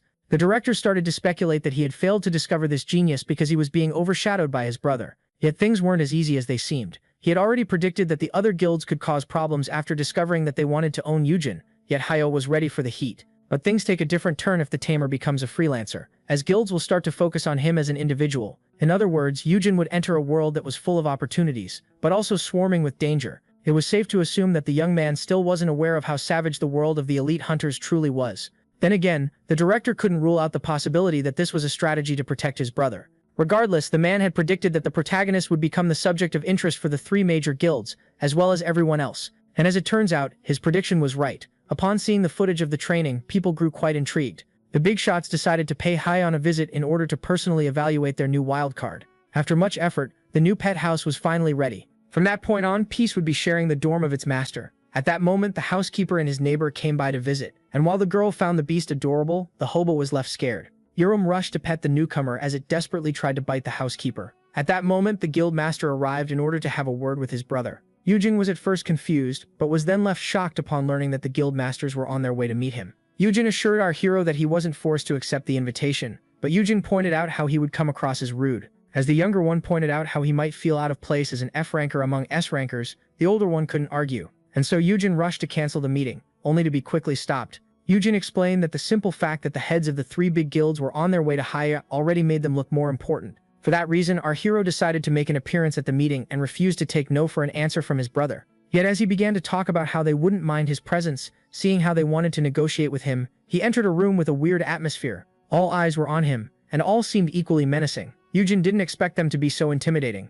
At that moment, a man wearing glasses urged our hero to give him his hand. His goal was to appraise the skills of the tamer before the start of the negotiations. At that moment, our hero realized what that meant and was left horrified. Yujin quickly pulled his hand away and started to spout some nonsense about how he wanted to keep his first time for someone special. The appraiser had caught him off guard, as things would get messy quickly if it was uncovered that he possessed an L-rank skill that could brainwash people. Thus, while the master desperately tried to come up with an excuse, the little creature immediately intervened and jumped out of his arms. From the looks of it, Peace seemed to want to protect his master. All were left intrigued as the tamer desperately tried to calm the beast down. The old chairman in Minkyu Park, the head of the Hanshin Guild, found this intriguing, as no tamer skill should be powerful enough to create such a bond. This proved to everyone that the beast desperately wanted to protect its owner. For that reason, the woman pointed out how appraising the skills of the young man was unnecessary. That person was none other than Hyuna Moon, the guild master of the Breaker Guild. The lady spoke politely to our hero and helped put him at ease. And while the hero was left baffled by how tall the lady was, she pointed out how she was surprised to learn that the cute head of Hyuhan had such a brother. This made Yujin speculate that since Yuram was an S-ranker as well, she would grow up to be as big as that lady. Miss Moon then pointed out how a fully mature fire manticore had the potential to be as strong as an S-rank boss. For that reason, she asked our hero's younger brother to give her guild a fire cub if he ever found another one. Yujin accepted but firmly stated that he would only exchange it for a steed that had ice resistance. This made him seem greedy, seeing how he was looking for a mount for the Ice Witch. Another tan person seated at the table called out the guild master of Haiyan, as his guild had already bought every steed on the market. That person was none other than the guild master of MKC, Sukwon Choi, who explained that an exchange would be impossible since Yujin had monopolized the market. But as the young man pointed out how they just needed to clear dungeons for creatures worth exchanging, Sukwon was quickly irritated. He pointed out how Yujin was trying to make them his personal beast fetchers and accused him of wanting to scam them with the powerful skill of his brother. The man claimed that Yujin running as a freelancer was a trick from Yujin, who had obviously called dibs on him, seeing how they were family. The Breaker Guild master tried to calm him down, as the hero explained that his brother's guild was only one of his partners. He explained that since he was unable to stand on his own, they were currently assisting him, and that this was the main reason behind this meeting.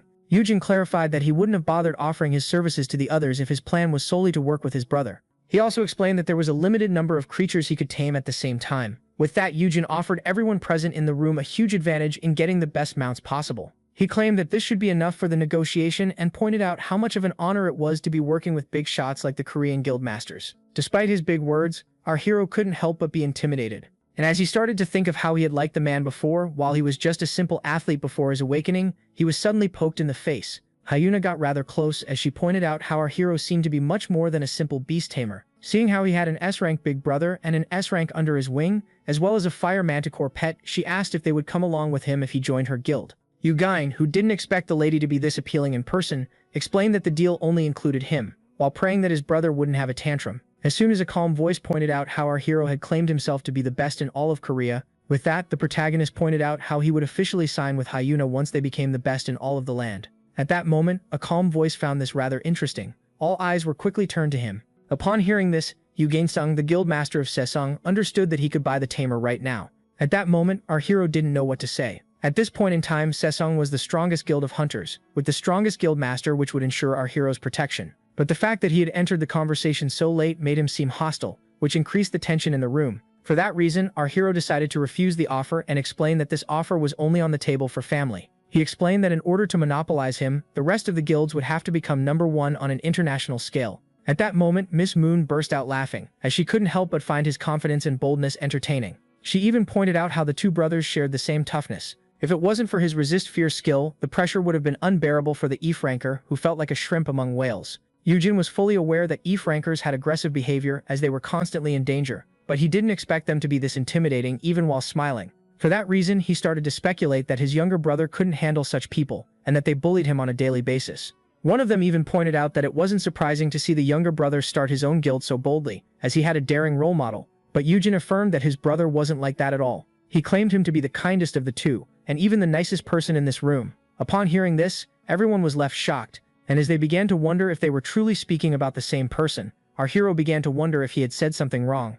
In his eyes, there was no kid sweeter than his baby brother. One day, as he was going out, the child rushed to hug him. As Yujin gave his big brother a birthday present, he started to think of how, despite being the youngest of the two, he always tried to be there for him. Our hero could only remember his younger brother as a kind young man, someone who wanted to become a doctor in order to ensure his guardian an easy life. Yujin declared that even with him not being around often to raise him, as he was too busy with his jobs, his baby brother grew up to be a docile gentleman. Upon hearing this, the guildmasters couldn't take it any longer. In the end, they burst out laughing all at once, as he had called Yujin Han docile. The strongest in the room desperately tried to compose himself, as he finally realized why the young man was acting uncharacteristically nice toward them. Miss Moon even pointed to the brat, who was putting on the act of the perfect gentleman in front of his caretaker. At that moment, the F-ranker screamed at the muscle mommy, seeing how she was harassing his poor baby brother. The old chairman tried to claim that he was fond of the brothers' bond, but he had almost forgotten to wipe the tears from his eyes as he left uncontrollably. With that being said, the big shots decided to wrap up the meeting, while our hero was certain that Yujin was simply putting on a tough act in front of them.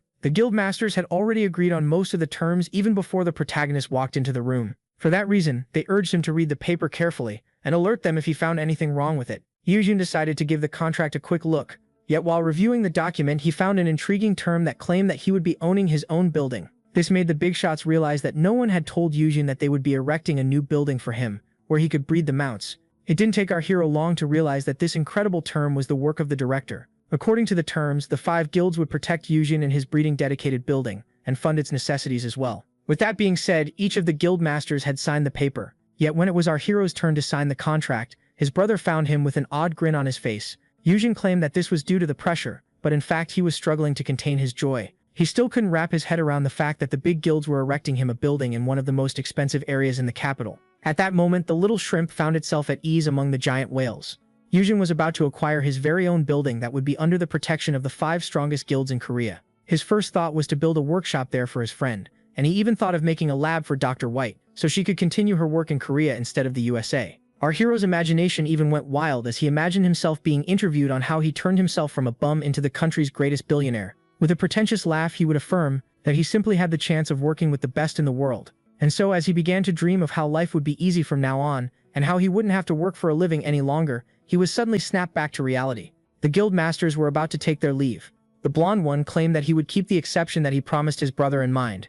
Yuandin didn't know how to respond. Once the meeting was done, our happy hero apologized to his brother for losing himself in his own thoughts toward the end. Yuandin asked him not to believe everything the guild masters had told about him, and affirmed that he hadn't done anything that would stain his soul. Yet the brother, who knew very well that no guildmaster could be perfectly righteous, praised his little pet for behaving well during the entire meeting. The terms of the contract perfectly suited our hero, and just like that, the upcoming chapter of his life announced itself as something quite pleasant. Later that night, a feast was laid in front of his eyes. Myungwoo had worked extra hard in order to prepare all of these dishes. According to him, our protagonist only deserved the best in the world. Upon tasting the food, Yujin compared the colorful flavors to the future bright days that awaited him. Yujin then pointed out how his housekeeper had a lot of stuff of his own. Yet as soon as he asked him to ready himself to leave this place in the near future, his expression suddenly gloomed, and a chill ran down his spine. But before our hero could even announce the good news of the new building in his name, Myungwoo started to cry intensely and crumbled on the ground, thinking that he was being kicked out. And while the protagonist had a hard time following, the man claimed that he had expected this day to come. After all, he was nothing but a waste of space and an F-ranker. Yujin tried to reassure him that they were both of the same rank, but Myungwoo affirmed that they were nothing alike. Back then, our hero took a stand for him in front of the powerful loan sharks. In his eyes, Yujin was so exceptional that his advice was treasured by his brother, the S-rank. On the other hand, the housekeeper failed to unlock a skill upon reaching level 10. Yet the time traveler knew very well that none of his feats were well earned. The custodian desperately tried to cheer up the housekeeper, only for him to misunderstand the situation even further, and thank our hero for everything before deciding to take his leave. Yujin tried to argue that his friend had no other home, but Myungwoo would rather be homeless than abuse his kindness any further. The protagonist tried to affirm that the man wasn't abusing anything at all. Myungwoo had a major role to play in his plan to retire at a young age, and was only 10,000 unsharpened blades away from unlocking an SS skill. Even so, Yujin couldn't just tell him about the skill, and even if he did, there was a high chance that his friend wouldn't believe him. With that being said, he decided to adopt a different approach. Yujin explained that he had no right to keep the man here if he didn't want to stay any longer. He revealed that he wasn't aware of how much this was torturing Myungwoo, and blamed himself for giving him all of these chores. Even so, the custodian found it to be rather a shame, as he had some information that could really help the man. Yet Yujin, who wanted his friend to be free, decided not to tell him anything, as it would be obstructing his liberty. As he pointed out how this was a great secret that he wanted to share with him as a friend, the housekeeper couldn't take it any longer and urged him to spill it already. In the end, Yujin judged that he wouldn't be harming anyone if he revealed a simple piece of intel to his leaving friend. Seeing how the best way to convince someone was to quote a genius or a celebrity, our hero claimed that he had learned this training method from Dr. Seok. Even so, the protagonist couldn't help but blame himself, as he was lying by using the name of Dr. White. Meanwhile, in her lab, the doctor had finished the paperwork and hoped that the rest would proceed smoothly. Yet as she was immersed in her work, she failed to sense the dark entity lurking behind her. Back to our hero, who pulled out the knives. He claimed this to be the best training method for his friend. Yujin then firmly warned his friend against speaking about this in front of anyone, even Dr. White. He then pointed out that since his friend's skills were related to weapons, he should try sharpening the knives. Myungwoo obeyed without asking any further questions. Yujin found himself quite pleased, as the craftsman was now on the way to greatness. And just as expected, a counter had appeared. Yujin claimed that if his friend kept sharpening knives, he would be able to unlock a crafting skill according to the rumors, and a good one at that. He calmly tried to explain to his friend that he needed to sharpen at least 10,000 knives, only for a positive reaction to spark. Yujin didn't expect the housekeeper to be so into it, as he pointed out how he would finish the task in 3 months by sharpening 100 per day. Our hero then asked the hobo to put the knife down, as with it in hand his excitement seemed more like murderous intent. Myungwoo was determined to work as hard as possible in order to pay back his friend, yet Yujin knew very well that his retirement plan didn't owe him anything. With that being said, it came time to check on the second investment. The doctor was greatly excited to see our protagonist, yet our hero quickly grew tired as his fellow dungeon nerd kept on talking for hours. She pointed out how everyone thinks that dungeons are completely random, and as you pointed out how they might be organized, Yujin shared his gut feeling and claimed that they lacked the necessary data in South Korea. Dr. Sok agreed that their country was way too small, only to then quickly shut herself up, thinking that she might offend somebody with her words. Things would be much easier for the researcher if she could study more dungeons, yet most countries forbid foreigners from studying their dungeons. The doctor started to complain that she might have to join an international research team in order to continue her study. For that precise reason, 3 years from now, the doctor would leave for America, where she would discover the principle behind the spawning of dungeons.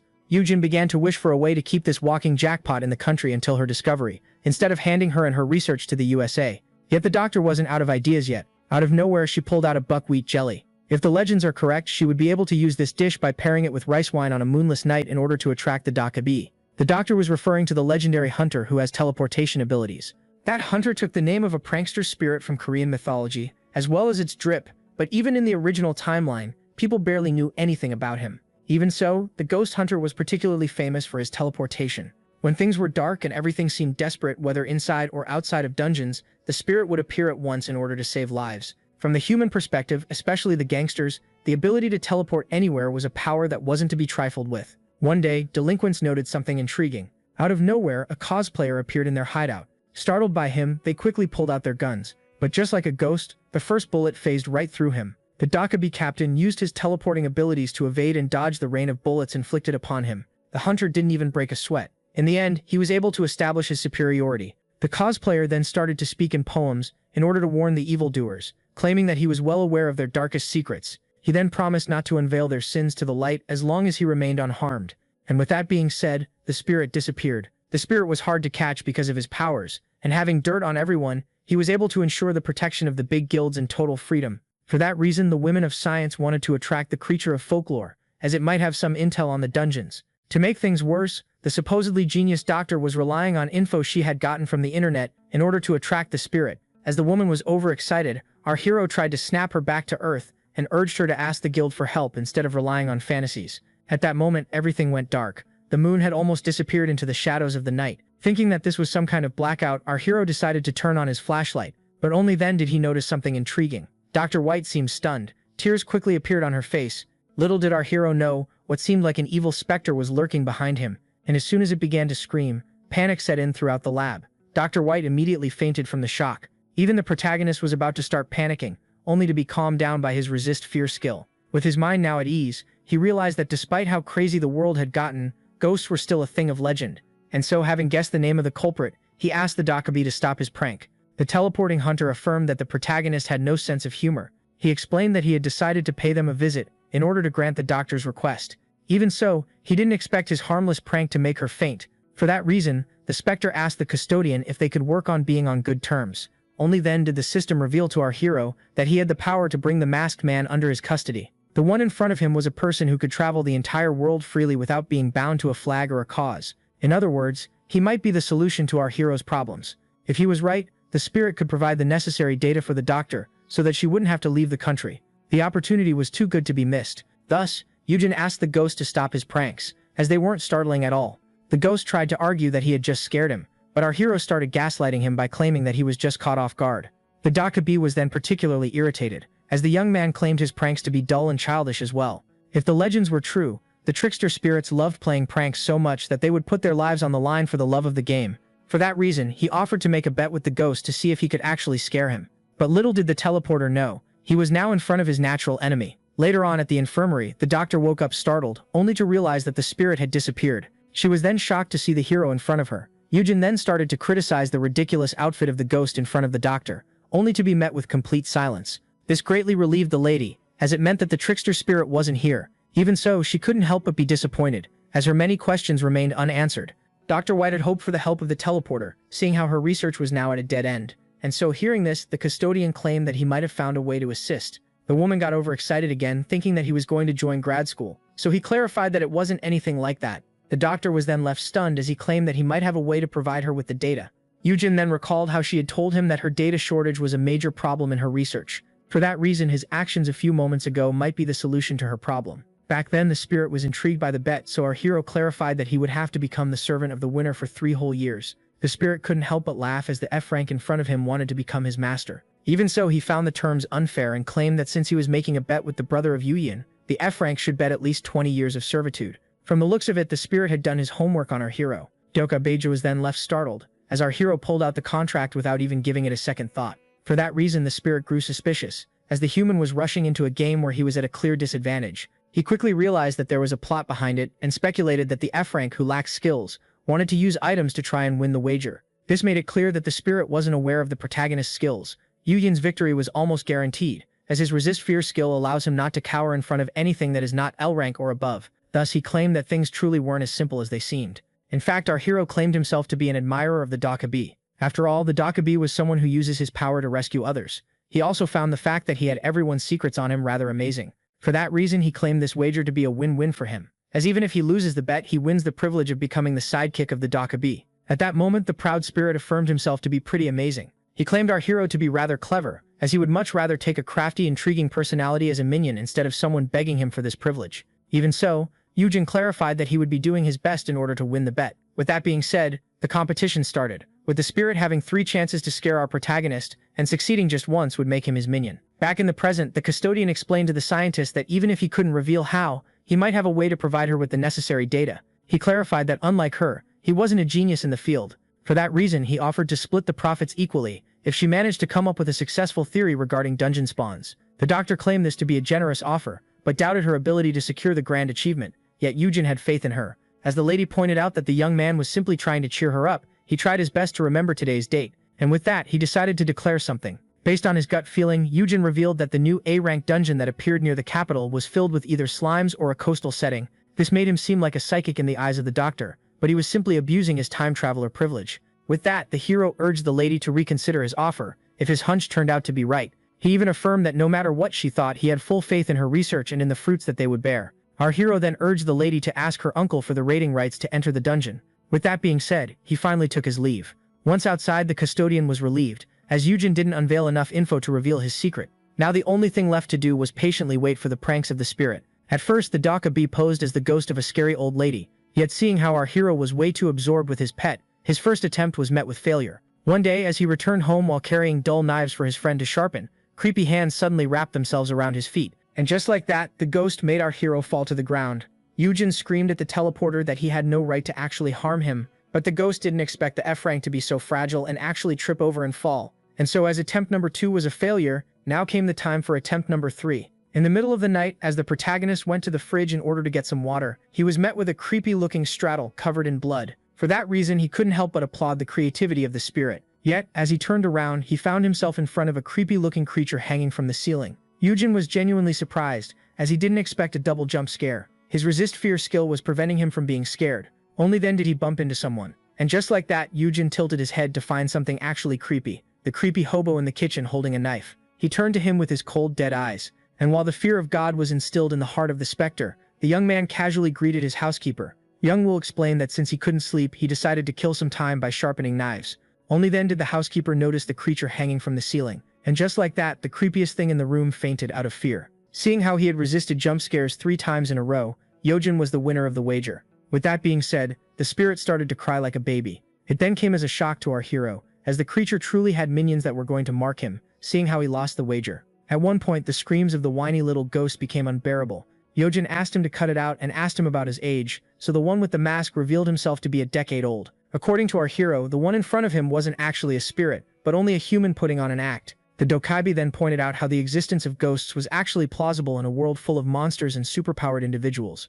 Yojin couldn't argue on that point, as at the end of the day, it was much easier to believe that mythology had become real than to try and understand that life had become a video game. With that being said, he finally believed that the one with white hair wasn't a human. Seeing how he was now his servant, the ghost decided to reveal everything. The Dokaibi claimed that he was 100 years old, and 3 years old at the same time. This greatly intrigued the protagonist, yet he found it rather funny, as the whole dungeon mess started 3 years ago. It didn't take him long to understand that the spirit was birthed with the appearance of the system. According to the legends, Dokaibi are in fact objects that existed for such a long time that they gained a soul of their own. The one in question had existed but had been asleep for over a decade. He was then awakened by the power of the dungeon. Upon hearing this, our hero was left baffled, but unable to deny this story. In fact, this was the best explanation for the yokai's teleporting ability, as in the end, the system's main function was to link the different dimensions.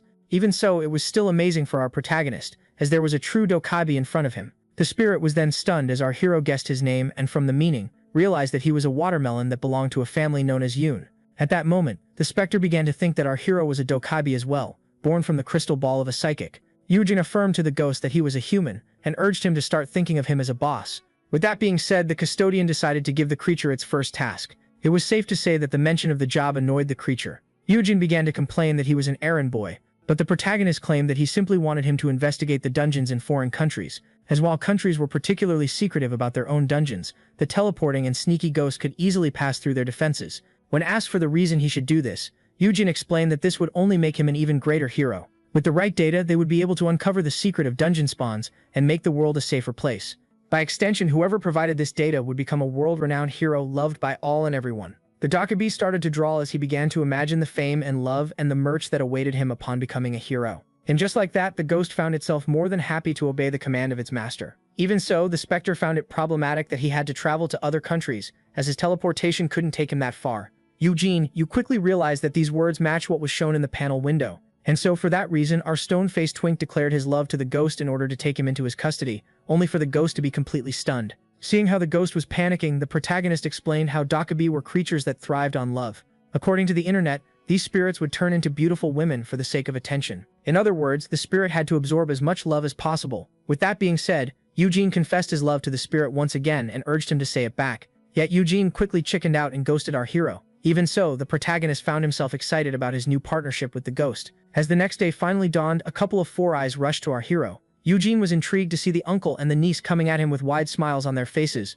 They were overjoyed by the fact that he was right about the dungeon being filled with slime. The director explained that he had his doubts at first but was now overjoyed, as he couldn't have been more wrong. As it turns out, the slime inside the dungeon was a precious material that cost a fortune, and a great source of capital for the now-rich guild. Yet as he was being adored by his new fan club, the custody issue found itself rearing its head. Yujin was pleased to learn that the doctor had accepted his offer, but joy quickly turned into horror upon hearing her creepy uncle vowing to place a tracker on him. Yujin refused to deal with a tracker on top of his overprotective brother, but the director explained that he simply wanted to protect his genius mind. Our hero tried to argue that he was no genius at all, and that from now on Dr. White would do all the predictive analysis, which is why the guild should fund her. The protagonist then ran away while claiming that he was nothing but a humble beast tamer. He couldn't care less about the praises, as at the end of the day his goal was to retire young. His predictions were only right because he was from the future, meaning that at some point, once time caught up, he would seem like a liar who knew nothing. But the mess only kept getting bigger, as the Seatooks mistook our slacker for a genius scholar who would rather focus on his work than bathe in fame. The task for each participant was to make it through the maze. It was filled with distracting toys and confusing mirror walls, making even the most trained dogs and cats take 3 minutes to escape it. As for a fire manticore, it only took a few seconds, as it was able to escape even before the end of the explanations. It was now certain that high-ranked monsters were far more intelligent than the average pet. With that being said, the commentator demanded a round of applause for their two guests. There was a good reason why our hero and his fire-breathing manticore were currently on TV. In fact, it was all the idea of the director. His goal was to make our hero famous, as according to him, with his genius talent, it would be impossible to keep him a secret, and thus he was better off as a star. In fact, it was safe to say that Yujin would have a safer life if he became a celebrity. In the end, the director was able to convince the protagonist to make an appearance on the show, which is why the Ice Wolf was brought as a bodyguard. Because of his past life, Yujin despised the attention of the media and feared the public talking ill about him. Yet all eyes were on Peace. As he was getting indirectly showered with compliments because of his cute little pet, the hero had a hard time keeping his smile hidden. And just like that, his opinion regarding the camera quickly changed. Now finally came the time for a break. Showing off the fire manticore was extremely satisfying. He was quite pleased to see the public fawn over Peace's cuteness and began to think that it was his duty as its tamer to share it with the world. Yujin started to think about other ways to merchandise the creature. He even started to dream of the day his pet would become fully grown and a world star, making him famous by extension as its tamer. And as he began to fantasize about how he would make fans line up for Peace's autograph, he suddenly noticed someone above him. The lady was curious and wanted to know if the autograph in question would be just a paw print on paper. Miss Moon, who startled our hero, greeted him and asked about his younger brother. Since it was necessary for a show to have at least 3 S-rank hunters on standby in order to bring a monster on the air, Miss Moon decided to offer herself as a volunteer. As soon as she arrived on set, all eyes were on her. She was intrigued by the hero, who got up without taking her hand, as he was jealous that she had stolen the spotlight. Seeing this, she assumed that she should have picked him up like a princess. According to Yujin, they should avoid all of those fancy moves in public in order not to spark any rumors. Out of nowhere, the lady asked him to become her breeding partner, causing the exact scandal that the protagonist wished to avoid. She then clarified that she wanted him to join her guild, yet Yujin explained that he would only accept the author of the world's finest. As the lady pointed out his fearlessness, our hero pointed out that he was the brother of an S-rank, and that even the elite hunters were still humans at the end of the day. The guildmaster explained that while she was fond of our hero's ideology, she found it quite problematic. At that moment, Yerim arrived with some refreshments, only to then notice something intriguing. The bodyguard rushed to protect her custodian, but the guildmaster affirmed that she simply needed to kidnap him for 5 minutes. With that being said, the 3 of them were isolated from the rest of the world. Seeing how everything went silent, Yujin quickly realized that he was now inside a barrier. He immediately demanded an explanation, so the lady clarified that this was simply the effect of her skill, and that her people would explain everything to the Ice Witch. Even so, our hero was fully aware that there was nothing simple about that. Hyuna Moon had great mastery over her own powers, and even Yerim, who was an S-rank as well, was powerless in front of her. Now finally alone, the protagonist assumed that a secret was about to be shared, but the lady explained that she was simply being cautious before spilling the tea. Hyuna wanted to share some gossip about Yujin. She then expressed her concern, as it seemed like Yujin was mistaking his brother for someone else. His reaction proved her point even further. The conversation didn't even start, and he was already giving her dark glares. Even so, the S-rank reassured the cute little creature that she didn't come here with bad intentions. She even gave her word that she wasn't here to cause a dispute between the two brothers. Hyuna Moon then decided to be honest with our hero. She wanted him to rethink his view of his own little brother. During the meeting, they all laughed at him, as they thought that he was just joking around. Yet in their world, this wasn't just a detail that one could overlook. Hyuna wanted to know if the hero truly believed that his brother was able to become a guildmaster by being noble and having faith in his talent. Realistically speaking, it was practically unbelievable for an orphan who was raised in poverty by his older brother to become a perfect citizen. There was no denying the fact that Yujin perceives his brother as the embodiment of righteousness. So the Seo rank decided to bring up a very important detail, which was the fact that righteous people never trample on others in order to create their own guild. With that being said, Hyuna Moon asked Yujin if he wished to know more about the hunter side of his baby brother. After awakening as a hunter, the now overpowered Hyuna Moon had to stop being an athlete and become a guildmaster. Yet she was only qualified to be the face, and the real leader was the sponsor of her guild, as the only two who truly managed their guilds were Hyuna Sung and the other one, who was a little bit more problematic, as it was none other than Yu Yun Han. The young man had just turned down an offer deemed as golden by the sponsor. In fact, this wasn't the first time that he had done this, making him seem like a high schooler overestimating himself for wanting to do things on his own. Naturally, this led to him having many enemies, with some even trying to poison him. That night, the lady didn't know any better and decided to go in, upon learning that someone was there to take his life. Once inside, she screamed that the behavior of the culprit was utterly shameless, as no matter how arrogant Yu Yuan was, he was still a high schooler. Back then, she thought that people trying to assassinate Yu Yuan Han was utterly despicable, seeing how he was still a child. But the fiery carnage she laid eyes upon that day made her change her mind forever. It seemed like a monster had run rampant in this very room. Only then did the two over here hear someone begging for his life. In the middle of the chaos was the high schooler that she came to save. The horrified gangster begged for his life and promised never to bother him again. Yet the butcher couldn't care less and ended his life without giving it a second thought. Concerned, the lady approached him. Yu Huan Han was startled and turned around to deal a devastating blow, only to be quickly blocked. It was at that moment that she realized she wasn't concerning herself with a simple child, but a heartless monster. The story was covered up as a gas leak accident, with everyone involved disappearing one after the other. In the end, Yu Huan took down everyone involved in this and robbed them of their resources in order to establish his own guild. The guildmaster was fully aware that this truth was hard to believe, yet affirmed that she was telling no lies. She then pointed out how, according to the rumors, there was a time when the bond between the brothers got a little cold. Our hero was then asked if he didn't notice anything different about his brother after becoming an awakener. For that reason, she urged him not to lie to himself. She wanted to convince the protagonist that he was mistaken about his own brother, and that, despite things being rainbows and sunshine right now, there was no telling when the beast would attack its custodian. But as she kept on monologuing, her phone suddenly started to ring. The person calling was none other than the one being gossiped about himself. At that moment, Hyuna Moon offered Yujin protection from his own brother. With that, our hero was reminded that his brother had suffered as well, so he quickly snatched the phone out of the giant's hand. Yujin was stunned to see his brother answering the call. The young prodigy wanted to know if Hyuna had spoken ill of him in front of his brother. Yujin began to think of how his brother was a monster who had to build his empire on bones and blood, and yet he couldn't care less. There was no denying that the behavior of the young guildmaster was rather odd. Yet our hero himself spent 5 years in the cruel world of hunting, and he himself wasn't all that righteous. In fact, not defending the baby brother who sacrificed himself for him would be an unforgivable crime. For that reason, he pointed out on the phone how the tall lady had underestimated him. At that moment, Yujin decided to take revenge for his brother by speaking ill of the lady herself, and started gossiping about the most embarrassing moment of her life. Yet as he began to detail the precise time and location of the incident, the phone was quickly snatched from his hand. She then quickly crushed it. Hyuna demanded to know how our hero had gotten such information, and as she started to shake him for an answer, he simply claimed that he had overheard it somewhere. At first, the lady thought about killing him, yet that would mean depriving herself of a supermount.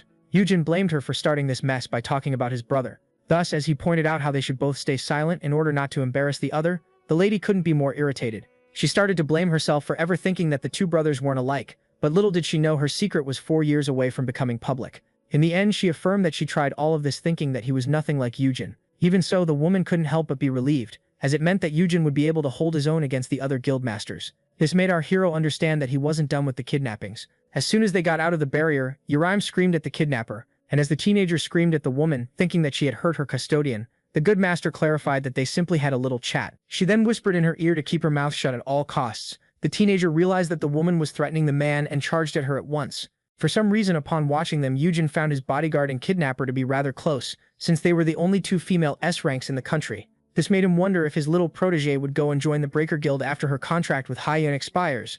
Even so, this would be impossible, as the Breaker Guild was on its last legs. Neither Hyuna nor Sukwon Choi had the patience to be ordered around by suits, which is why both of their guilds would be dismantled in the future. At that moment, the idea of recruiting Hyuna into their own guild crossed our hero's mind. After all, her immense firepower would make her a good pair for Urim, and the system also wanted him to take other S-rankers under his wing. After giving it some thought, having a strong female role model as a mentor would be much better for the Ice Witch than someone like him, only to realize how wrong he was, as Urim took a page out of Hyuna's book and called herself his breathing partner. For that reason, as rumors started to spark about him in the minor, he urged her to get away from the bad influence. As for his appearance on television, our 25-year-old hero was labeled as Monster Daddy. This left him quite disappointed, as the adequate term was Monster Tamer, and just like that, our favorite brainwasher acquired another name. A few days later, Myung-Will was shocked to learn that he would be working in a private space in the armory.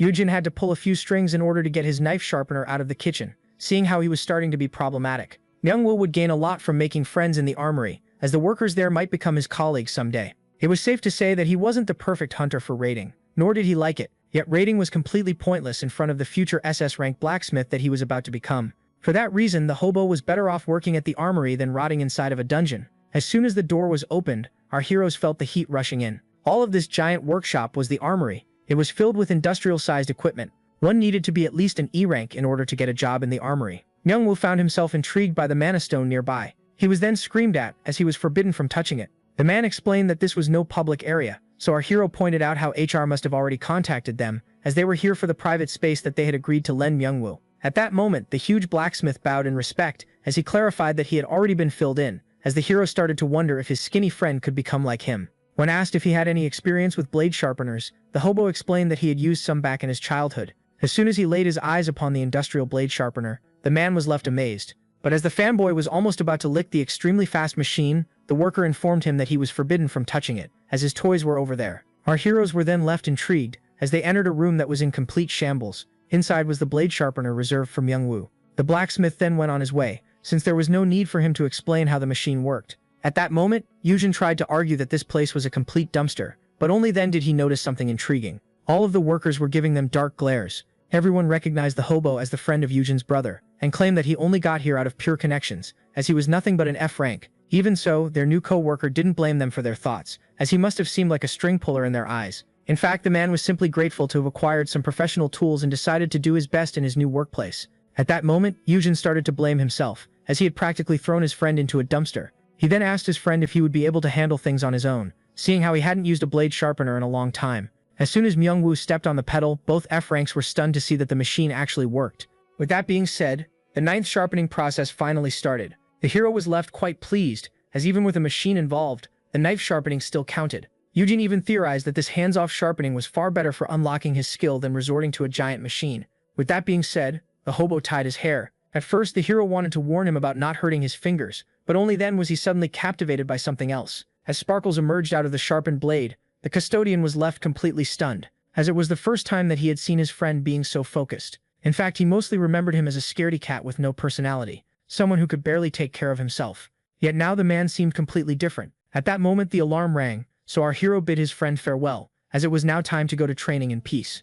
Myungwoo was surprised, thinking that his friend had left a long time ago. He then offered to walk him to the door, but Yujin asked him not to worry about it and to just focus on his work. The monster daddy couldn't get his eyes off the little duckling. It felt as if he had placed a fish back into its element. There was no mistaking it. Myungwoo was a natural-born blacksmith. With that being said, the custodian was now certain that he didn't need to concern himself about his friend any longer. But as soon as tomorrow arrived, it immediately proved him wrong. Myungwoo hopelessly cried about his weakness in bed, as after a single day of work his muscles hurt all over. Meanwhile, in the armory, the workers immediately noticed the absence of the one with connections. Upon learning that he had taken a sick day, one of the workers claimed that he must be putting on an act. They even claimed that he must have run off, as he discovered that this job wasn't as easy as he wanted it to be. Yet as the tall blacksmith expressed his doubts, everyone was left confused. He counted 1,000 blades. In a single day, the only F-ranker in the building, who was now stranded in bed, had sharpened 1,000 knives on his own.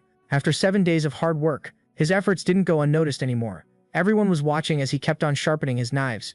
Myungwoo was now halfway to godhood. Later that night, the table was filled with delicious-looking meals. After seeing this, Yujin assumed that the knife training had also bettered his friend as a cook. The food was so good that even the stingy teenager referred to him as her big brother. Yurim wanted to enjoy these delicacies as much as possible, as there was nothing this good inside the dungeon that she would be raiding today. She then started to complain that her life as a hunter had been boring lately. Seeing how she was still underage, she was only being sent to B-rank dungeons, which greatly slowed down her dream of unlocking new skills and becoming rich. For that reason, she started to plan to go on multiple raids in a single day, only for the protagonist to affirm that this was a bad idea. One could easily tell when their HP was low, but mana wasn't the same. There was a huge risk of her passing out in the middle of her raid. When asked about how much mana she had in the first place, the girl revealed that she had 102. As for her custodian, he only had 2 points on his own, and 29 from equipment. Thus, as our hero began to cry about his weakness, the girl asked the cook about his next trade. She claimed that he could make some fat earnings if he went on a raid as a chef. Yet as she pointed out how someone as skilled in cooking as him shouldn't have to worry about being a hunter,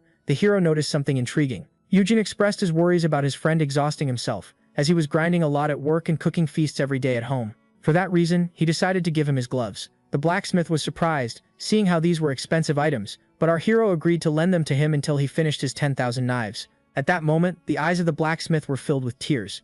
Without even giving it a second thought, he rushed to embrace his caretaker, who urged him not to use the gloves in the bathroom. After long and slow progress, one day he stated that he had ground enough knives for the afternoon. The blacksmith realized just how hot the armory truly was.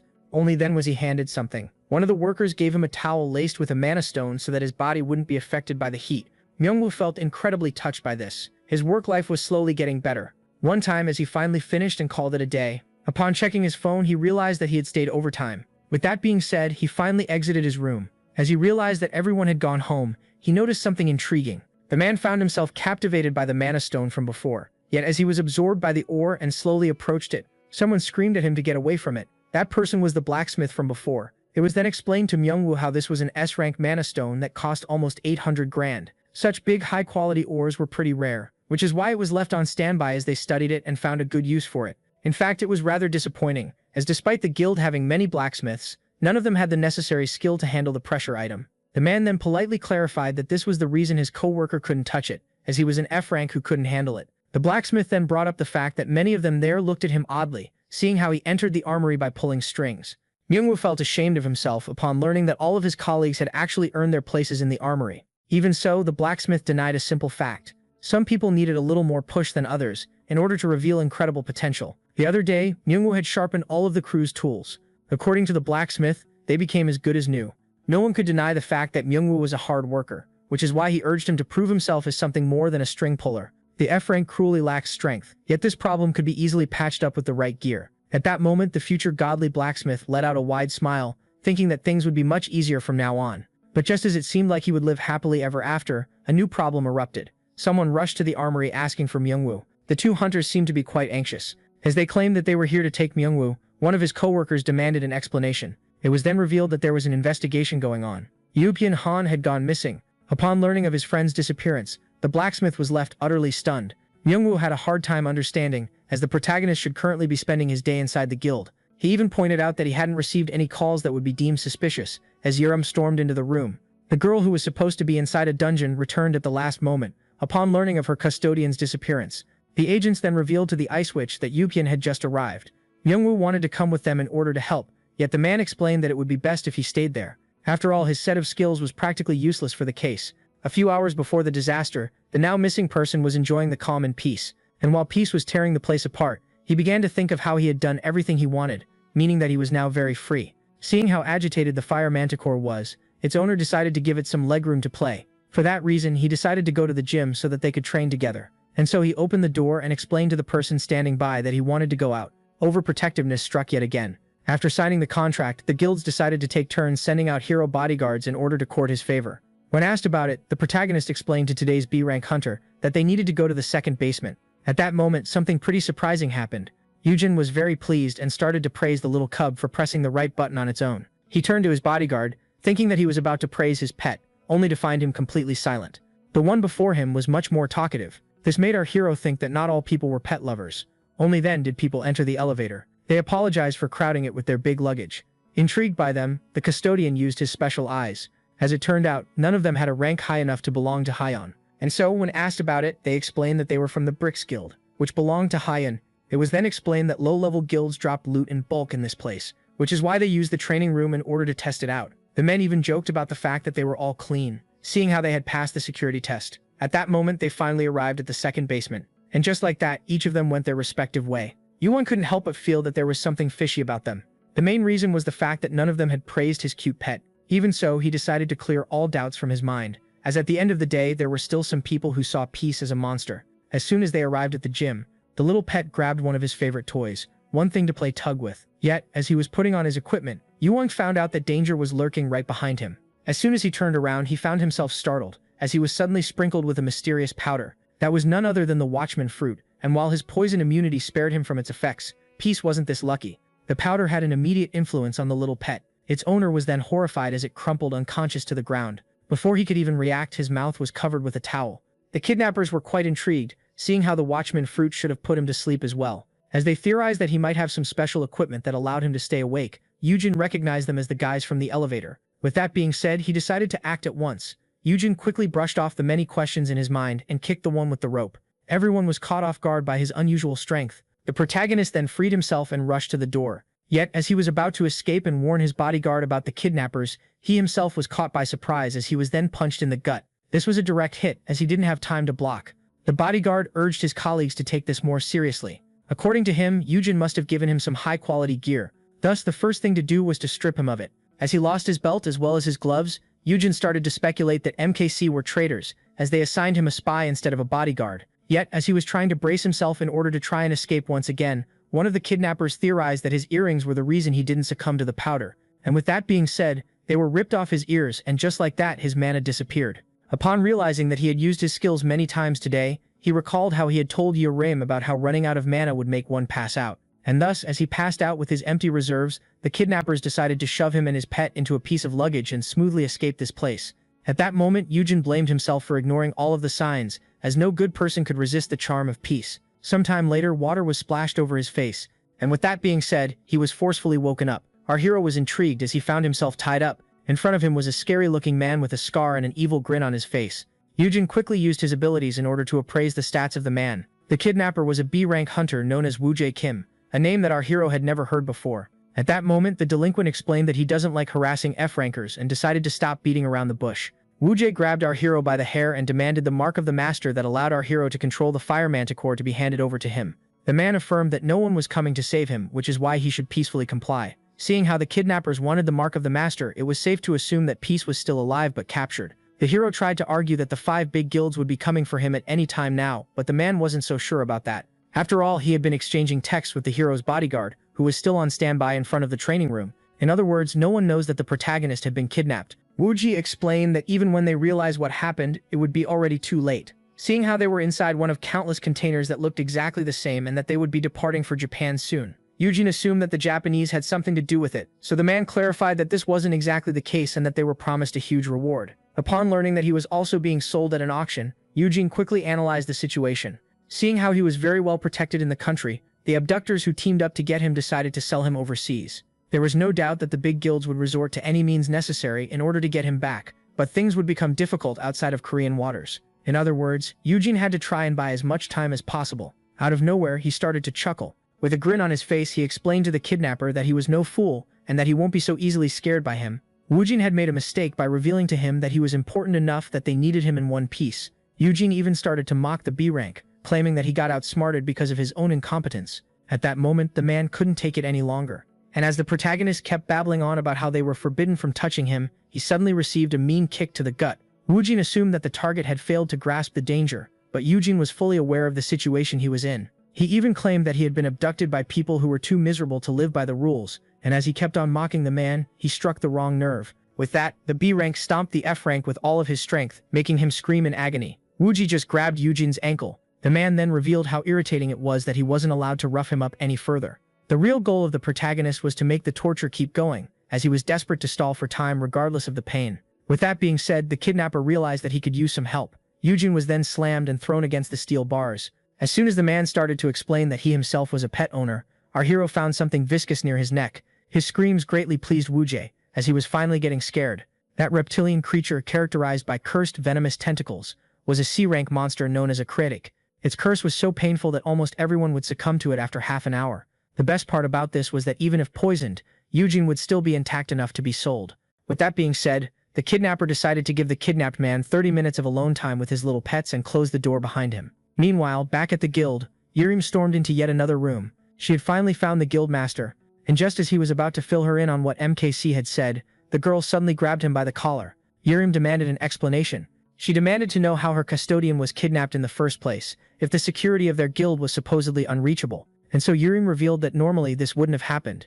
Guild hunters, and especially those who go on raids with their guild masters, become instinctively attached to their authority like wolves to their alpha. For that reason, the guild masters decide to send some of their closest hunters in order to serve as bodyguards for the monster tamer. Yet the one that was supposed to guard him today was replaced with someone else. This swap happened at the last second. MKC was split into two factions, with one having the guild master as its head and the other being overrun by its rich sponsors, who wanted Yurim for themselves. Yurim pointed out how this was a perfect example of Sukwan's inability to control his own guild, and that despite a war between the factions being expected, the young genius didn't foresee that the sponsors would reach out to his own low-rank subsidiaries, who were still stronger than his F-rank brother. With that, Yurin demanded to know if the guildmaster of MKC had revealed anything about the location of Yurin. Yurin explained that this was the reason he wished to see her, as her skill Pale Corpse was now needed.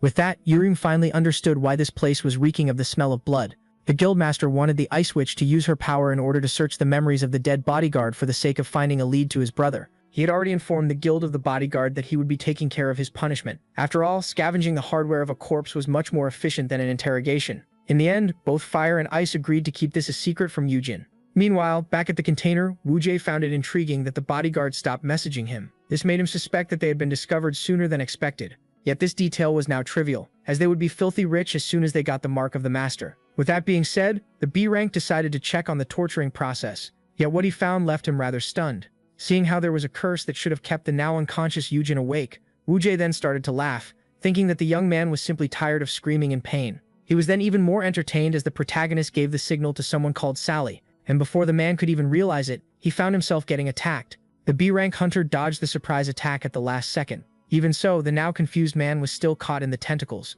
Only then did he realize it, and he was left completely stunned. Yujin should only be able to tame juvenile beasts. With a grin on his face, the hero explained that all hunters keep some of their skills as hidden aces, and ordered the lizard to attack. The man had a hard time believing this. No one had informed him that the hero had such an ability under his belt. He didn't expect an F rank to have such a neat trick, and little did he know his pouch ran much deeper than this. Back then, when the torture process started, the protagonist found himself disgusted by the many tentacles of the creature. Due to his immunity, the curse of the lizard shouldn't be a problem, but regular attacks were still a threat to him. Despite his injured ankle, he tried his best to get back on his feet. He then pulled out a small blade from his inventory and freed himself from the rope. Yet, as the hero tried to come up with a way to stay with the beast for half an hour without dying, he noticed something intriguing. For some reason, the C-rank monster was terrified of the F-ranker in front of it. At that moment, Yujin realized that his Dragon Slayer and Raushida's Bane had been triggered, and as the system informed him that all of his skills would be multiplied by 2 against the lizard, he finally understood what was happening. Yujin remembered that he was a Dragon Slayer with 2 high-ranked titles that allowed him to dominate dragons. Seeing how he had gotten this ability by killing the Tier 1 3-headed dragon, it might be safe to say that he had some kind of advantage against its little cousin. Even so, Yujin still lacked any attack-related ability, and so he dropped his knife while thinking about how his custodian skill should have also been enhanced by the titles. As soon as the blade hit the ground, the monster was startled. The tamer then dubbed the salamander Sally and offered it some C-rank mana stone powder as a treat. Back to the present, he vaguely explained to his kidnapper that he could either call this fortune or an instant bond between him and the monster. Yujin had to thank Wu-Jie, who had provided him with a new vicious ally. And with that being said, the salamander was ordered to attack. The B-rank hunter quickly freed himself from the tentacles. Despite his skin being damaged, he affirmed that such low-rank poison couldn't affect him. But before he could even realize it, he was stabbed in the arm from behind. Wu-Jie was now in pain and greatly infuriated, and so he quickly shook off the sneaky little thing. Even if the poison was weak, with enough of it, even the sturdy body of a B-rank becomes pierceable by steel. The man was now boiling with anger. At that moment, Sally was ordered to attack him once again. Now in front of the creature that was of a lower rank than him, Wu-Jie decided to act fast. He quickly summoned his weapon. Shortly after, he affirmed that he only needed one hand in order to take care of such a monster. And so with one swing of his weapon, the salamander, Sally, was defeated. Wu-Jie took a second to catch his breath, and started to mock the protagonist for thinking that the lizard had a chance against him. In fact, he firmly affirmed that even with trickery, an F-ranker can never take down a B-rank. But as Wu-Jie thought that this was his victory, everything suddenly started to spin. Before he could even realize it, he fell to the ground. The poison kept progressing inside his body. This should have been impossible, as the cursing monster that was also of a lower rank had been defeated. It was at this moment that Final Thanks had been triggered, granting our hero double the stats and skills of the now late Sally. And because of the title he had acquired as a Dragon Slayer, the power of Final Thanks itself would be multiplied by 2. Even if the monster was a C rank, quadrupling the power of its poison was still enough to overwhelm the B rank. Yujin affirmed that Wu-Jie had no right to give him such looks, as this was simply payback. The custodian explained that he simply wanted to enjoy a peaceful life, but people kept coming to mess with him. He then proceeded to grab the head of his kidnapper. Our hero demanded to know the whereabouts of his little pets. The B-rank hunter was shivering in his boots, yet he refused to answer and vowed to take the life of our hero after discovering what was going on. Yujin understood that he would get no answers from this man and deemed him useless while alive. And just like that, some kind of weird viscous matter was poured on the skull of the gangster. This was the power of a skill known as Toxic Ooze that was melting Wu-Jie alive. As the one in front of him screamed in pain, Yujin coldly explained that this was something he needed to do to keep Final Thanks, and the rest of his skills a secret. Karma had struck the B-rank hunter for having kidnapped the protagonist. Our hero genuinely wanted not to catch any more bodies in this new timeline. He even wished to leave a body behind to be put inside a coffin, Yet with a teenager and her pale corpse skill running around, this would be impossible. Later on, the handle broke. Our protagonist was now at fault. Because of the boost he had gotten from Final Thanks, he now had a hard time controlling his own strength. Unlike in the previous timeline, the boost would last for an entire week, meaning that Yujin had to be extra careful to keep this a secret. Our hero then decided to check if he had gotten any other useful skill out of the salamander. Two abilities immediately caught his eye, with the first granting him camouflage and the other giving him an instinct to detect and avoid anyone stronger than him. At that moment, pain struck once again. Despite the boost, his ankle was still shattered, and despite the absence of any healing skill, his power granted him the ability to keep moving. With that being said, the cloaking skill was immediately activated. Just like that, the custodian immediately turned invisible. Now finally came the time to start looking for peace. Sometime later, the traders of Yahello were enjoying their time outside their room. Yet as they kept on debating whether or not this plan would succeed, they were suddenly grabbed by invisible tentacles.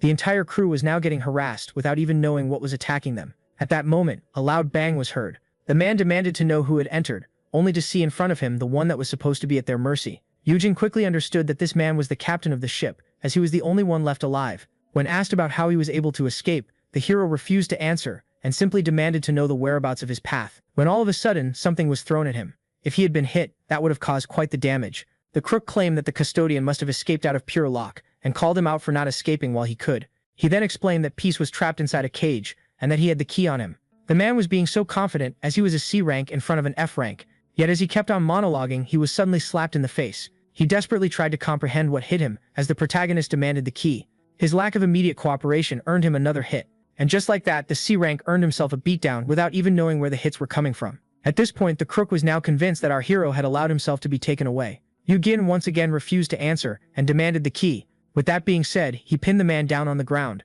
before picking up his weapon shortly after. With an innocent smile, he explained that he had many other skills to use. He even used one of them on the axe in order to make it melt. The man was quickly horrified by the indirect threat. Now horrified, he agreed to give our hero the key and even told him where to find the cage. Yet before complying, the crook asked the custodian to sign this contract. That way the crook would ensure his safety after handing over the key. Yujin agreed and added a term claiming that the delinquent was forbidden from speaking about this to anyone. With that being said, the C rank was finally freed from the tentacles. The custodian then decided to go free his path at once. Yet at that moment, the crook decided to seize this opportunity. In the blink of an eye, he deployed one of his skills and charged at the hero, grabbing him by the neck. The crook squeezed as hard as possible. He was now confident that the attacker wouldn't hurt him, as violating the contract he had just signed would inflict a strong blinding curse upon him. The man even blamed the protagonist for not being more wary and assumed him to be a beginner that had never been inside an actual dungeon. Yet to his utmost shock, the paper was ripped in half. With the contract having been destroyed, the system would now curse him with blindness. Yet Yujin's curse immunity spared him the worst, as he started to explain how he wasn't a beginner and was probably the most experienced person on this ship. And with that being said, he finally gave the agonizing finishing blow. Yujin had long predicted the betrayal of the crook. Even so, he had already planned to kill him in the first place. No one could ever suspect that an F rank caused all of this carnage, which is why people would assume that an internal conflict sparked between the kidnappers. As for the traitors, he decided to spare their lives and leave them in the hands of the guild, seeing how they hadn't witnessed his skills. Yet there was still one more problem to take care of. Yujin had to deal with the corpse of his late friend. He couldn't help but pity the poor creature. The hero was well aware that the C-rank monster would be chopped into 2 pieces and sold if left unchecked. For that reason, he decided to get rid of the body. Yujin used Sally's own power in order to put her to rest. As if it wasn't for her, he wouldn't have made it out of this mess. And so, after a short search, the monster daddy finally located his little cub. Peace seemed to still be unconscious from the effect of the powder. The easiest thing to do would be to take the animal and escape the place. Yet this would surely raise suspicions. Thus, he judged it best to simply wait for the rescue. Now reunited with his pet, he couldn't help but find it adorable and urged it to enjoy its sleep until help finally arrived. After committing countless acts of carnage, Yujin looked at the innocent creature with tenderness. He was happy to see it unharmed, and he truly wished that it would live a longer life than him. After some time, help finally arrived. As soon as the hero and his path had been located, the agents who found him immediately relayed their coordinates. Without wasting a second, the men decided to open the cage and contact the younger brother. The hero, who had just woken up, felt a strong presence approaching. It didn't take him long to realize that the strong one in question was his younger brother. At that moment, Yujin finally found his missing brother. The guildmaster rushed to check on him. Seeing how all of his ducklings had gathered here, Yujin concluded that the entire cavalry was deployed for his sake. This was only natural, after all, seeing how valuable he was to the guild. Yet as he tried to stand up, the pain in his ankle struck once again. Seeing this, the monsters demanded to know who hurt him, and decided to get him a healer at once. The twink tried to explain that he could move on his own, only to be picked up like the princess that he is. Yujin was touched to have such a caring younger brother. yet being carried like that completely shattered his pride as a man. After much effort, he was finally placed in the car. Yujin promised to come and see him as soon as she was done with the investigations, and urged him to take care of himself. Yujin quickly realized that she was about to read the memories of the dead, and began to think how she was still too young for such a thing. He was then quickly snapped back to Earth as his brother ordered the driver to get them to a hospital for a full check. The hero tried to explain that the healers had already helped him, yet Yugum was determined to make him see professionals. Thus he needed to come up with an excuse. Yugum claimed that after the traumatic events of today, he wouldn't be comfortable being under anesthesia around many strangers. Just like that, he was able to get his brother to think that he was being inconsiderate and earned himself a direct trip home. Even so, Yugum was still concerned about the health of the custodian. The protagonist was then annoyed by the incredible sense of smell of the guildmaster, who picked up an Italian scent on him. So he claimed the smell to be the ocean and used his cloaking skill in order to mask it. And just like that, the long day finally ended. Due to its incompetence, MKC was temporarily forbidden from providing bodyguards. Hyon heavily reinforced security, while the rest of the guildmasters decided to personally send one of their people as a bodyguard and keep a close eye on him. As for our protagonist, he began to see himself inside of a cage. And there he met an odd stranger, a stranger that was kind enough to show him a smile, and even offer him some treats as a mark of friendship. Upon seeing his new friend in danger, the POV decided to act at once. Yet this act of bravery caused him to fight someone stronger than him, and lost his life in the process. At that moment, the hero finally woke up. Yukon desperately tried to catch his breath. After finally calming himself down, he realized that this was no ordinary nightmare. In fact, those were Sally's last memories. Something similar had happened to him back in the original timeline, despite having no memories of it. It made Yukon realize that it had only been a few days since he had traveled back in time. Back then, the low rankers were easily killed. Sometimes their memories would be so intense that the traumatized hero would lock himself up with a bottle, forcing people to drag him into rehab. The protagonist then assured himself that all of the S ranks under his wing wouldn't be easily killed, with the exception of Myungwoo. Only then did he realize something intriguing. The only F rank under his custody wasn't in his bed so late at night. Meanwhile, in the armory, knives were being sharpened. The blacksmith was dedicated to his craft. Once the blade was fully sharpened, Myungwoo picked up another dull one and began to think that he only needed to sharpen 20 more knives. And while he should have been feeling joy, as he was now close to achieving 10,000, he couldn't help but feel frustrated. The blacksmith didn't know what to think. In his eyes, he was helping no one. While everyone was out there looking for the custodian, he was stuck in his workshop, sharpening kitchenware. Myungwoo blamed himself for being useless. He recalled how at the start of the incident, he offered his services, only to be asked to stay in the armory, as it would be better for everyone. The agents even explained that, after a background check, they discovered that Myungwoo and Yujin had never interacted in the past, despite being friends as claimed. Despite not doubting the friendship between them, the guild simply couldn't afford to let a total stranger handle matters concerning the brother of Yujin. On top of realizing just how useless he was, Myungwoo cried, as there was nothing actually tying him to the protagonist after all. The next day, the phone of the guildmaster started to ring. While he was minding his business, he picked it up, only to find his brother on high alert, as the blacksmith had left the place. Our hero was certain that his friend didn't go out for an errand, but had completely deserted the house. He even claimed that there was a giant pot of beef bones, as proof of what he said. That is the dish that mothers in South Korea prepare, in case they leave the house for a long time. For that reason, Yujin was worried sick about the housekeeper, as he might get kidnapped again. Meanwhile, Myungwoo began to think about how he lacked the courage to see the protagonist. On top of his uselessness, it turned out that he wasn't even his childhood friend to begin with. With that being said, Myungwoo was now practically homeless. Only then did he notice that his shoelaces were undone. As he bowed down, his bag suddenly opened, making his stuff fall all over the ground. His bad luck struck him yet again. Only then was he approached by two small children. They were practically amazed as they noticed his Hyeon badge. The children immediately got excited, thinking that he was one of their hunters, and claimed that becoming one themselves was their dream. Everyone's attention immediately shifted toward Myungwoo, as the kids bombarded him with questions, thinking that he was some kind of great hunter. Under the immense pressure, the man revealed that he was nothing but a housekeeper, and that, despite being an awakener, he was an F rank with a small equipment buff. The words of the children cut deep as they suddenly found him boring. According to the boy's mother, F ranks had no real use, as they were too useless to make a living by raiding dungeons. Just like that, Myungwoo found himself getting indirectly bullied by kids, as they claimed that he must not earn much, and called him practically useless. In his eyes, the kids were right about him, as he was certain that the new skill he would unlock upon finishing the sharpening would be utterly worthless. Myungwoo started to imagine the reaction of his friends when this happened, especially the custodian, who would claim with a smile that he was utterly disappointed. The man started to shake in fear, as Yujin might regret ever placing his hope in him.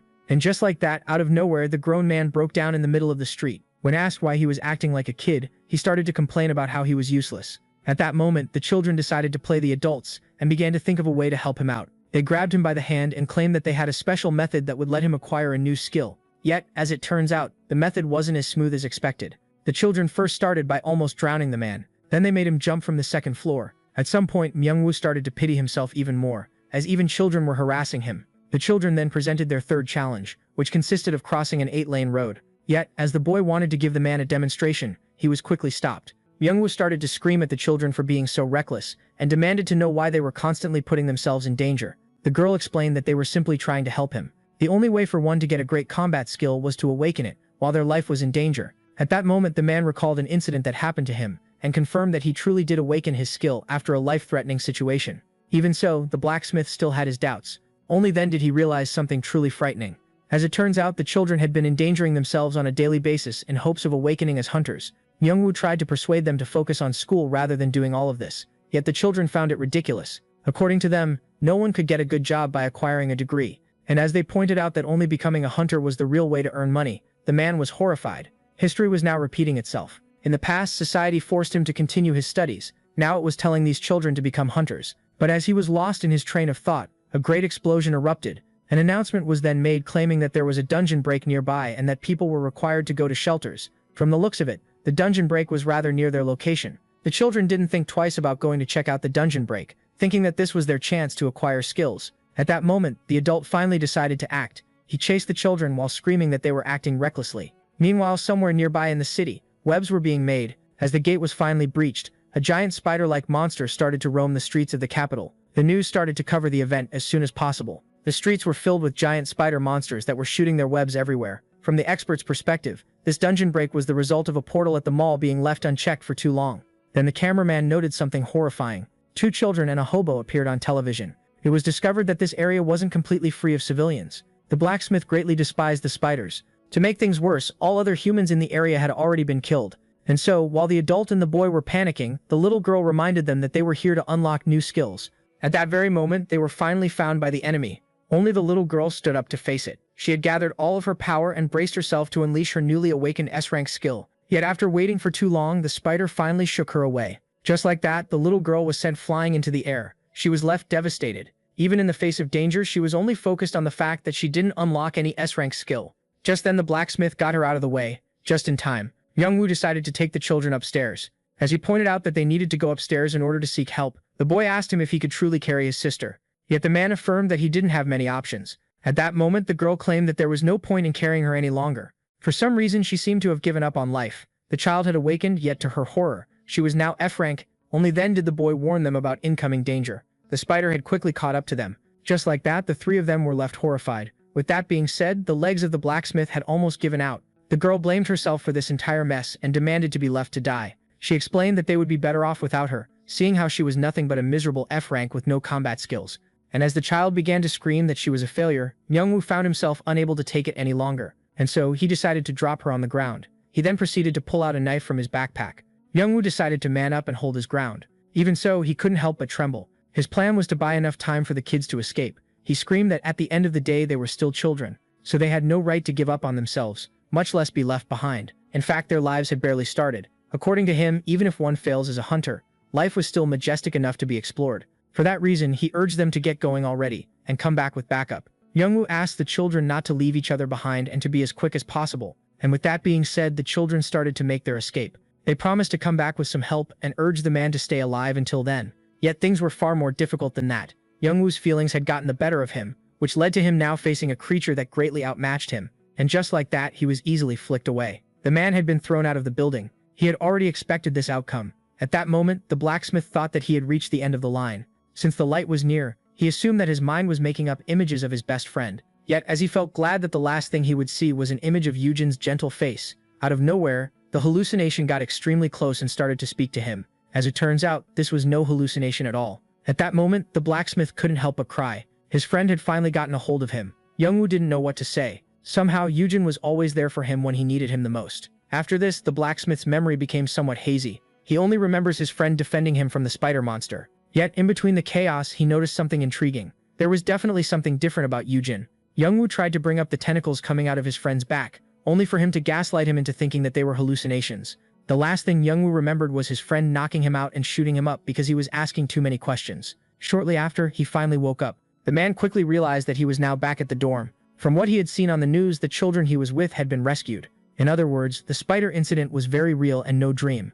Only then was he confronted by an angry protagonist carrying a hot plate of food. Youngwoo wanted to ask our hero about the tentacles, but like any good boyfriend, he gaslit him into thinking that he must be confusing reality with his dreams. Shortly after, the housekeeper was grabbed by the collar. Yojin was furious at him for putting himself in such danger, and claimed that if he hadn't shown up on live television, he wouldn't have even known that he was there. Our hero sternly forbade his friend from running away like that ever again and causing him so much trouble. Upon learning that his friend was worried about him, the crybaby couldn't help but tear up. Yujin panicked, thinking that his friend was in pain, and offered to get a healer, but little did he know those were tears of relief. Myungwoo asked the custodian if they would be able to maintain their friendship in case he obtained a pitiful skill after finishing sharpening knives. Yet this greatly infuriated Yujin. Upon hearing this, he realized that his friend had run away for nothing. The hero explained how the scale of the skill didn't matter, seeing how he even received a full-time job offer at the armory. In fact, Yujin revealed that he should be the one asking Myungwoo to stay with him. He even claimed that everything pales in the face of his cooking. For that reason, he asked him to come and make him a meal once in a while if he ever decided to move out.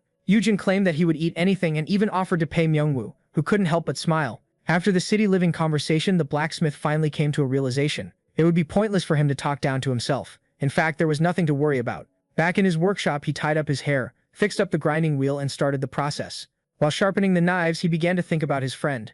Yujin was always there for him at the end of the day. Back then, when he had hit rock bottom, Myungwoo finally got his awakening. He had acquired his one and only E-rank skill inside of a dark and forgotten place.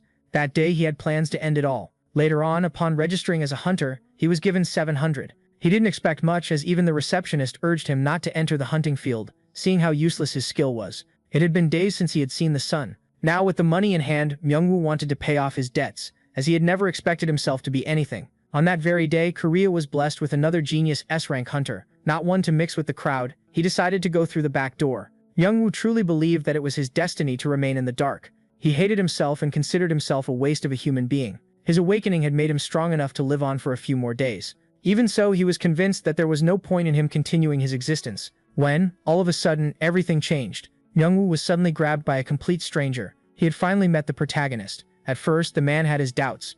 In fact, he didn't think himself worthy of all of this. He always felt a mixture of thankfulness and anxiety, as he wasn't very knowledgeable about dungeons, nor did he have the potential to be an S-rank. And even when asked to sharpen 10,000 knives, the man didn't dare to imagine himself getting a powerful skill. Yet upon learning that the little girl had awakened as an F-rank and wanted to end it all because of it, Myungwoo gained a realization. After hearing his mentality come out of a child's mouth, he realized just how wrong he was. He also understood something that was very important. Myungwoo never cared about his rank. In fact, the protagonist had never pushed the blacksmith into fights he wasn't built for. He simply allowed him to do what he was good at. There is no mistaking it. Myungwoo had always been on Myungwoo's side, as even in his darkest hour, the protagonist kept his faith in him. Seeing how his smile was a light that got him out of the dark, the man decided to cast aside all of his worries. At long last, Myungwoo knew who he was supposed to be. He wanted to become as strong as his friend. Even if he might not ever become a strong warrior like the Ice Witch, Myungwoo refused to give up. His goal was to embrace the greatness of his own path. As soon as he finished sharpening the 10,000 knives,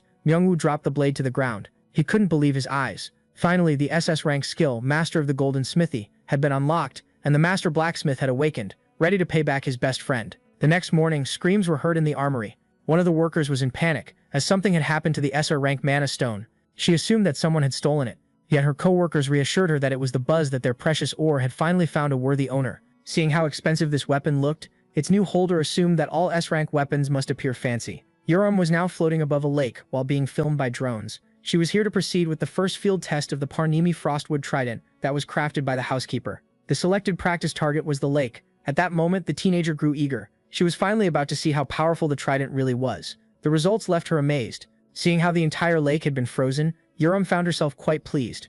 Only then did she notice something intriguing. The ice had frozen much more than a simple lake. For that reason, it was concluded that the weapon truly had S-rank ice attribute powers. Now, with the trident in hand, Korea had 16 S-rank weapons, with this one being crafted by a blacksmith instead of being discovered inside a dungeon. The test confirmed even further that this was an S-rank weapon, and Myungwoo had received the rights to his invention. When asked how strong he could make his weapons, the blacksmith confidently replied that he could make them as strong as he pleased. All were left stunned, as it turned out that after some practice, he would be able to create S-rank items. At that moment, it was speculated that they should get Myungwoo his own bodyguard. Yet, according to the report, this would be unnecessary, as this wasn't the same fragile homeless man from before. It then came as a shock to Sungan Kim to learn that upon awakening his skill, the man became as strong as a C rank. The ability for one to strengthen himself was rather rare. In fact, it was safe to say that there wasn't anyone like the master blacksmith. A few hours before the presentation, Yujin was left completely stunned, as his friend, just upon awakening his new ability,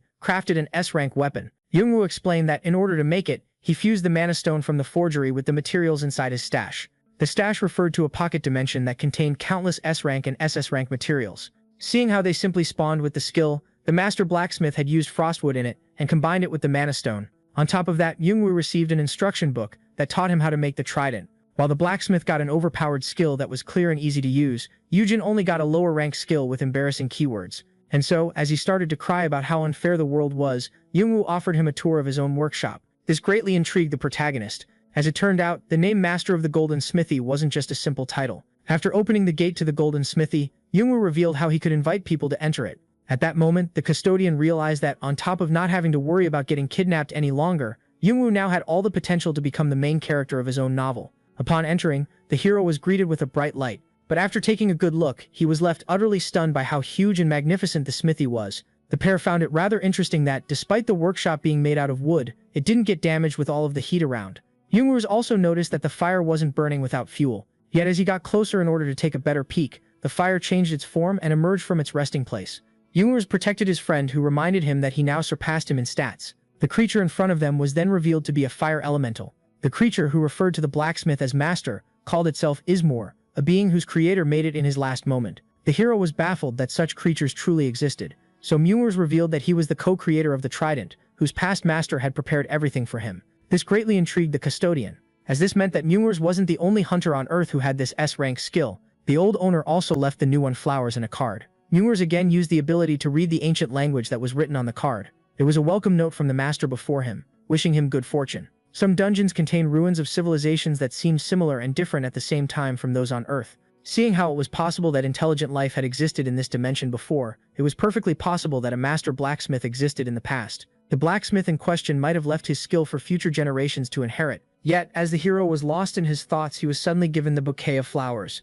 Yujin was quickly slapped back to reality. Yungwoo affirmed that all of this was thanks to him. For that reason, the master blacksmith decided to place his faith in the hands of his best friend, claiming that he would do whatever he told him to. The outside young man seemed stunned, yet inside he was having his own little party, as by securing Dr. White and the master blacksmith, he was now finally set to retire young. Yet for some reason, he didn't seem very happy about it. And as he pointed out how this was a bad idea, his friend was left intrigued. Yujin explained to Myungwoo that he shouldn't force himself to be anchored to him. At that moment, the protagonist decided to reveal a secret to his friend. And just like that, he finally told him that they had never truly met before. Yujin claimed to have approached him because he had mistaken him for someone else, only for him to turn out to be a complete stranger. And so, as both didn't know what to say, the protagonist tried his best to present his apology. As in the end, he was a complete stranger who had directly forced him to become his housekeeper, which is why Myungwoo should focus on living his own life from now on. At that moment, Yujin realized that he was ruining his only chance to retire young, yet seeing his friend finally bloom was giving him all of the relief that he needed. According to our hero, the best move would be to let the blacksmith he manipulated finally spread his wings. Myungwoo didn't know what to say, and so he recalled the words of his friend regarding this skill being so overpowered that it would make him more influential than the big guilds in Korea. And so Myungwoo claimed that he was aware of what must be done. First, he gave him the flowers, which might catch fire if they stayed in the workshop. The master blacksmith made up his mind and decided to live as he pleased, without worrying about anyone but himself. Back in the present, Myungwoo decided to present his first creation as a gift in front of everyone. He had generously donated it to the youngest S-rank hunter in the country. The blacksmith explained that since the High-End Guild had shown him a lot of support even before his success, it was only natural to grant them the first S-rank item. Meanwhile, our hero was left pretty upset, as he had destroyed his chance of becoming a millionaire. Even so, this would be for the better, as with the master blacksmith in the spotlight, people might finally leave him alone. At that moment, the hero couldn't help but express how proud he was of his friend.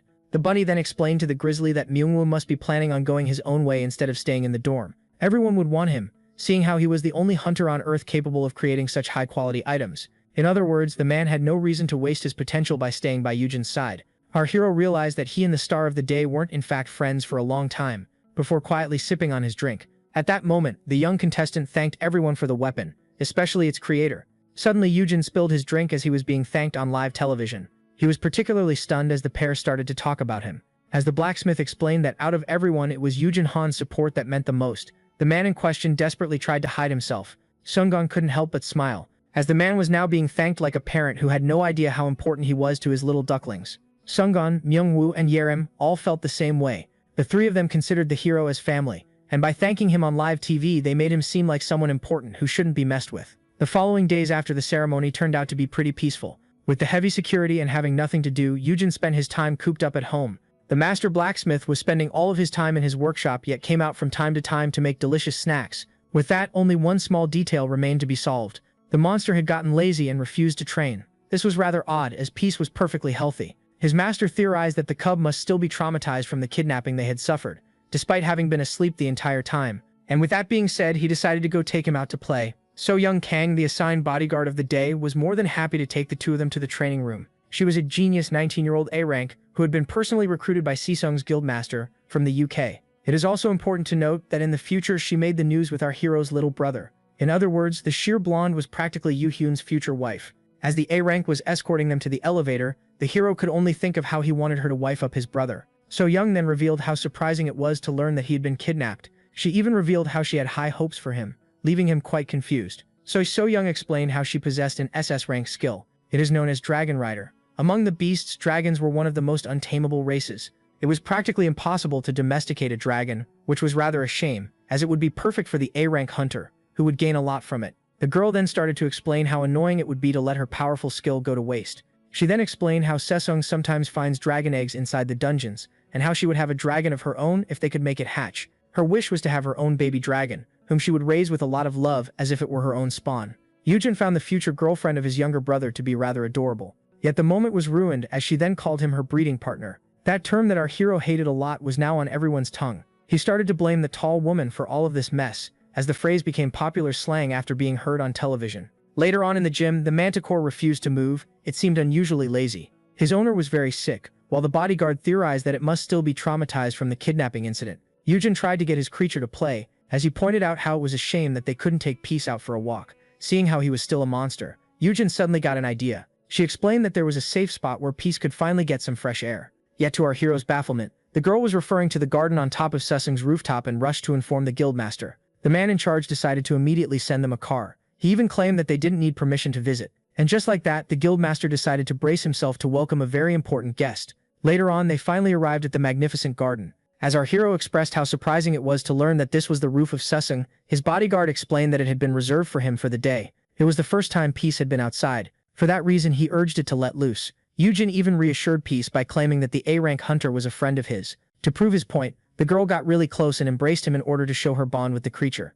This caught the protagonist off guard, as he didn't expect his future sister-in-law to act like that. He assumed that this must be something common in the UK, and began to hope that this wouldn't cause any family drama in the future. Peace was finally feeling more comfortable in the garden. It was the first time that he had encountered this species of flower, and so the little creature in love with nature decided to let loose, leaving its owner worried about the cost of the damage. The girl explained that this wasn't a big deal, and hoped that the fire manticore would one day become a good friend of the baby dragon that the hero would hatch for her. When asked about the kind of dragon she was to receive, the girl explained that it was the Tier 3 thorny-winged dark dragon. This creature, named like a Yu-Gi-Oh card, was one of the toughest dragons out there, with sturdy dark scales and numerous spikes covering its body. Yet, for some reason, the bodyguard claimed these creatures were adorable. The hero even started to worry about her, as in her eyes the fact that they were poisonous made them even cuter. The European then urged the agent to visit the garden more often, as it would be good for both of them. Yu-Gi-Oh wasn't against the idea. Ever since he had rewound time, he had never had the chance to peacefully enjoy nature. Seeing how it was now too dangerous for him to casually visit the woods, this place was a great replacement. It was rather annoying that he needed to go to another guild to do so, yet he was convinced that there was no chance of encountering the guildmaster. Only then did his skill prey instinct warn him about an incoming S rank. The bodyguard was intrigued by the presence of the guildmaster. The protagonist couldn't be more annoyed. From the looks of it, it was obvious. Hein Jisung wanted to personally welcome their important guest. He was the owner of the #1 guild in the country, which was currently expanding itself on the international market. And until his disappearance a few years later while overseas, that man was considered to be the #1 Korean hunter, with no equal. As for the current situation with the strong hunter, it left our hero baffled. As the bodyguard decided to leave them alone, Hein just found himself on a date with him. He desperately tried to convince himself that this wasn't a novel, as the guildmaster decided to make the manticore a gift. He then pulled out a dragon wing bone from his inventory. According to him, this was a high-tier item loved by carnivorous monsters, and from the looks of it, the fire manticore was no different. Peace immediately fell in love with the bone. As our hero was trying to judge the man, something quickly interrupted. Upon taking a bite of the cookie, he realized that despite being good, it paled in comparison to the blacksmith's baking skills. As the guildmaster expressed how worried he was upon learning that the hero had been kidnapped, Yujin thanked him for his concern with a smile. Yet upon being referred to as the guildmaster's reading partner, he began to curse Hyuna Moon once again. Hyuna claimed that he was speaking genuinely. Yujin had become a very important figure as the guardian of an S rank, the one and only Beast Daddy. On top of being the best friend of the legendary blacksmith, he explained that aside from MKC, all of the guilds desperately wanted to get closer to him, and seeing how they would be eager to get on his good side, they would be more than happy to grant him any favor that he liked. In other words, Yujin Han was free to be as arrogant as he wanted, which is why he was urged to test this out. The hero politely refused and began to think about how the guildmaster was insinuating that he now had the power to step on people. As he tried to explain that he was still a weak F-ranker, Yujin reminded him that with a powerful beast guardian, he wouldn't be defenseless. It was then revealed that the guildmasters were debating whether it would be better to give a second-tier monster to the hero as his personal guard dog. Yujin was intrigued by the hero's surprised face, meaning that Yujin hadn't told him about it. According to the number one hunter, MKC was responsible for paying for everything, seeing how it was in the wrong. Yujin found that rather surprising, as no matter how overprotective the younger brother was, he should have told his elder at least that much. He then quickly apologized as his speech was starting to resemble that of the Breakers Guildmaster. Lately Yujin had been keeping too many secrets from his older brother, to the point where he even gave a shady answer when asked about the abduction case. Yujin was now certain that he would have been clueless if he had acquired his overpowered skills while still in his first life. There was no denying the fact that the guildmaster of Haya Han had been working in mysterious ways. Haya Han then brought up the fact that Yujin was now important enough to create his own guild that could become a threat to the big shots. Many of the important figures grew to respect him after the negotiations, and he even had the ability to build himself an army of beasts. Yujin pointed out that this might be against the law, so the guildmaster clarified that nothing was definitive. After all, laws could only be imposed by countries and societies, which were currently seeing a big change but still managed to keep the dungeons in check. Yet dungeons were quickly increasing in quantity and quality, which is why the Bloodman theorized that it would take the world 5 years to see an immense change. And in such a world where hunters would die for an ally beast that could help them survive the dungeons, someone who could tame them like our hero would be of the utmost importance. After all, he had the power to tame S-rank and A-rank monsters. As Hyunjae advised Yujin to have a serious talk with his overprotective younger brother, who was wasting his potential like it was something genuine, the protagonist couldn't help but feel like an employee being tested by his employer. Meanwhile, back at Haiyan, Yurim claimed that she was unsure about an unsettling detail regarding the custodian. It all started when she used her skills in order to read the memories of a deceased trader's bodyguard. Back then, she used this skill to try and find clues. This allowed her to see how the kidnappers theorized that Yujin, who was unconscious at the time, was able to stay awake because of an item from Haiyan. Yet Yurim was certain that no such item was given to the custodian. For that reason, she started to speculate that Yujin had some secrets of his own. At sunset, it was promised that a hunter of A rank or above would escort the hero back home. Technically speaking, the S-rank guildmaster met the criteria. Yujin began to think that a guildmaster should be too busy to play the bodyguard, while wondering about the bouquet. Yet as he turned to speak to the man, he suddenly found an ominous hand reaching for him, only to quickly realize that it was, in fact, a friendly gesture. According to the S-rank, someone as fragile as the beast tamer shouldn't forget his seatbelt. Yujin was trying to atone for the fact that he wasn't there for the hero when he got kidnapped. Yujin, who desperately tried to calm his heartbeat, replied with a smile. He showed the man that MKC were the only ones to blame. Yujin pointed out that if things had ended up in a worse way, Yujin might not have seen this very day, where he visits his guild. Putting that to the side, it was undeniable proof that MKC was a corrupt organization, meaning that it was the most expendable of the guilds. Yujin was left speechless. This made him speculate that in this new timeline, MKC might end sooner than expected, despite being the first big guild to go off the market in the original one. Yujin then took a look at the driver. The time traveler had just realized that he barely knew anything about the current strongest hunter in the country. Yujin, who was speculated to be from overseas based on his appearance, was practically a ghost before his awakening, with no known relations. For that reason, the hero started to wonder if he should appraise his skills. Yujin grew curious about the skills that the strongest hunter in the country might have, which is why he decided to take a sneak peek. Even so, it took him a lot of courage to do so. He decided to make it seem like he was taking a look out of the window. Yet just as he tried to use his skill in the most discreet way possible, a cold hand was placed around his neck. Just like the bouquet, his heart dropped to his feet. At that moment, silence reigned supreme in the car. Yujin had no idea what just happened. Even with his resist fear skill activated, he couldn't shake off the feeling that he was about to reach the end of the line, and that it would only take the S-rank hunter a simple squeeze to end it all. His expression seemed so unbothered and relaxed. It was a shock for Yujin to see himself get discovered even before using the power. Even the beast took a defensive stance. At that moment, the beast tamer asked his bodyguard if he was truly going to turn against him. Yujin replied with a simple smile and freed the hero's neck from his grasp. The same hand was then used to pat his back. Yujin claimed to be confused as the two of them simply sat in silence. The hero, who didn't know how to reply, found himself rather annoyed by how paranoid the strongest hunter was. Meanwhile, at the reception of the guild, two middle-aged men took their seats.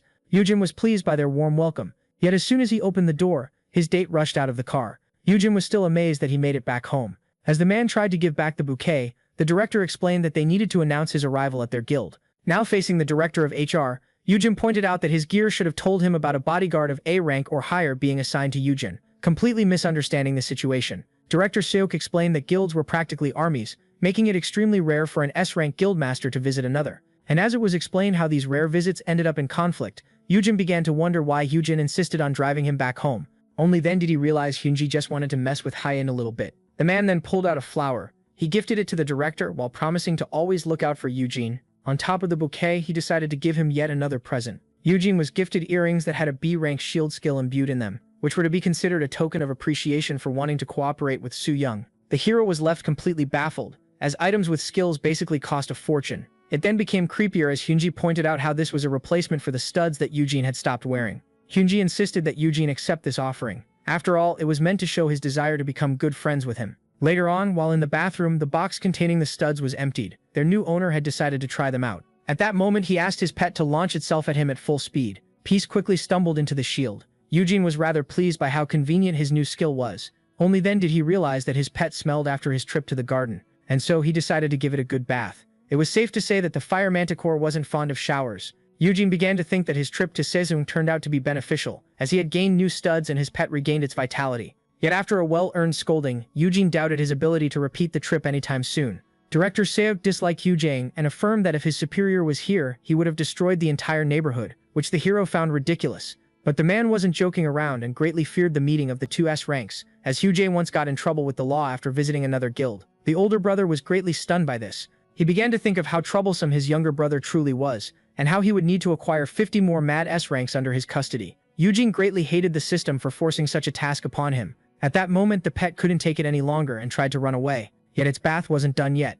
But upon catching it, the hero found something intriguing, as he was now holding some kind of plushie. His first guess was that Peace had learned some kind of cloning skill. But as it turns out, this was simply a present from the spirit who returned to his side. As it turns out, this was popular Fire Manticore merch that he had brought with him from Japan. And despite not being supposed to look like Peace, these $75 worth of items still had their charms. Eugene, the show with Peace, was now trending, which our hero didn't know about as he was currently avoiding the internet. The spirit then affirmed to its master that it had truly completed its task, and so as Eugene focused on Peace, Eugene praised him for his work. It was intrigued by the fact that he didn't write anything about the dungeon interior. As it turns out, the Doka baby can't enter dungeons. According to him, each time he tries to enter one, he simply gets repelled from it. Eugene understood that since the spirit could teleport like a dungeon, he couldn't possibly be allowed to enter another. Only then did he realize something regarding the spirit being considered a dungeon. And so in order to quickly test this theory, he immediately rushed to hug the Doka baby. Eugene asked him not to refuse his affection. He urged him to stop being so stingy,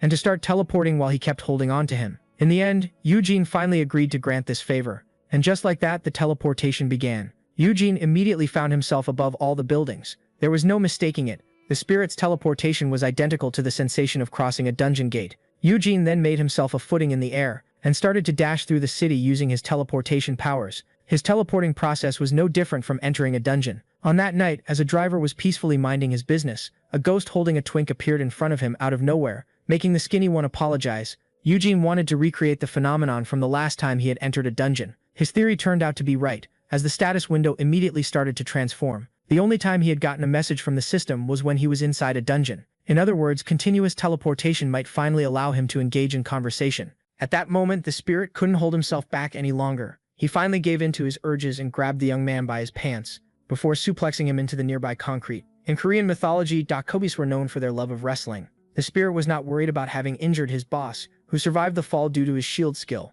Even so, Eugene hoped to have received a message from the system, seeing how he was suplexed. And upon opening his status window, he received a rather neutral notification, with some letters having a different color than others. This was obviously an encrypted message. The hero understood that the system wasn't particularly allowed to communicate with him, and messages could only be sent while inside dungeons. He then realized that the system could only locate him once inside a dungeon, meaning that even the system had its own limits. The spirit, who offered to get some potions, was then patted on the head. Eugene showed appreciation for his help, which allowed him to confirm his theory. The protagonist decided to visit a dungeon while dismissing the specter. He then tried to sneak in the keywords as a form of praise to the trickster spirit. At that moment, Eugene was left particularly confused, as his young master somehow reminded him of the old lady that owned his watermill long ago. For that reason, he offered to teleport his boss back home. as the latter began to wonder if the keywords could even work on his spirit. The next day, Yujin won a bid, and was now the owner of an F-rank dungeon close to the guild. In order not to be recognized, he put on a disguise. He needed to move at once,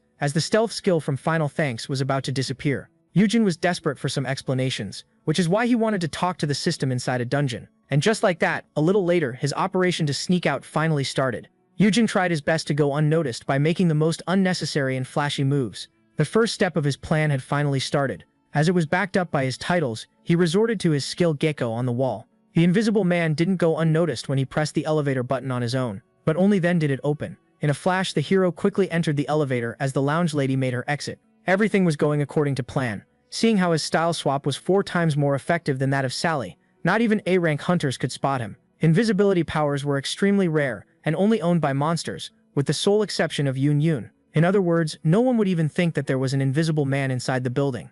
Now came the time to start the second step of the plan. As soon as one of the workers stood ready for his checkup, Yunjin dashed forward at the door. He timed it perfectly and made it seem like he wasn't the one who sounded the alarm. And just like that, he dashed outside, leaving the poor worker to deal with the mess he had created. Yunjin was well aware that his actions were troubling everyone, which is why he decided to behave once he lost his reptilian skills. Later, at the location of the dungeon that was protected by a barrier, Yunjin began to think that the trip to the dungeon might actually be harder than the dungeon itself. It was a relief to see that there was no tight security around F-rank dungeons. The goal of our hero was to enter the dungeon for a quick chat with the system before finally returning home. Yunjin did one last checkup to make sure he wasn't missing anything. He even made sure to take a gatestone with him. This was the same one that his brother had handed to him back when they were facing the boss in the last dungeon. For the sake of his younger brother, the hero wanted to live peacefully after settling things inside. Yet he wasn't so sure about it. And just like that, he finally entered the F-rank dungeon. Yunjin quickly started to progress inside this Amazon-like forest. Yet according to him, this place was more of a jungle than it was a forest.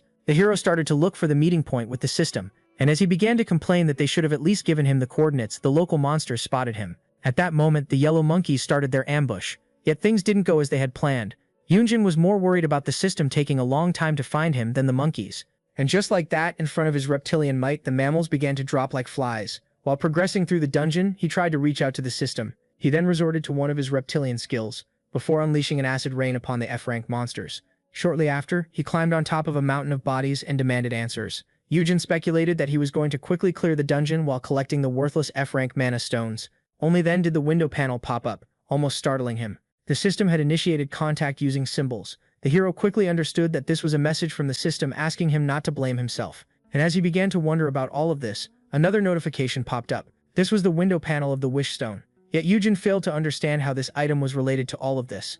At that moment, something intriguing began to happen. The message pointing out that this stone couldn't be trusted, like the dead, was being deleted. And before the hero could even realize it, it was replaced with an apology. At first, Yujin didn't understand, but only then did it click. As it turns out, the Wish Stone truly had the power to bring back the dead. Yujin screamed that he had always had his doubts regarding this, as time rewinding was certainly far harder than resurrecting the dead. And so for that reason, he demanded an explanation for the lies, yet the system refused to answer. Seeing this, he decided to use a different approach. Yujin pulled out his gatestone and explained that even if a powerful monster entered this place, he had the means to escape. And so, after a quick silence, the system finally started to talk. But what our hero didn't expect was that his window panel was about to be flooded with messages. The system started to talk about how they understood his pain, and how they truly wanted to give him a good explanation. It even claimed that preparations were crucial. From the messages, the protagonist understood that the system wanted him to return here after 7 days, so that it could finish its preparations.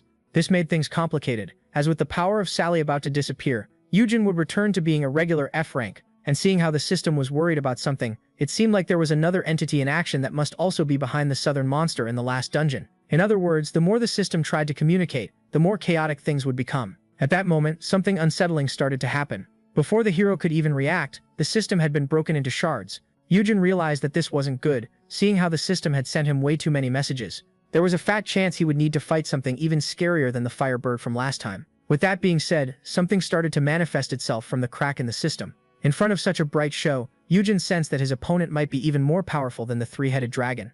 Only then did he hide his eyes from the creature. He took a good look at it. Yujin was intrigued by the appearance of the cotton ball. He doubted that this creature was a monster to begin with. It was straight up adorable. Even so, Yujin decided to stay on high alert, as the little chick might very well turn into a horrendous beast. His skills revealed the baby bird to be F-rank, yet for some reason there seemed to be an error in the system. And just as he began to think that he should try to ambush the bird and kill it, he noticed something horrifying. The bird was about to eat a mana stone that was covered in his poison, so he intervened at the last moment in order to save it. Only then was he horrified as he realized that he had made contact with the monster. Yujin then quickly fell in love with the cute cotton ball that started to cry. He tried to calm the little creature down and explain that he was trying to save it. Yet as Yujin decided to reach into his inventory to find some mana stones for his new friend, the two of them were quickly spotted by a monster. Yet the threat was quickly neutralized. The little cotton ball was now under our hero's protection. From the looks of it, he would need to commit mass murder once again. With that being said, the custodian promised the bird more mana stones if it kept its beak shut. After some time, the exit was finally opened.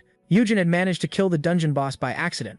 All along the rampage, the cotton ball had managed to swallow every mana stone that he had gotten from the monsters. Yet it seemed to be wanting more, as it was now eyeing the boss's mana stone, which was 3 times its size. And so as he asked it to wait until he broke it into smaller pieces, the system informed him of his latest achievement. Yujin, who had fewer than 3 items on him, had managed to clear an F-rank dungeon solo, while being an Afreet himself. This earned him the title of Miracle Rookie. At first he was simply surprised by the fact that solo achievements even existed, only then did he find something much more stunning. By conquering an F-rank dungeon, he had earned himself an S-rank title that doubled the dungeon drops. This new title was very lucrative, yet the drops of an F-rank dungeon had no value, and the reptilian skills were about to disappear. The bird used this distraction in order to quickly swallow the giant mana stone whole. Yujin started to wonder if solo clearing stronger dungeons would give him better titles, and how he could currently solo a D-rank one on his own. With that being said, he decided not to waste any more time and conquer as many dungeons as possible before returning to weakness. It was then that he realized that the bird had swallowed the mana stone, making it seem like a black hole. After a long day, Yujin returned home in order to relax. Peace immediately greeted its new playmate. Home suddenly became more stressful than the inside of a dungeon. Our hero's kitten was now out of control. He started to blame himself for not realizing that a feline would immediately detect the baby bird as a snack. He also didn't want to leave the glutton in the dungeon alone, as it was still a little chick. Thus the protagonist started to wonder if he could teach Peace to be more gentle once it calmed down. As he began to think that things would get much harder in his absence while the two were alone, someone suddenly approached him. His S-rank detector quickly went off, as it was none other than his brother. Yujin quickly noticed the feather ball, and as he claimed it to be adorable, the hero revealed to him that this was a dungeon monster, which left him completely shocked. Yujin quickly showered his older brother with questions that he desperately tried to avoid. Yujin claimed that someone had abandoned the bird in the hallway, and that he decided to adopt it as he had taken pity on it. Yujin tried to explain that there was something urgent they needed to talk about, only to be quickly interrupted. Yujin needed his help with his Tier 1 fire cub at once. Later on, this was reunited with its worst enemy. Yujin tried to explain to him how he should be treating the little bird, as if it were their brother. And so while the hero desperately tried to get the cat away from the bird, his brother decided to cut straight to the chase. He was here to talk about the kidnapping incident, a subject he wanted to avoid, as it might be a sensitive one. Okay, seeing how urgent this was, he grabbed Peace by the neck and launched it across the room. Yujin thought he had procured the necessary calm for a conversation, but to his shock, this greatly upset his brother. Yujin immediately began to scream at the guildmaster for what he had done. The S-rank hunter was being scolded for having thrown Peace. To make things worse, he didn't seem to understand how wrong his action was. Yujin tried to explain that a C-rank beast wouldn't get hurt by that much. His brother couldn't care less. The hunter desperately tried to calm down the custodian, who affirmed that high stats weren't an excuse to throw the cat like that. Yujin was furious and ordered both troublemakers to sit down. He then started to talk about how the British hunter wanted to treat her future mount like her own child, while her guildmaster offered the manticore a high-tier treat. On the other hand, the S-rank hunter, who should be the rightful owner of the creature, had the nerve to toss it around. Yujin tried to come up with an excuse. In the end, he apologized and promised to treat his mount like his finest weapon, which greatly pissed his brother off. He explained that the only reason he was a bad owner was because he was objectifying his pet, and as the young man tried to claim that fighting together made them closer, the tamer affirmed that he needed to be friendlier. And as he pointed out he had done nothing for Peace, Yujin explained how he was paying for everything. Yujin screamed that this didn't matter, and that he needed to do something for the pet on a personal level instead of leaving everything to him. Yujin apologized once again, yet his brother was certain that he still wasn't grasping the situation. He had always been clueless about his surroundings and the people around him ever since he was a young boy. For that reason, the protagonist urged him to use hugs instead of words. Yet seeing how excited his brother had gotten, he clarified that he needed to hug the cat. Both the official owner and pet greatly disliked the situation, and as soon as the custodian was happy, they quickly got away from each other. Shortly after, Peace turned towards its real owner. From the looks of it, the little creature was worried that it had incurred the wrath of its master by bullying the bird named Peep. Peep, Yujin quickly presented the feather lump and asked the fur ball if it was going to behave from now on.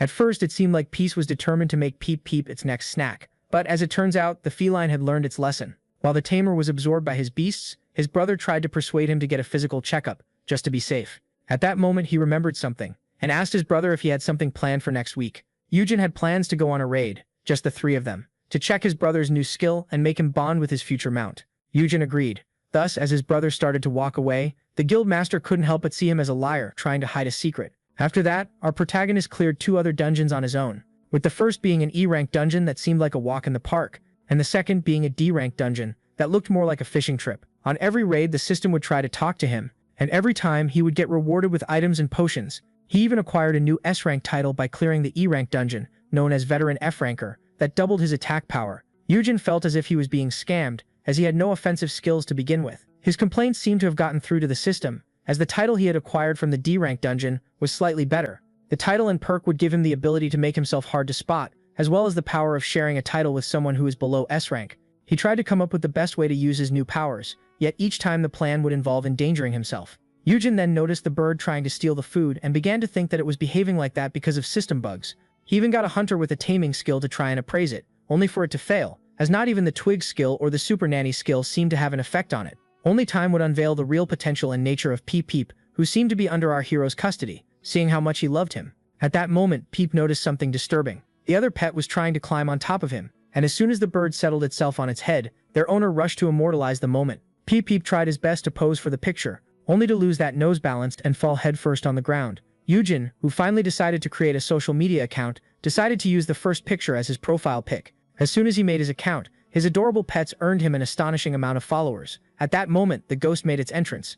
While praising its master for his newfound fame, he explained how these pets were now the buzz of the internet, and rushed to introduce himself to the glutton bird. Yujin even offered it a very expensive A-rank mana stone as a treat. Yujin started to scream at him, as he was spoiling his bird rotten. The fact that the specter had mistaken his master for the old lady of the watermill meant that he was now under his custody. Everything was going according to our hero's plan.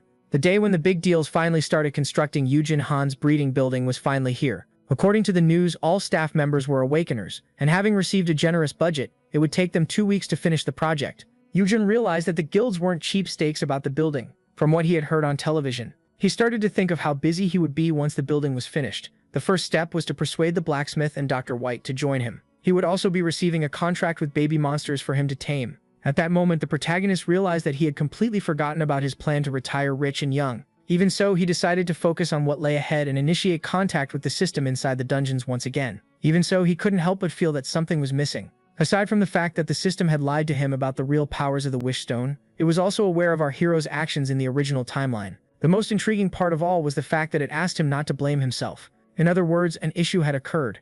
The simple fact of direct contact with him meant that there was truly a problem at hand that might have occurred because of time travel. In the end, the hero decided to shake it off, as worrying about it wouldn't solve anything. For that reason, he decided to save the questions for the next time he met the system. Yet Yujin was a fool, as he should have prepared better for that day. Everything went into chaos, and the black flames swallowed everything. Yujin, who was now facing the blade of his own younger brother, realized something. If he had been more honest with him from the start, he might have been able to avoid all of the upcoming mess. Back to the present, where the protagonist should have expected the disaster in the future, a feast was being prepared. He apologized to the blacksmith for only being able to make eggs, yet this one explained that he enjoys cooking. And with that being said, under a weird atmosphere, the 4 of them sat together for dinner. Yujin had invited his little chicks so that they could bond together. Upon taking the first bite, Yurim immediately started to praise the master blacksmith for his cooking. Yujin urged Yu Hien to try one of the dishes made by Myungwoo, yet this one decided to stick with the eggs made by his brother. The hero found it rather ironic. While the fire hunter was turning the cold shoulder, the ice was trying to be warmer towards them.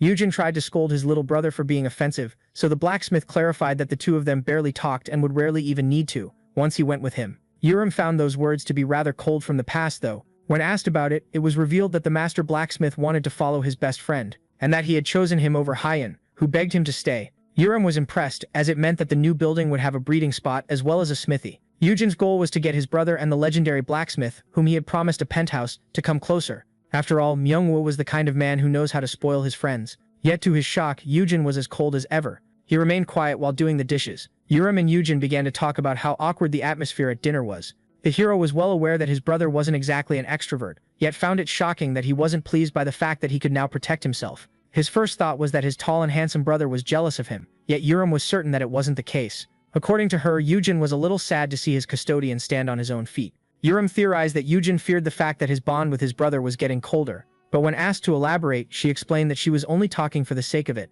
Urim then pointed out how stressed the guildmaster was. After all, the security system of his guild had been continuously showing errors for the last 3 days. Yujin started to blame himself for this.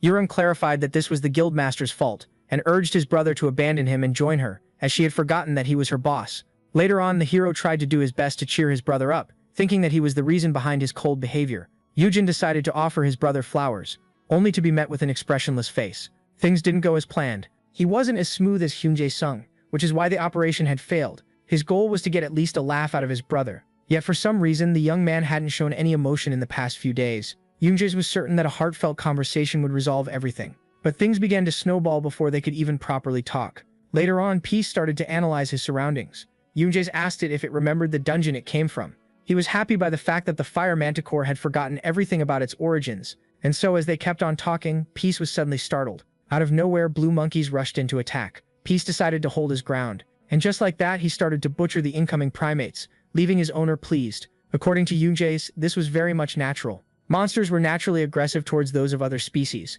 which is why it was common to make them fight each other before killing the weakened winner. Hyunjae found this a good way for Peace to level up, but the guild master had to simply focus on himself. This cold behavior was starting to get annoying. Later on, while progressing through the dungeon, one of the blue monkeys jumped towards our protagonist, but before he could even take it out, it was entangled in the red wire. And just like that, it was barbecued to pieces. The same thing happened to the next monster. As for the third, it was consumed by the black flames. For the fourth attempt, it got hit in the face by a bunch of blue feathers. Yu Jiao couldn't tolerate it any longer. When confronted about it, Yu Jiao explained that he was simply helping him clear this dangerous place. Yu Jiao then addressed the elephant in the room and pointed out how something seemed to be bothering his brother. He wanted to know if he had anything to do with it, yet Yu Jiao claimed that he didn't want to waste his energy on someone who won't share his secret either. Yu Jiao was stunned. He then pointed out how the whole secret thing was started by his brother in the first place. After all, he had heard about all of the misdeeds that his brother had done while they were apart from people he remembered. Weirdly. And so as he continued to scream at his brother, his sword flew right by his ear in order to stab a monkey in the heart. Yu Jiao affirmed that this secrecy was needed in order to keep the custodians safe, and for the sake of growing the guild. The guild master couldn't deny the fact that his brother had a story of his own. According to him, the only thing that was left for him to do was simply to accept the fact that his brother doesn't need his protection any longer. And so, after understanding it all, Yu Jiao explained to his brother how it was very natural for someone to worry about his family.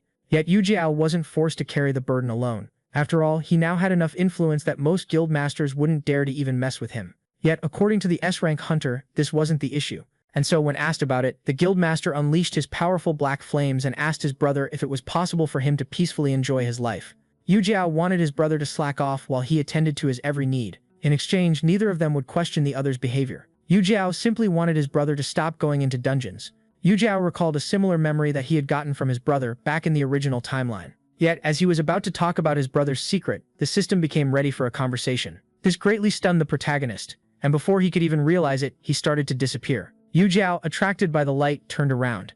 To his shock, his brother was fading away. And before anything could be done, the protagonist disappeared, leaving nothing but his weapon behind. The system couldn't have picked a worse time to start acting ominously. A spear was all that was left behind. The powerful S-ranker was left totally confused. Before he could even do anything, his brother had suddenly vanished. Meanwhile, on the other side of the wall, the hero kept on falling. And as he started to complain about how bad the timing was, his fall suddenly stopped mid-air. Only then did the entity manifest itself, welcoming its honey. It was some kind of pink smiley face emoji. The other digital creatures appeared shortly after. It didn't take the protagonist long to realize that he was currently talking to the system itself. The emojis confirmed it, and as they kept calling him honey, the protagonist was left intrigued. As soon as he wanted to clarify that his name was Yujin, his mouth was quickly shut. The entity stated that upon sharing a certain amount of info, the connection would be automatically lost, and names were a huge amount of data that was best hidden. And as the emojis claimed that they needed to keep him concealed from the enemy, Yujin asked about their name. Yet, as the system claimed that they were forbidden from speaking it, Yujin began to speculate that he was going up against Voldemort. The emoji took the opportunity to apologize for the fact that they had lied to him about the Wish Stone. Yujin urged them not to sweat it, as in the end this turned out to be for the better for him and everyone else. He then decided to stop wasting time since his brother was waiting for him, and asked the emojis how they knew about the original timeline. He also wanted to know if time traveling caused some kind of issue. At that moment, the smiley face revealed that the important part was yet to come. According to them, it was only Earth's time that was rewound. To make things easier, they manifested trees, claiming that they were representations of dimensions, and pointed him to the one that represented his realm. They then demonstrated the effect of the Wish Stone on it, and just like that, the giant tree shrunk back to a small plant. It was only Earth that was pushed years into the past, In other words, the time travel didn't affect the other dimensions, meaning that the dungeons were still the same in quantity and quality as before the time reset. For that reason, Earth would see its dungeon problem grow faster than before, with the entities trying to slow the process. And since the enemy was trying to gain power in the dungeons, the system desperately needed the skills of the custodian. Just like that, the yearbook manifested itself, and it immediately started to change forms. In order to save his home dimension, the custodian had to gather 50 S-rank heroes under his custody. Upon finally understanding the use of the photo album, the emojis explained that they wanted to use a form that would be familiar to him. For that same reason, they engineered the system to look like an earthly video game and spent a lot of time on its details.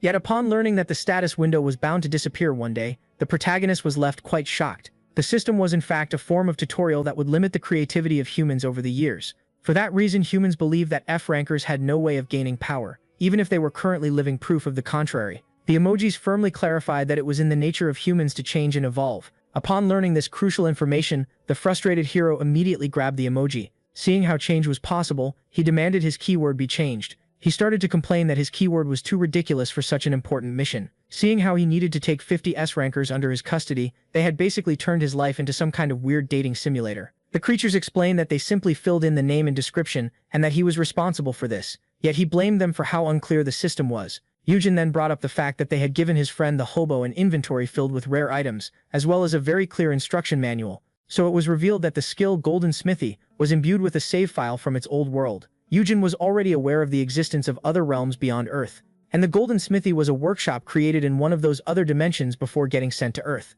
Something as big as the smithy was rarely transferred, yet its previous owner spared no effort in transferring it to the next world, regardless of how high the cost was, as this was the only way to aid future generations. The entity then explained that just like zoologists, they use data from known creatures in order to fill in the blanks on newly discovered animals, resulting in accuracy. They then explained how they had never seen something like our hero's perfect custodian skill. Since it was their first time encountering such an ability, they had to make a lot of guesses in order to write down its description. The regular custodian skill itself was rather rare, as one needed to be the guardian of a born S-ranker in order to acquire it. The hero already knows that, before awakening, elite hunters have the potential of being either A rank or S rank, and under the wrong circumstances, they might awaken to the weaker rank. Yet there exist individuals who can only awaken as S ranks. Such individuals are extremely rare anomalies that quickly differentiate themselves from the rest of their species. For that reason, they had a hard time blending in with the rest of society, who would start to fear and love them as gods. And as they pointed out that this was the reason for the custodian title being extremely rare, Eugen began to think of how he had never once failed his brother. No custodian had lived a long life, as they become the weakness of an S-ranker who might hurt them by mistake due to overprotectiveness. Yet seeing how the system wanted the human to carry out his mission safely, they gave him 5 whole years in order to gather the demanded 50 S-ranks.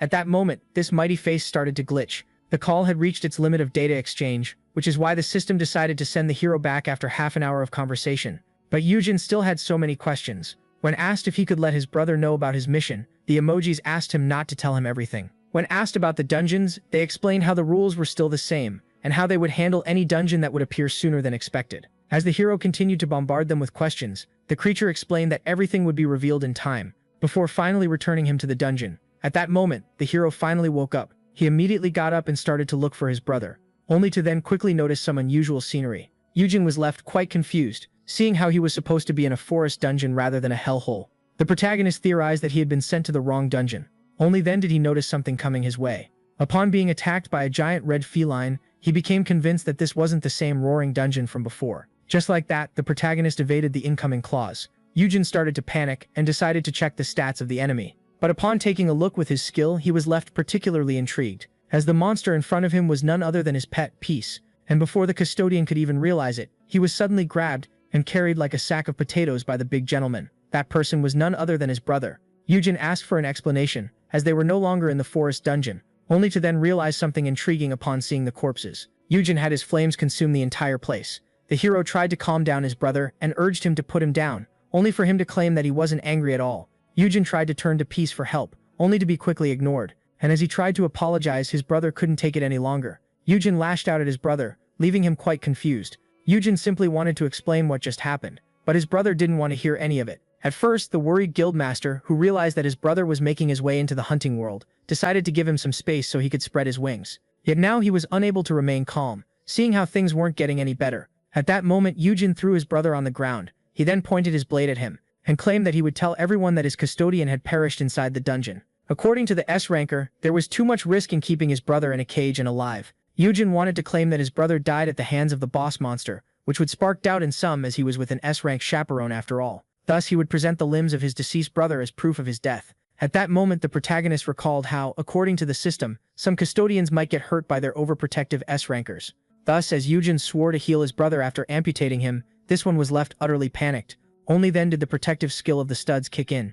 Yujin used this chance to run for his life. Yujin, who could cut through the shield like butter, hesitated. The hero claimed that he didn't want such protection, and that he would rebuke his brother if he dared to harm him. The guildmaster quickly parried the knives thrown at him. He then grabbed his brother and pointed out that he had been hiding a few things from him. Yujin then resorted to his mark of the master. Just like that, peace entered the battle. It immediately bit the arm of its official owner. Yet the bite of such a young cub was nothing to the Seth rank, who quickly took control of the situation. And just like that, he suplexed the fire manticore. Peace had been knocked out cold. Yujin lashed out at his brother for daring to harm his pet once again, only to be quickly pinned down on the ground. Yujin was convinced that this was the only way, and just like that, he went for the stabs. He revealed how at first he felt happy, thinking that they would be close like before. For that reason, the guildmaster, who was now demanding to know the truth, had been turning a blind eye to many things. He had a hard time believing that his brother became a tamer at level 10, and he wasn't the type to take care of Peace after learning how expensive it would be. Yujin then brought up the master blacksmith and Peep. Things became even crazier when Yujin entered a dungeon. The guildmaster then pointed out how he was powerless in front of his vanishing older brother, and just like that, he began to cry about his weakness. In the end, Yujin wasn't strong enough to amputate his brother. For that reason, he decided to simply take some of his skin instead. As he was going for the stab, he promised to heal him shortly after. Fearing for his life, the protagonist asked the system to manifest itself. And just like that, a new type of window panel showed itself.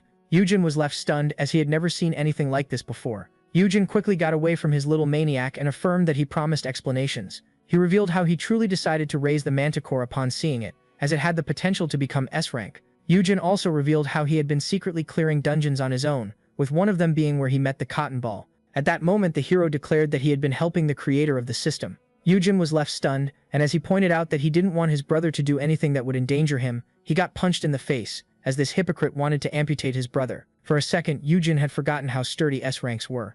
Yujin then revealed that it wasn't his lack of trust that led him to keep this a secret. In the end, his brother was the man that he trusted the most in the whole wide world. The custodian then demanded a potion in order to heal his defeated Pokemon. He couldn't deny the fact that he had caused a lot of worry for his brother. The hero then pointed out how the weird behavior of the security system was because of him and his stealth skill. And as he revealed how he also had immunity against poison, curses, and fear, the guildmaster found these skills to be rather unique. From the looks of it, the system didn't want him to reveal anything about Final Thanks, his custodian title, and the timeline reset. Yujin then urged his brother to come to him if he had any more questions. He was fully aware of how confusing all of this must seem, and blamed himself for keeping it a secret. For that reason, the hero asked his brother to immediately come to him in case there was a problem, instead of keeping it to himself and putting him on a leash. And just like that, the maniac who wanted to amputate his own flesh and blood apologized like a small puppy. It was at this moment that Yujin realized that he needed to do much more than help his brother in order to keep him happy. At the end of the day, the custodian would have also burned a dungeon down if Yujin had disappeared.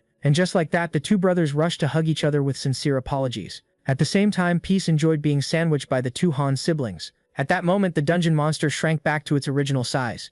As it turns out, it was shrinking itself on purpose in order to be cuddled by its owner, leaving him amazed.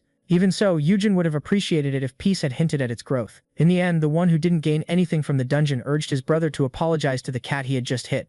Yujin was then scandalized, as he had taught Yujin to apologize properly. Watching this from afar, the creators of the system were relieved that the worst had been avoided. The lamb began to worry that it was a bad idea to reveal their secret to Yu-Hyun, and as the siren pointed out that he was Honey's best ally, who had already given his life for him, the one behind her pointed out that the blacksmith had more potential. And since Myungwoo didn't have enough time to reach his full power, there were plans to get him off Earth in case it was destroyed. The lamb pointed out that they should also try to save the protagonist. Yet according to the siren, there was no way that a custodian would agree to leave everyone behind, meaning that this would end up being a kidnapping. The lamb felt that what they were doing was wrong, but in the end all agreed that this was better than doing nothing, and that small sacrifices were required to achieve victory. The weird-looking bottle was then summoned. The siren explained to the lamb that this was the perfect start for her as the new member, and that they should just decorate Yujin's room while waiting. And just like that, while waiting for the destined day, the prodigal children in exile made a toast to themselves. The following days turned out to be pretty peaceful. The Han brothers had reconciled. Yujin was quite relieved to learn that his path had been growing normally. Later on, while presenting the data stolen by the Spectre to Dr. Bite, our hero asked her if she needed more. only for her to claim that this exceeded her expectations. It was the first time that someone had gathered so much important data in record time for her sake. And as she pointed out that her uncle wanted to build her a research center to become a commercial advantage for the guild, as data was hard to find, Yujin decided to make her an offer. He wanted to give her her own independent lab, a new building under his name, and even offered to make its research public. The hero would even provide her with a competent staff and pointed out how, once they hit the international market, data research would become much easier. One asked for the reason he was doing so much in order to invest in her. The greedy liar affirmed, as part of his retirement plan, that he was doing this for the sake of the world. Dr. White then asked for permission to invite some of her friends, as the 5 of them had been studying Dungeons and Awakeners together for 2 years, and as she kept on babbling about how they would immediately rush to Korea after one phone call from her, Yujo was left standing. He had recognized the researchers as the Dungeoneers crew who would uncover the rules behind the dungeons a few years later, and so for that reason he affirmed to the researcher that she was more than welcome to invite her friends, and just like that, the deal was sealed. This was one of the custodian's best investments. In case the spawn rate of dungeons accelerated like foretold by the system, the breathing facility alone wouldn't be enough for our hero. For that reason, he needed to focus on Dr. Seok and her research. Yujo also decided to make his debut in the stock market. He had spent all of his money on a company that would create a cure for baldness in the near future, only for it to turn out to be the worst decision he had ever made. Yujo's current priority was gathering more S-rankers. At that moment, 3 high-ranked hunters arrived at the scene. As it turns out, the 3 of them were having a girls' day out.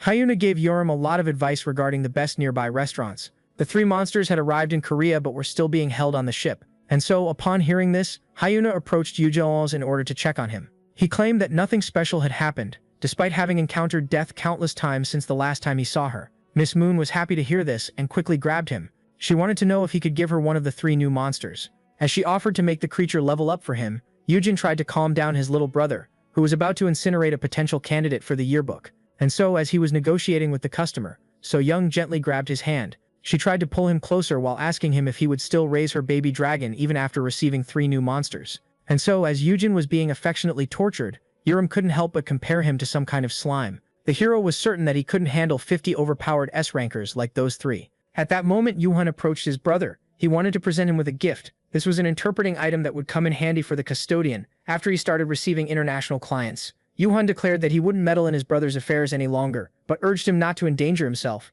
To him, he was the most important person in the world, and while the older brother was overwhelmed by such cuteness, the ladies were utterly disgusted. Thus, now having fixed relations with his brother, and being more motivated than ever, the hero decided to try his best as the cages were unloaded from the ship. Yuhan then started to think of how he couldn't just sit by and let the world crumble. At that moment, the container was opened. In the eyes of the protagonist, this was his chance to acquire an even better happy ending with his brother. But he knew things were much easier said than done. The worker then handed the new caretaker the mark of the master. He explained to our hero how the new incoming monsters would cause him many troubles.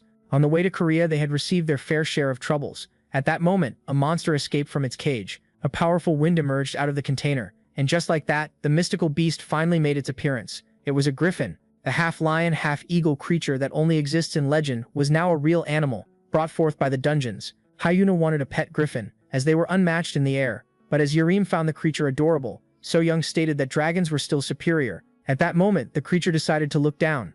Because of the custodian title, the powers of the mark of the master had been greatly amplified. This caused a surprising burst of affection toward the hero in the heart of the griffin. Yunus was left startled as the monster charged right at him. Horrified, his brother intervened at the last moment in order to smack down the creature and accidentally broke its neck. Just like that, the protagonist was knocked out cold, and so as everyone focused on him, the griffin noticed something that it loved. And just like that, it immediately charged at the incoming package. Hyuna decided to step in. She created a small storm in order to stop the griffin mid-flight. Yet, to her utmost shock, it escaped her ability with great ease. Seeing how the monster seemed to have immunity against wind-based attacks, the Ice Witch decided to step in. The mighty Sevranker quickly caught up with the baby griffin, but the teenage girl was immediately smacked by its wings. The girl, who had never tried to approach a pigeon before, found it hard to catch the creature with its huge flapping wings. The easiest choice would be to freeze it, yet they couldn't risk killing the creature. And so, seeing this, So Young decided to trap it using a canvas made from dungeon materials, and just like that, she launched her attack. Shortly after exhausting everyone, the baby griffin found itself quite pleased with how it was cocooned. At long last, the rampage had stopped. It would have been much easier to take its life. At that moment, So Young started to realize that if her future dragon adopted such behavior, she would have a hard time taming him. In the end, humans and monsters had been mortal enemies, which is why some considered making them pets to be an impossible dream. Seeing how it had almost attacked his brother, the guildmaster offered to put it down at once, only to be quickly stopped. Yujin woke up. He explained that although it didn't want to harm him, the griffin might have ended up causing some injuries. After all, this little creature, with the potential to become S-rank and unlock skills, must not be allowed to be around low-rank awakeners weaker than it. For that reason, the tamer urged the girl to release the beast and asked his brother not to intervene. His goal was to teach it how to behave around others. Yujin was perfectly suited for this task, as he was the weakest person here. With that being said, the custodian raised himself, and thus he asked the griffin to approach. The baby monster rushed to embrace its new caretaker, affectionately driving its claws deep into his flesh. Yujin tried his best to contain the pain, but he ended up startling the beast as he started to bleed everywhere and scream in agony. He had done this on purpose in order to show the beast how weak he was. Yujin then healed himself and gave the monster another chance, and just like that, a stunning carnage began. With great passion, the hero demonstrated his weakness, and while his brother was deeply moved by his heroism, the girl found this spectacle to be utterly stupid. After some time, the griffin finally landed gently on the hand of its new owner. It was then praised for its cleverness, seeing how quickly it learned to control its strength. Yujin then asked Yurim to hold the griffin and cover its eyes, and while she was worried that they might lose control of it once again, the hero explained that blinding it and keeping it away should be enough. After all, it had acted as such because of what was inside the other cage. Upon opening it, 2 baby shadow unicorns were revealed. These were the 2 other monsters on the ship, and since griffins feed on equine meat, it was obvious why the predator had acted as such. As for the baby griffin, eating a certain amount of it would allow him to unlock a new skill. Seeing this, Hyuna grabbed the opportunity to swap some of the monster horses owned by her guild as food for the griffin in exchange for a ride on it. At that moment, Hyuna Moon was left impressed by the F-ranker. At that moment, the man approached the scared creatures. Because of his custodian title and the mark of the master, they immediately grew attached to him. Hyuna was impressed, as Yujin possessed rather unique talents and skills she had never seen in anyone. She was eager to witness his character development, not as the brother of the rival guild master, but as his own person. Before sending the unicorns to the training center, Yujin decided to give them names. But seeing how the best he could come up with for them was black and white, it was safe to say that he was a bad name giver. Meanwhile, somewhere demolished, a brutal carnage had occurred. The tracker wanted to know more. Seeing how Brix had bought her contract, seeing how she was new in this line of business, she wanted to know how someone was able to evade the high-rank binding curse on her contract. Yet the one being choked didn't have an answer. Seeing how his guildmaster perished during the kidnapping incident, he didn't know who destroyed the contract.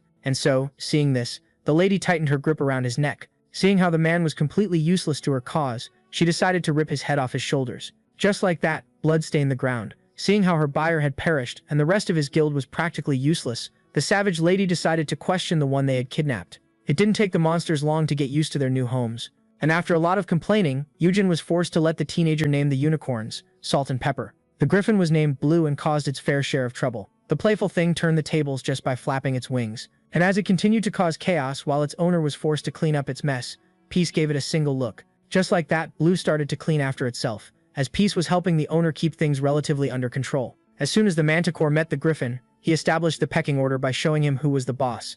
In the end, all 3 pets finally fell asleep. The hero was relieved. After all, taking care of baby monsters was no easy task. Seeing how only a bunch of them was draining his energy, he began to wonder if he could truly collect 50. With that being said, he started to count the monsters under his name. He began counting the 5 baby monsters inside the facility. Gate, Venom, his dragon Dio, Volthasis, and the one the system just detected. At that moment, the hero realized that he had never acquired such a beast. One of his Dragon Slayer titles was activated, allowing him to double his stats when facing the dragon. At first, he assumed that there was a dungeon break nearby, which was intriguing, seeing how he didn't receive any alarm on his phone. When all of a sudden something emerged from the wall, Yujin was left horrified as a lady with predator eyes snatched his phone, and as he was left startled, the lady was amazed. She started to speak in French about how intriguing it was that she had been spotted. At that moment, the French lady finally turned on her translator. The protagonist had countless questions and started to wonder if the human in front of him was the dragon in question. He quickly took a look at her stats and realized that she was an S-ranker known as Liet. That person was born an S-ranker, just like his brother and the guildmaster of Sisung. Even so, even in the previous timeline, the protagonist had never heard of such a hunter. He quickly noticed that he was reading something. Ferociously, she pinned him on the bed. She had followed the movements of his eyeballs and realized that he was mid-lecture. It didn't take long for the predator to realize that Yujin was reading some kind of window panel about her. Just like with Yujin Sung, this lady who was able to bypass the heavy security of the guild was able to notice his appraising skill. Yujin quickly understood that he would receive death if he didn't provide a valid explanation. Thus, he clarified to Li A that it would have been better if she had called the office in order to request a meeting with him. At that moment, the predator couldn't help but smile at her prey. She pointed out how this would have been rather challenging, with the heavy security imposed by the 5 big guilds, and with Yujin making it public knowledge that his brother wasn't to be messed with, it practically became impossible. So the video ends here. If you don't want to miss the next part, activate the notification bell. and see you next time on Tob's channel.